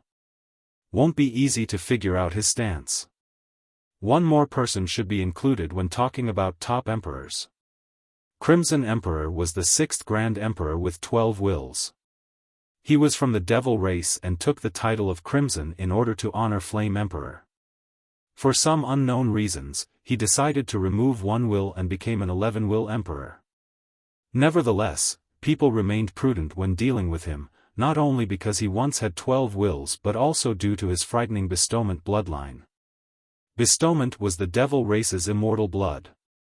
The combination of having 11 wills and this bloodline allowed him to become a dreadful existence, feared by other emperors. Moreover, there was a rumor stating that he had inherited the true immortal armament of Flame Emperor. Flame Emperor was the 3rd to have 12 wills. He was also from the Devil race and had one of the 5 true immortal armaments once. Unfortunately, his life ended due to the heavenly execution. His armament became missing from then on. It wasn't until the emergence of Crimson Emperor there were rumors of him possessing Flame Emperor's old armament. Just imagine, his personal power combined with a true immortal armament. The world believed he was still on the same level with the other 12-will emperors. He was a unique 11-will emperor in this regard. No one would dare to question his capabilities since he had 12 wills once in the first place. Yes, Crimson Emperor has been very elusive. Wuxia nodded, "Don't worry, I'll find him. If he truly wants to walk the path of Flame Emperor, he'll know the right choice to make." Not sure about Profound Emperor. The person said, his attitude is very unclear about the future and even towards his own divine race and the others. It's not as clear as Heaven Authority, so I'm quite wary about him. Heaven Authority was an organization of Grand Emperors led by World Emperor. Their stance was very clear, to support and prosper the Heaven race. Wuxia said, "It is a bit dangerous. 12-will emperors are always being watched attentively. Both we and the enemies want them on our side. If Profound Emperor won't make a choice, then we must kill him. It's a double-edged knife, able of stabbing the enemy's weak spot but also ours." These top emperors had immense destructive power and could change the overall situation quite a bit once they took action. Thus, they were an important topic in this conversation. That's true. We might need to be more forceful because if he were to backstab us when the darkness comes, it'll incite chaos. More prudence is required. The person said. Yes, we're actually quite good on the ancient gods front right now, just need to worry about Profound Emperor.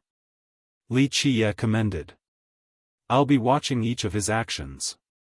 The person said, as for Immortal Monarch Yi, no need for me to waste time. I'm sure you know the monarch's stance the best. I can make a decision for Yi. Wuxia nodded, so right now, keep a tight eye on Profound Emperor. If he were to show any sign of joining the enemy, focus all of our firepower to annihilate him. It'll be much more problematic, letting him have a chance when the war breaks out. So be it. The person nodded. They were planning the most shocking battle in this world, relating to the old origin of this epoch. Victory was a necessity, and not a barely won one either.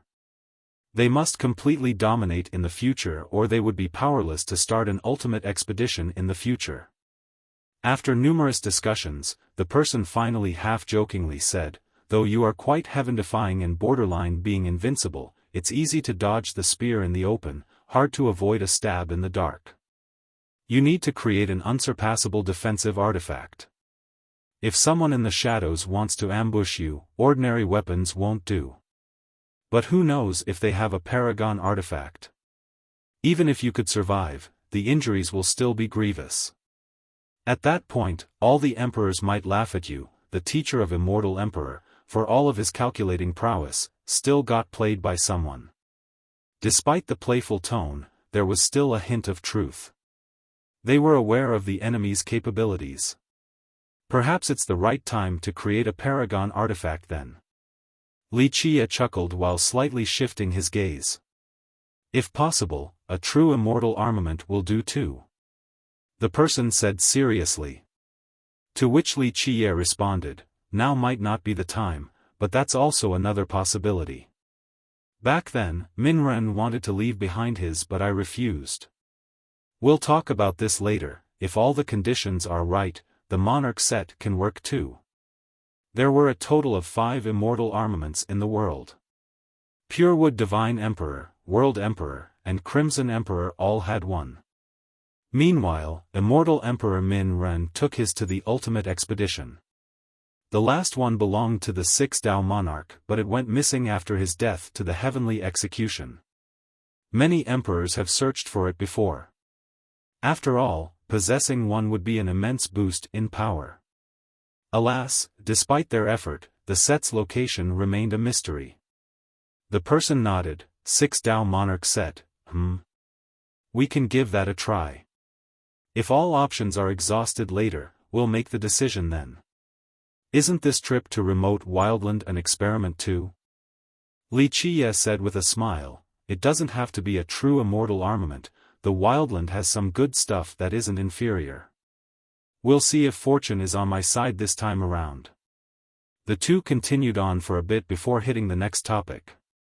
It would be great if we can find Xiao Heng's group for this war. The person said, since we need to be decisive and end the war as fast as possible, with the help of Xiao Heng's group and our own forces right now, we'll have about a 90% chance of victory. Li Qiye replied, it's been a long time so that's hard to say but I'm more excited about Geezer Purewood. That old man is more wily than a demon. He'll be the one to do what no one else can. Anyway, I still have hopes that a new 12-will emperor will come out in this generation. Someone you brought here? The person's eyes became serious. Who knows? Maybe someone from the 13 continents too. Li Qiye said. The person disagreed, unlikely. Ren Sheng and Jin Gu were good candidates but they have given up one chance. But even if a 12-will emperor were to come out, they would be too inexperienced and unpredictable, unable to resist all the temptations. You know, since that time is coming, the other side is prone to take actions too. It won't be good if this new emperor joins the other side. That's why we need to be able to control who will become the next 12-will emperor. If we can't, then we won't allow for one to appear. Li Qiye concluded.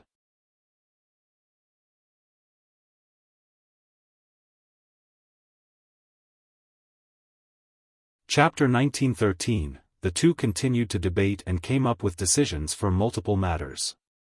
They left after everything was concluded and used the most secretive method to return to their location. There was no trace left of their journey since they have erased all clues from the temporal spatial sphere. No one had a chance to sear or calculate it. Outside of the duo, no one else was aware that this meeting had decided the fate of many on top of deciding the future direction. Even emperors were included in these secret plans. Back at Eternal, Jilin Princess did not allow anyone to get close to Li Qiye's room. There were other people waiting in the courtyard as well, one man and one woman. Both were quite young. The woman was Wu Fengying, who has been waiting for several days now. Creak. The door opened with Li Qiye stepping out. Young noble. The princess heaved a sigh of relief. Of course, she didn't think anything would happen to him but anxiety was still there after the several days of silence. Are we at the wildland yet? Li Qiye smiled and stretched as if he had just woken up or got done with a cultivation session. He looked a bit fatigued. However, his fatigue wasn't an act. He had crossed through time and space without leaving any trace behind, this naturally did a number on him. Not yet, still a few more days. The princess hurriedly responded. Li Qiye gently nodded in response, good, let me know if you need me. With that, he leisurely turned to go back inside the room. He had already accomplished his goal of meeting that person this time, the remote wildland was only out of convenience. That's why he was in a very relaxed situation. Li, no, young noble Li. Suddenly, Wu Fengying called him back. Li Qiye turned around and looked at Fengying, then the man next to her. She looked different today. Normally, she had an armor and looked just like an indomitable warrior, not letting the opposite sex get the better of her. But now, she wore a pink dress that was fluttering in the air and looked quite beautiful. By all means, she was originally beautiful. Alas, violence and domineering were also her ever-present company, so people forgot about how pretty she was. So now, when she wore a regular dress, using kingdom-toppling wasn't an exaggeration to describe her. People would definitely fall in love with her at first sight. Her personality seemed to have changed completely today. Each step was graceful, just like her current gentle demeanor. Young noble Li. I was naive and didn't understand the immensity of heaven and earth. I have offended, she bowed and apologized. Li Qia took a second look at her. This was indeed hard to believe unless one were to see it in person. This woman didn't resemble the old Wu Fengying at all. The princess wanted to laugh but had to hold it in, so she whispered to Li Qia, "Citadel Lord Wu has been waiting for you for several days now. She is sincerely apologizing." The princess could only put in some good words for Fengying. As for whether their relationship would improve or not, that was outside of her control. Li Qia looked at the feminine woman and teased, "Am I seeing things? Is the sun rising from the west now? You're like an entirely different person." "Shut up. Don't be so outrageous." Fengying couldn't restrain herself and revealed her true fierce nature. "Image, remember, keep your image in mind. You need to be gentle and soft like water." The man tagging along immediately appeased her. He was quite young and handsome. However, his gestures and demeanor were a bit sloppy and improper. This was clearly not a gentleman. "Gentle my ass." Fengying furiously shouted, "Little Qi, this is your dumb idea's fault. I'm gonna make mincemeat out of you. Sis, everything is hard in the beginning." The youth cheerfully persuaded her in a playful manner. As the saying goes, if you work at it hard enough, you can grind an iron bar into a fine needle. If you want to accomplish your goal, sis, you need to change yourself or there'll be no chance. Look at the princess, she's feminine and pretty, definitely adored by men, am I wrong here? Who knows if this brat was actually trying to help Wu Fengying or was only here to watch the fun show and cause even more trouble. In short, his sloppy appearance gave off an undependable feeling. The princess covered her mouth after hearing the brother-sister duo, not daring to audibly laugh. After hearing the man, Fengying became less angry but was still annoyed. "Li Qia, it was my mistake last time. Our feud is over, the water in the well won't touch the water in the river from now on." "Sis, wrong again, what is this about water in the well and river? Doesn't that mean the two of you will never meet again?" The youth immediately corrected her, "You should be saying, young noble Li, a gentleman like you should be more forgiven towards a lady like me. What are you two doing?" Li Qia was a bit helpless watching these two. He smiled and asked, "Is this a play?" "A play my ass." Fengying was flushed red with both anger and embarrassment. Okay, sis. Calm down, you're a lady, you know." Her little brother quickly tugged her arm and consoled. "It's just your stupid plan. I don't want to be a lady." She angrily pulled on her pink outfit. Li Qia shook his head and interjected, "If you want to undress, I think it is best to go home then do it. This isn't the place to strip down." She suddenly froze. When she regained her wits, an overwhelming bashfulness struck her. She wanted nothing more than to dig a hole and jump down. "Li, I'll strip if I want to, none of your concern." In the end, her embarrassment turned to anger. "You think you're so cool because you are strong? Fine, we'll fight again. I'll forfeit my life to you if I lose again." She ultimately reverted back to her violent self but didn't lunge at him. Her arrogance was much weaker this time since she was only posturing. It wasn't because Li Qia was stronger or that she had lost before. There was another reason. Li Qia chuckled and said, "What am I going to do with your life? I'm not the emissary of death. Humph. You just might be. Feng naturally wouldn't attack Li Qie, so she snorted, not knowing how to elegantly resolve this situation while still winning some face back.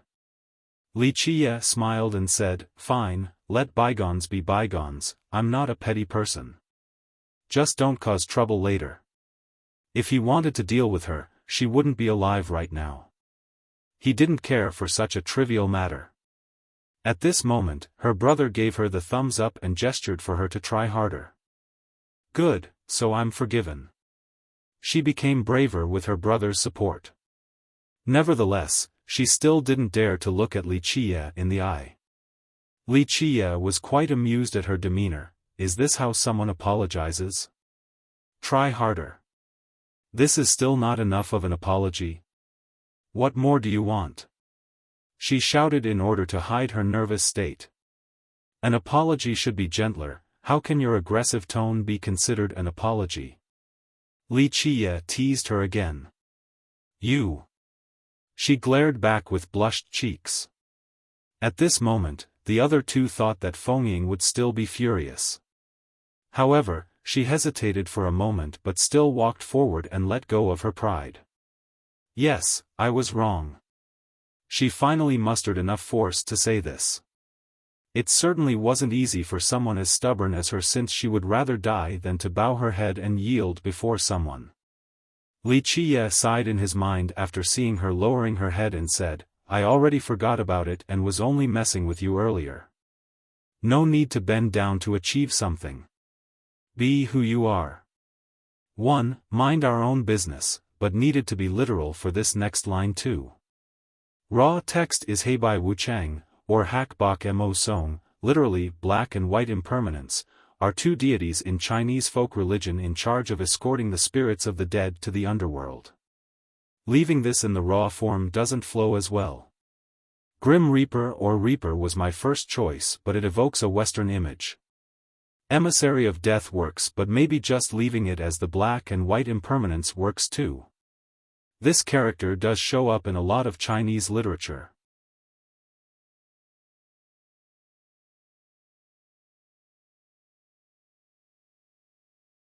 Chapter 1914, Li Qie's comment caught Wu Fengying off guard. She stood there awkwardly, not knowing the right words to say. You go, sis, this is good. The younger brother immediately applauded with a smile while quietly speaking, grabbed the opportunity to win the guy over now. Wu Qi. She turned red and turned into a raging dragon again, rushing closer to beat her brother up. The guy immediately squatted down while covering his head to withstand the barrage. Nevertheless, he was still running his mouth fearlessly in order to tease her. Sis, you're too heartless. I'm clearly teaching you how to win a man over, but now, you're hitting me? I won't help you any more then. Shut your mouth. Fengying was in a tough spot. All was well, but now she had acted so weirdly in front of Li Qie, all because of this damn brat. Thus, only more fists raining down on him would make her feel better. Alright, I'll shut up. Wu Qi was still running his mouth despite claiming otherwise. Sis, even if you make me shut up, it doesn't change the fact that you're mistreating your own brother so badly after finding a crush. I'm still your brother. In a short time, the sister continued to punch while the brother grabbed his head for self-defense while endlessly teasing. The princess didn't know what to do besides covering her mouth. This duo can be such clowns sometimes. Fengying eventually got tired and stopped. Meanwhile, despite the battering earlier, Wu Qi was still fine and well. It looked like he had been used as a punching bag for a while now, so he got used to it.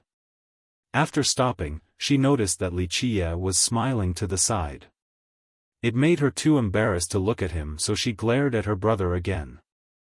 On the other hand, Wu Qi didn't mind at all and stood there not giving a damn. He patted the dust off his body and stood up.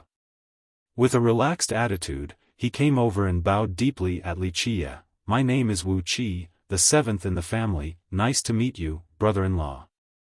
Surprisingly, his gesture was very elegant and appropriate to the occasion, just like a child from a great clan, outside of the last part. The sudden shift in attitude would sometimes make others think that he was putting on an act. Alas, this was just his frivolous style. Idiot! Feng angrily shouted at him while avoiding Li Qie. Wu Qi immediately got behind Li Qie, then peeked out his head and smiled at Feng. Sis, remember, be ladylike. If you keep on howling like a lioness all day, you'll disappoint brother-in-law. Feng had the urge to vomit blood, but she didn't dare to give him another lesson since he was behind Li Qie. Li Qie smiled and dragged Wu Qi out before giving him the side eye. A powerful bloodline of the citadel, looks like your sect is treating you as the orthodox successor. Wu Qi laughed and said, Ah, brother-in-law, my sister is the main branch. She'll be in charge of the sect, I'm just a nobody. If you're not the main line, then why would they give you their important artifact? Li Qie leisurely said. Just a coincidence, just a coincidence. Wu Qi smiled wryly and became slightly nervous. He felt naked before Li Qie's nonchalant gaze. Even his biggest secret had been revealed by Li Qie. This was truly scary. Humph, you're saying that my Citadel Lord position is unjustified and undeserving? Feng didn't like how he was praising her brother. He looked at her and chuckled, You cultivate the fiendish manifestation so you are qualified to become the Citadel Lord. However, he's definitely the main successor. This is how the Citadel has always been. She snorted and didn't retort. Of course, she was also avoiding direct eye contact the entire time. Brother-in-law, what is this about being the orthodox successor? You're putting it too elegantly. Frankly, I'm just a stallion. If I had the choice, I wouldn't want to be one. Li Qie ignored this complaint and said, If the two of you keep on messing around, I'll throw you off eternal next time. With that, he turned away. Feng Ying's mouth was open since she wanted to say something as he was walking back into his room, but she didn't have the courage. Once he made it to the door, he suddenly stopped and turned his head. The truth is, that pink outfit is very nice on you, kingdom-toppling indeed. With that, he disappeared into the room. His sudden praise left her in a daze. When she regained her wits, she naturally covered her face, who knows if it was from being shy or happy. She felt that she had lost all face today, not expecting to win a praise at the very last moment from Li Qie. This was happiness coming too sudden. He, sis, it's looking good. Wu Qi snuck next to her and said, as the saying goes, when a man courts a woman, he must overcome a mountain. When a woman courts a man, there is only a piece of paper in between. I'm sure my sister is too charming. Just keep trying, you got him right where you want him. I'm not listening to you anymore, Wu Qi. Feng Ying gave him a fierce stare, but she was in quite a good mood. There was no ensuing punishment. Big sis Menjing, do you need me for anything here? How about I become your assistant? Feng Ying came over and held the princess' arm with a very obedient and familiar attitude. The princess smiled wryly. She didn't say anything, but she knew full well that nothing would come from this due to Li Qie's identity. It wasn't as simple as it seemed. Wu Qi saw his sister's action and quickly added, I'm her brother, but I've never seen her act so nice to me, but now, she's trying so hard for a stranger, someone that had even beat her up before.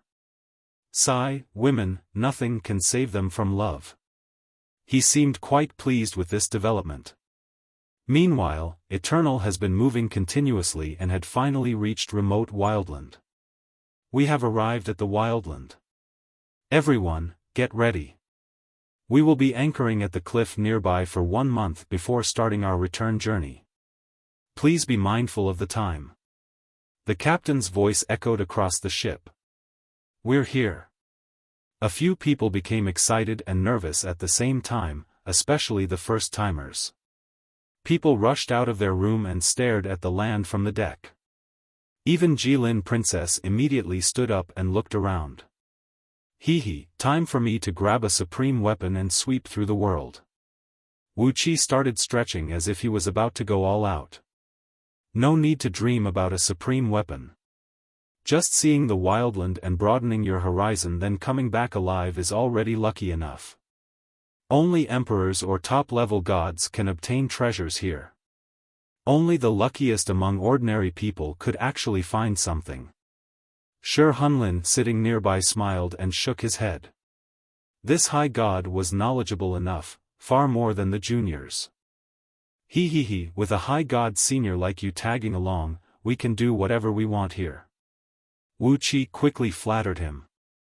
Hunlin said, no need for flattery, a minor god like me is nothing in the wildland. If we stay at the border, I can guarantee your safety to a certain extent, but if you want me to go deeper, that's a no-go. Even an emperor with 11 wills had died in there. My incapable self is not enough for anything. Despite being a high god, Hunlin was amicable enough to converse with other juniors. This was a rare thing. The young ones shuddered after hearing the high god. This wasn't just him scaring them.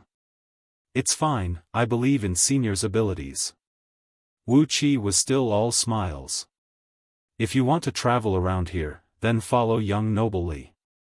He's much more reliable than my old bones. In fact, I'm also just tagging along behind him and riding his coattails. Shi Hunlin said. 1. A CN version of hose before brothers. It is flexible enough to use it in any situation too. Chi means 7th.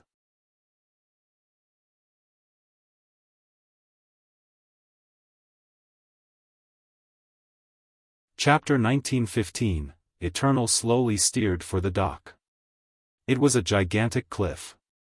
Remember how large Eternal was? This cliff was even more massive, just like a divine wall spanning for billions of miles in this expanse, not allowing anyone to pass. This was the entrance to remote wildland and also the safest location due to this cliff. It could stop any attacking power, so all the ships decided to anchor here. The passengers were staring at the wildland from the observation deck only to see dust storms and fog in the far darkness. It looked as if a gigantic beast was squatting down across the boundless sky. Despite not having a panoramic view, just staring at a single corner was enough to stir the crowd. There were peaks towering to the sky with stars hovering around them. Their pinnacle was located among the depth of the galaxy. It was a majestic and moving scene. However, many of these peaks have been destroyed. Some were cut horizontally, other vertically. Another has been completely uprooted from the ground and was floating in space. Many boulders and debris were just floating around aimlessly. In the sky were many great stars. Upon closer inspection, there were actually galaxies being dragged to this place. Both the stars and the galaxies containing them were annihilated as well. Some stars were penetrated completely as if an ultimate finger strike happened here. Another was trampled from what seemed to be a giant walking across space. Little bits and pieces of remnant stars were everywhere, perhaps an attack had devastated these galaxies. Everyone gasped after seeing the magnificent spectacles in the wildland. They felt that this was worth the trip even without entering the place. Remote wildland, these images engraved into the spectator's mind. These experts exchanged a glance before hesitation struck them. A few first-timers had grand ambition for this place. They even declared that they wouldn't come back before finding something amazing. Alas, after actually seeing the place, they became nervous and feeble. What kind of monstrous power was required to destroy this world ahead? In the past, they have heard the tales of the wildland. It was known to be a perilous place that even emperors might not return from. But of course, experiencing it in person stirred them much more than words and robbed them of their confidence. Do we still want to go? A junior asked his senior. The senior didn't answer, unable to make a decision in a short time. Creak. Wuxia opened the door and came out. Young noble. The princess quickly greeted him. Wuxia nodded and looked at the group. Wu Fengying was smiling at him. Today, she had the old suit of armor on, but she was still different from normal. She clearly tidied up more and had a fitting hairstyle for the armor. This made she look much more feminine and even more beautiful. It wasn't a heroic temperament but a gentle one, especially when she revealed her soul-stealing smile. He, brother, are we entering? Wuxia cheerfully asked. Wuxia glanced at him without answering before shifting his gaze towards the wildland. His place was one of the highest locations on Eternal, so he had quite a good view of the place. Eternal had anchored, but it had also released the stairs for anyone to leave. Nevertheless, no one had actually left the ship due to the dangerous nature of this place. Just the slightest mistake would end with death. Apprehension permeated the atmosphere, but a group suddenly appeared. They were the first to want to depart for the wildland. This wasn't the only thing that attracted attention because their mysterious aura was even more conspicuous. There were only a few dozen people wearing a loose, black robe. They didn't only cover their figure and face but also used a special method to hide everything. Even a heavenly gaze wouldn't be able to penetrate this to see their real appearance. They were lifting what seemed to be a wooden coffin. It was also covered in black cloths. Who are they? Many became curious about this mysterious group. Alas, no one could point out their identity because none of the members was seen previously on Eternal. Perhaps they have never shown their face ever since they boarded the ship, not until it had arrived at remote wildland. Of course, the captain naturally knew who they were, but due to his position, he didn't want to reveal information about his own passengers to others. There's an ominous aura to that group, how strange. Sure, Hunlin, who was also standing on the high peak, immediately took interest in this group. He was powerful enough to notice something. Ominous aura? What do you mean? Wuxia looked over and asked, mysterious indeed, very secretive. Are they doing something they don't want others to know? That's not something you can sense. Hunlin explained, they don't have life essence, not one of us at all. They don't belong to any race. They are members of the Forsaken Blood race. Wuxia stared at the coffin and revealed without emotion. Forsaken Blood. Hunlin was startled, the race in the legends? They actually exist. They are ancient existences, old beyond your imagination. Wuxia said. What is this race? Even someone as knowledgeable as Fengying hasn't heard of this race before. A very terrorizing race. Hunlin said, according to the old tales, they are a brutal race. Anything that comes close to their nest will certainly be killed. That's why their nests were so feared as places of doom. I have never seen these guys before either because they don't socialize with outsiders.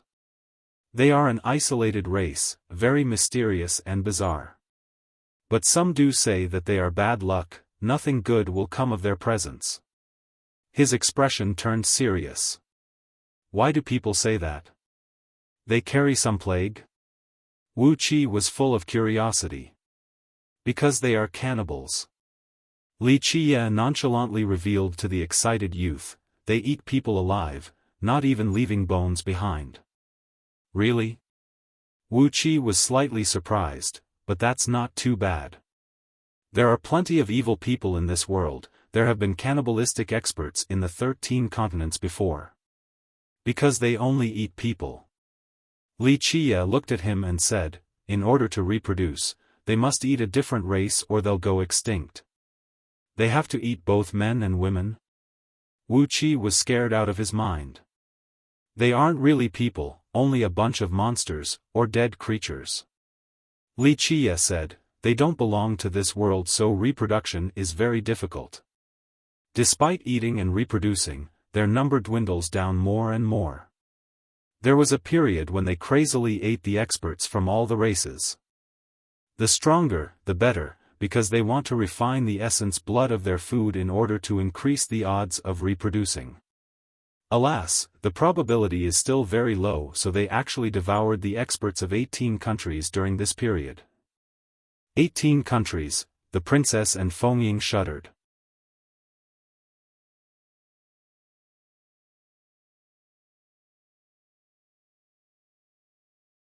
Chapter 1916, Devouring 18 Countries. Just how many lives were lost from this? Anyone would naturally shudder in response. Even though some experts have killed countless, for murder was a common occurrence in the 13 continents, the immense scale of this was a whole different story. Just imagine, cultivators like them were only food for someone else. I have heard of this. Hun Lin said with a tinge of emotion. Numerous emperors became enraged and personally went on a hunt to kill them. From then on, these monsters had to run back to their nests and rarely appeared again. I didn't expect to see them here now. Wuxia looked at the group and said flatly, they still haven't given up after so many years and want to try again. Sure, Hun Lin commented, rumor has it that they belong to the dead and are very scary. Those who have seen their real face would be extremely frightened. Can something be that hideous in this world? Hideous is not enough to describe them. Wuxia answered, they're monsters not belonging to our epoch. It is their fortune that they weren't killed off in the past. A cold glint flashed in his eyes after finishing the last sentence. Really now? Wuxia remained skeptical and laughed. I have seen ugly people, but ugly enough to frighten someone to that level? That's too exaggerated. Try saying that again after you see their real face. Wuxia replied. Before Wuxia could answer, Wuxia suddenly disappeared. In the next second, he was already before the group of Forsaken Bloods. Its fiercest. Since all eyes were on this particular group, someone instantly spotted Wuxia. What does he want?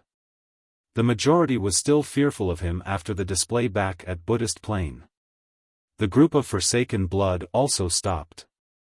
They had an austere aura while staring at him, but no one spoke up. Remove your veil and show yourself. Wuxia casually pointed at one member and ordered. However, no one in the group reacted. They were still completely silent, like a bunch of dead corpses staring at him. Fiercest is so fierce, not giving a crap about anyone. One spectator pointed out after seeing Wuxia's domineering act. Looks like I have to do it myself. Wuxia smirked and raised his finger forward. This strike aimed straight for one of the members. This person was very strong. The word heaven-defying wasn't enough to describe him, but he couldn't dodge the particular strike. Wuxia had locked the temporal spatial spheres in the area. Bah! The strike destroyed the black robe covering him, revealing his true form. The spectator's hair stood on end after seeing the person. This looked like a body with the form of a human, but it wasn't made from regular skin and flesh. Bloody tendon strings wove and twisted together as the main structure. When these strings moved, they looked like monstrous insects creeping together. There was no skull. At the top was a bag of flesh resembling a sunflower. It spread to reveal 8 separate petal-like sections with countless thorns growing inside. Rawr! The monster howled and tried to bite Wuxia with its jaw-like head. Moreover, the fleshy thorns inside instantly grew longer like tentacles and formed a hook, wanting to latch onto Wuxia. Humph! Wuxia simply snorted with his eyes flashing. The monstrous creature suddenly retreated back to its spot after seeing his glare. It was as if it had met its nemesis and didn't dare to take half a step forward. This creature was blessed with a keen sense, so it knew of its opponent's power. It covered itself with another concealing black robe. Ugh! Someone vomited at this time after seeing the monster's appearance. It was truly disgusting. Oh mother, what the hell is that thing? Numerous felt their legs trembling and turned pale from fear. The Forsaken Blood race. An ancestor from a bigger sect recognized the identity of the monster and became frightened. Sir, we are only here to offer our respect without any nefarious intention or anything out of line. If we have offended you in any way, please let us know. A different individual shrouded in the same style came out. Judging from its voice, one could tell that it was quite old. It's nothing, I only want the world to remember your real face. Wuxia said. The guy pondered for a moment and eventually said, "Sir, bothering you is not our intention. Please excuse us." It was hard to connect this humble tone to the creature's appearance. One would think that it was a gentleman speaking. "I have never judged a book by its cover," Wuxia replied. "I only want the world to remember an old tragedy, that there are those with insatiable desire hiding in the darkness." The creature took a while before answering in the same polite tone, "We do not dare to have evil thoughts, we only wish to live on in desolate places." Wuxia smiled and stopped troubling them. He took one step and returned back to his peak. The group of forsaken bloods didn't dare to linger and quickened their pace. They disappeared into the wildland. People were watching them the whole time and were still afraid even after they were gone. "What are those monsters? I've never heard of them before," one person asked. "Does this race want to come out again?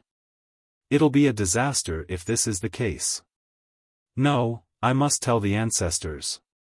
Looks like Fiercest has good intention, wanting to warn everyone about the return of this race." One ancestor found the whole thing dreadful. "Did your legs tremble?"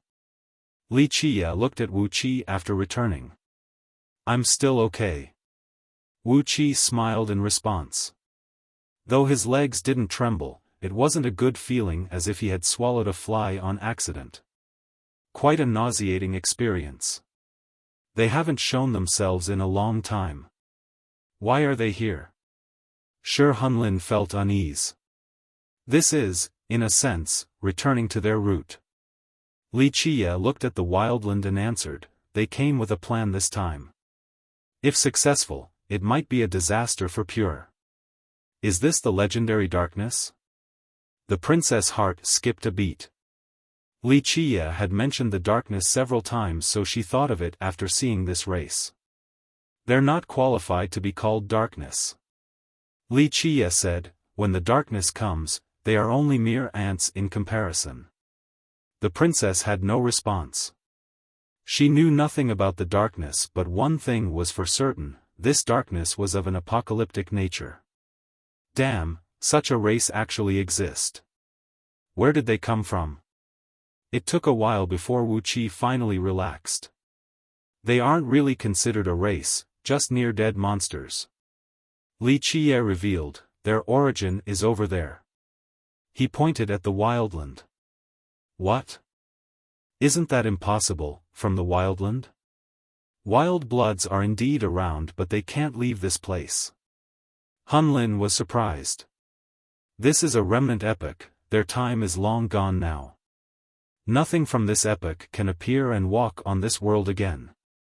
The moment they come out, billions of years would pass by, turning them to ashes instantly. Wuxia paused for a bit before continuing. However, an ambitious group had an incredible idea. They wanted to bring wild bloods from this place to the outside world by using a heaven-defying method to breed the creatures here with living beings. This gave birth to a new existence, but it was still going against the heavenly Tao. The end result was this near-dead abomination with difficulties reproducing, the Forsaken Bloods.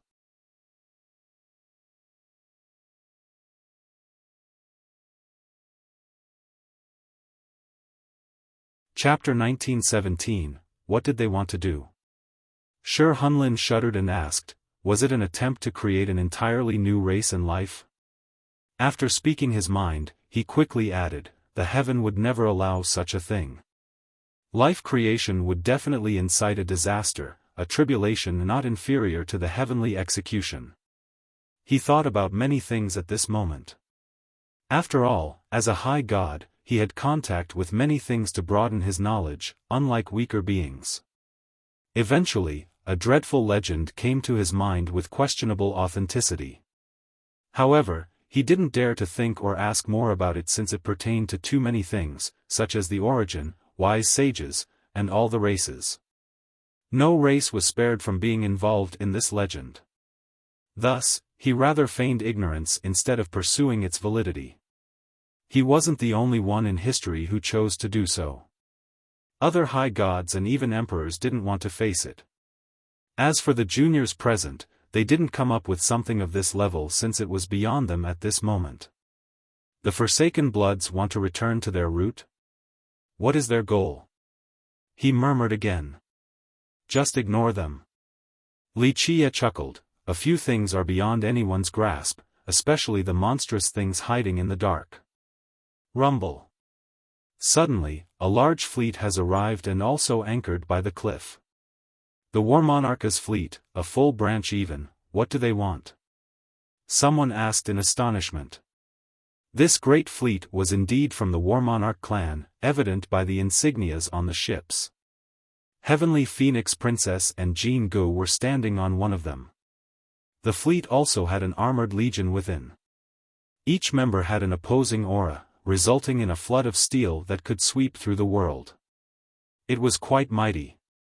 This is the great army of the War Monarch clan under the princess' control. Many were surprised to see this. Jean Ge's eyes were as bright as divine lamps. He stared straight at Wuxia. Fellow Taoist Li, I wish to fight you before becoming an emperor. It is time to settle our feud. Jean Gu declared. Everyone could clearly hear his challenge. All eyes were on the two since their feud was very well known. The spectators were eager to see a fight already. We can do that whenever, no rush. Wuxia leisurely said. I'm afraid that once I become a Grand Emperor, my victory will be a hollow one. Jean Gu said, you might have impeccable techniques, but once I'm a Grand Emperor, I'm sure I'll be able to dominate you outside of the Buddhist plane. You won't be able to take me on then. Don't be so sure. Wuxia smiled and said, since you are so confident, then go shoulder the heavens' wills, then come and challenge me. Right now, you won't be able to witness my true invincibility. I am giving you a chance to do so, become an emperor first. The crowd gasped after hearing this. Many believed that Jean Ge's ascension was inevitable. But now, Wuxia said that only by becoming an emperor would Jean Gu be able to challenge him? That's some confidence. Jean Gu fell into a silence as if pondering Wuxia's statement. The princess standing next to him grabbed his hand tightly and nodded her head. The two of them didn't need words, just their gestures alone spoke volume. Very well, if fellow Taoist believes so, then I won't dare to overestimate myself. Wait until I become an emperor, I will see your invincibility myself. I'll be waiting. Wuxia smiled. If it was anyone else, they wouldn't be able to restrain themselves right now. They had a great army and an amazing backing. There was no need to fear anyone, including an emperor. Under this absolute advantage and seeing their father and brother's murderer, anyone else would have commanded the army to attack for vengeance. However, the princess didn't do so. Despite possessing the military authority, she set her personal hatred to the side and valued her husband's ascension more. Even if her husband wanted revenge, she wouldn't ask him to do so since it was a risk towards his imperial path. Her personal feud was not worth it, in her mind. Fellow Taoist, we'll meet again at the top. Jean Gu cupped his fist towards Wuxia and solemnly said. Wuxia simply nodded and didn't say anything else. Rumble. The legion on the fleet gathered together and followed Jean Gu into the wildland. What are they doing? Jean Gu want to reach the deeper areas. Some speculated. No one knew his purpose. Some guessed that he came to find treasures while others thought he wanted to fight. He wants to become an emperor. Wuxia said while looking at the army. What? I haven't seen the signs of the heavens' wills gathering. Wu Fengying said. She didn't notice that her tone had become much gentler. Here, one can directly open the heaven, no need for the gathering. Wuxia said. But it's so dangerous here, they might lose their entire army. The princess was puzzled. This army might seem monstrous, but it wasn't enough to do anything in the ferocious wildland. 2 reasons. Wuxia explained with a smile, because he had given up one chance, so the second time won't be easy. He is ambitious enough to want to shoulder 4 wills at a time. Thus, he requires the help of this place. Secondly, emperors do not want to come into being. He stared at the sky and said, they are all afraid of the heavenly execution, but that's not the case in this place. This is why so many emperors gather here. So Jingu actually managed to invite his clan's emperors to be his Dao protectors? That's quite incredible. He'll be able to do it for sure with their help. Wuxia understood and said enviously.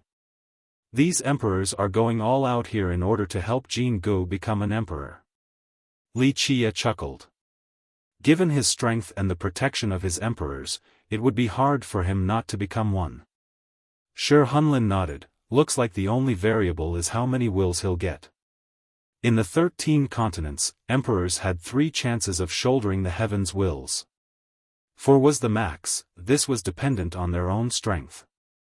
Due to the ambush last time robbing Jingu of his ascension, both he and the clan were much more prudent this time. Failure was not an option for them because after failing 2 times, there was essentially no chance for a third. Because of this, the clan mustered all of its effort to invite their surviving emperors to help Jingu. Even though he was a descendant, it wasn't that easy to ask an emperor to come out. In fact, this was a rare exception. One could only imagine the effort they have spent to do so.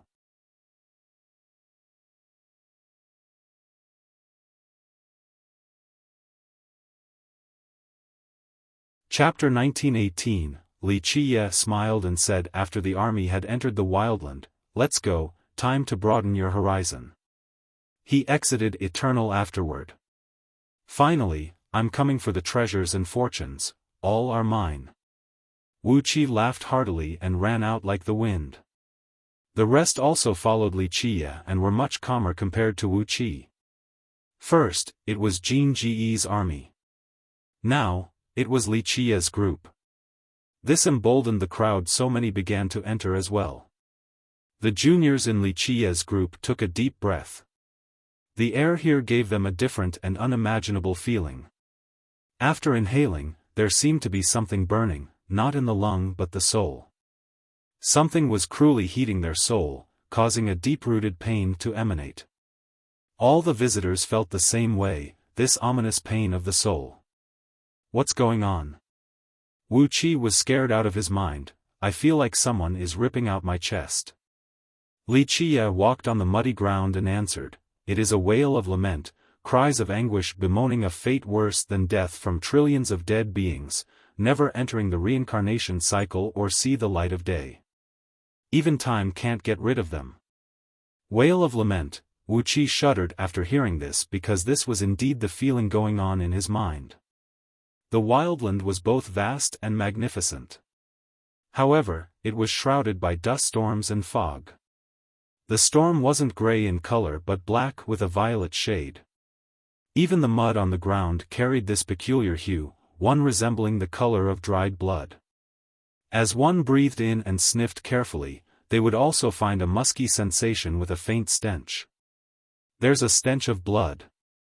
The princess quickly noticed, then took a look at the sky and ground. Indeed, a very old one that didn't go away. Li Qia nonchalantly said. She looked at the general color of this land and had a terrifying thought, this whole plain is stained with blood? Right, blood once stained this entire world. Li Qia said while looking at the distance. How can that be? This amount of blood would require a massive army attacking the wildland in the past. Wuxia blurted out. Who says it is the blood of an expedition army?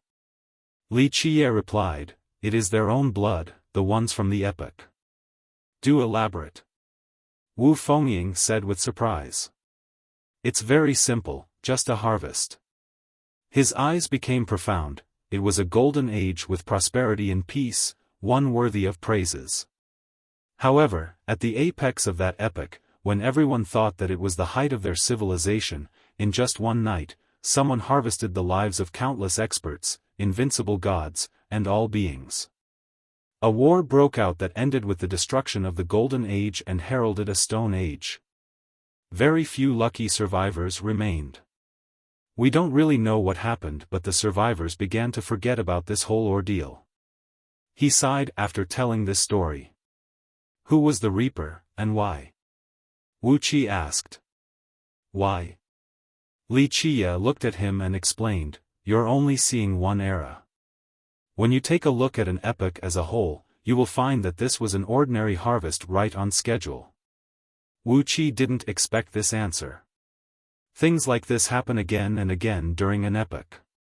An age of prosperity is left with virtually nothing.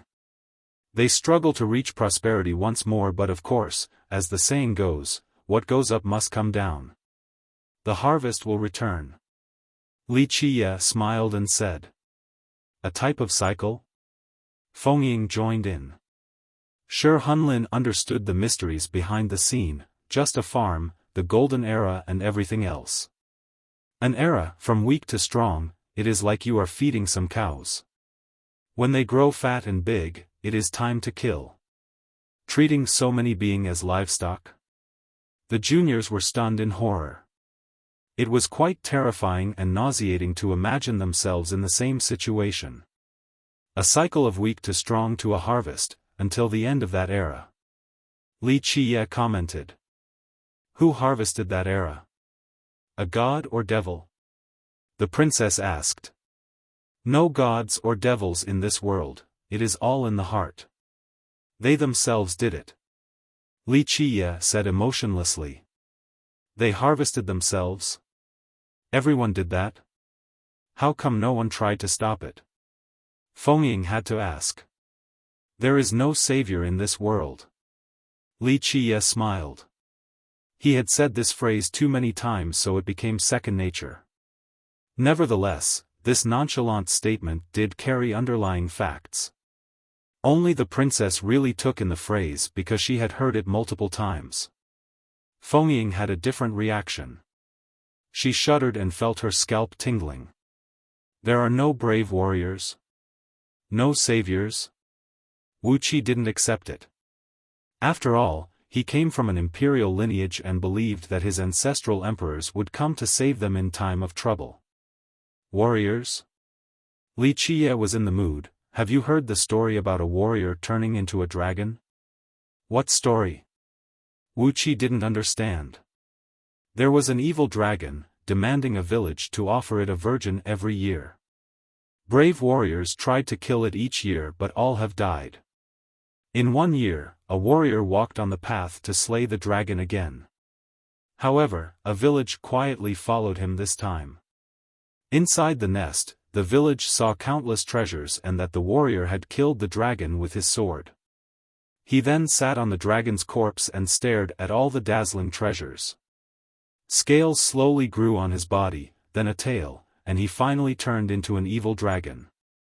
He went on to conclude, however, I do want to add that the warriors won't necessarily kill the dragon before becoming one themselves. Just looking at the treasures alone could turn them.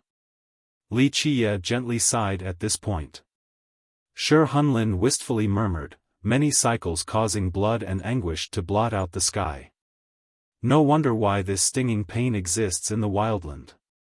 The hatred and wails won't go away. The juniors wondered how long this harvest cycle had lasted and how much blood was required to stain this entire world. They naturally became creeped out and thought that this was even more terrorizing than hell. Wuxia shuddered and asked, what were they harvesting? Just riches and treasures? When you're standing at the apex, you think you will care for any treasure? It is all for survival. Wuxia revealed. Survival? Wuxia couldn't connect the dots. No point in thinking about it now. When you reach that level, you will understand. Being aware of it will only stress you out. Just work hard, and when that day comes, everything will be clear. Wuxia looked at Wuxia, who was lost in thoughts, and leisurely said.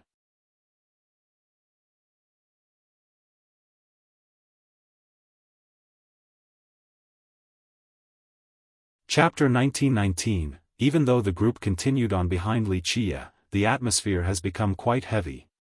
No one said anything because his tales were still looming in their mind, though they did have a different opinion about it. One thing was for certain, the future was definitely ominous. There was a crowd building up in the wildland. Despite being aware of the dangers, no one would easily give up the chance for a visit. It had the best treasures that would benefit someone for a lifetime. Moreover, they didn't come alone. Strength in number gave them courage, since some groups had high gods as well. They began searching for fortunes and treasures. To a certain extent, greed was completely understandable due to the level of treasures found here. Some of the items could even suppress imperial weapons. How could people not feel their heart beating faster from just thinking about them? It was beyond personal gains, even their sect would benefit from it. This was the reason why so many adventurers came to the wildland all along. Of course, they were true experts with no lack of high gods and emperors. There were already many people here already outside of the passengers from Eternal. A few true experts were guarding certain places because it wasn't their first time here. They knew where the treasures were from previous experiences. While Wuxia's group was crossing a sand dune, there was another squadron with several hundred people. The sand suddenly caved in and all of them got swallowed. Miserable screams echoed from the hole. With a buzzing noise, the sand came together again and the hole disappeared. It was a pitiful end for these experts. Damn! There's a monster down there. Wuxia faltered several steps back and said in shock. If you keep on backing up to the left, then there will really be a monster. Wuxia said flatly while the youth was afraid, we're walking on its spine right now. Keep walking left and another head will eat you alive. Wuxia felt his legs giving in after hearing this. He shuddered and said, Big bro, that's not really funny. Who says I'm joking? Wuxia answered flatly, this is a hibernating beast underground. You want me to wake it up for you to see? No, I'm just kidding. I believe you. Wuxia immediately begged. As they crossed the desert, a buzzing noise came about and countless mist of blood spewed out from the ground. The adventurers here screamed from being melted after making contact with the mist. Their flesh peeled from their body and fell down, piece by piece. In the blink of an eye, they were liquefied and flowed into the ground with the bloody mist. What the hell is that? Jilin Princess, who was safe and sound next to a cliff, became afraid. No wonder why people said that the wildland is too dangerous. It looked like this was indeed the case. If it wasn't for Wuxia, they could have died many times now. Of course, the wildland wasn't crushing all the intruders. Some came sweeping by with an unstoppable momentum. Rumble. A series of explosions blasted across the land.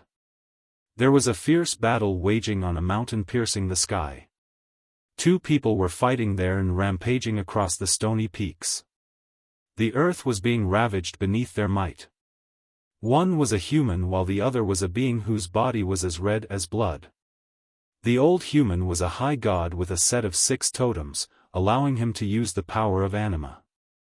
With his great armor, he was able to control the momentum everywhere. Each of his techniques had immense power. The bloody being had a human form, but who knows what race it was from. There were bone spurs protruding from his back with a pair of wings.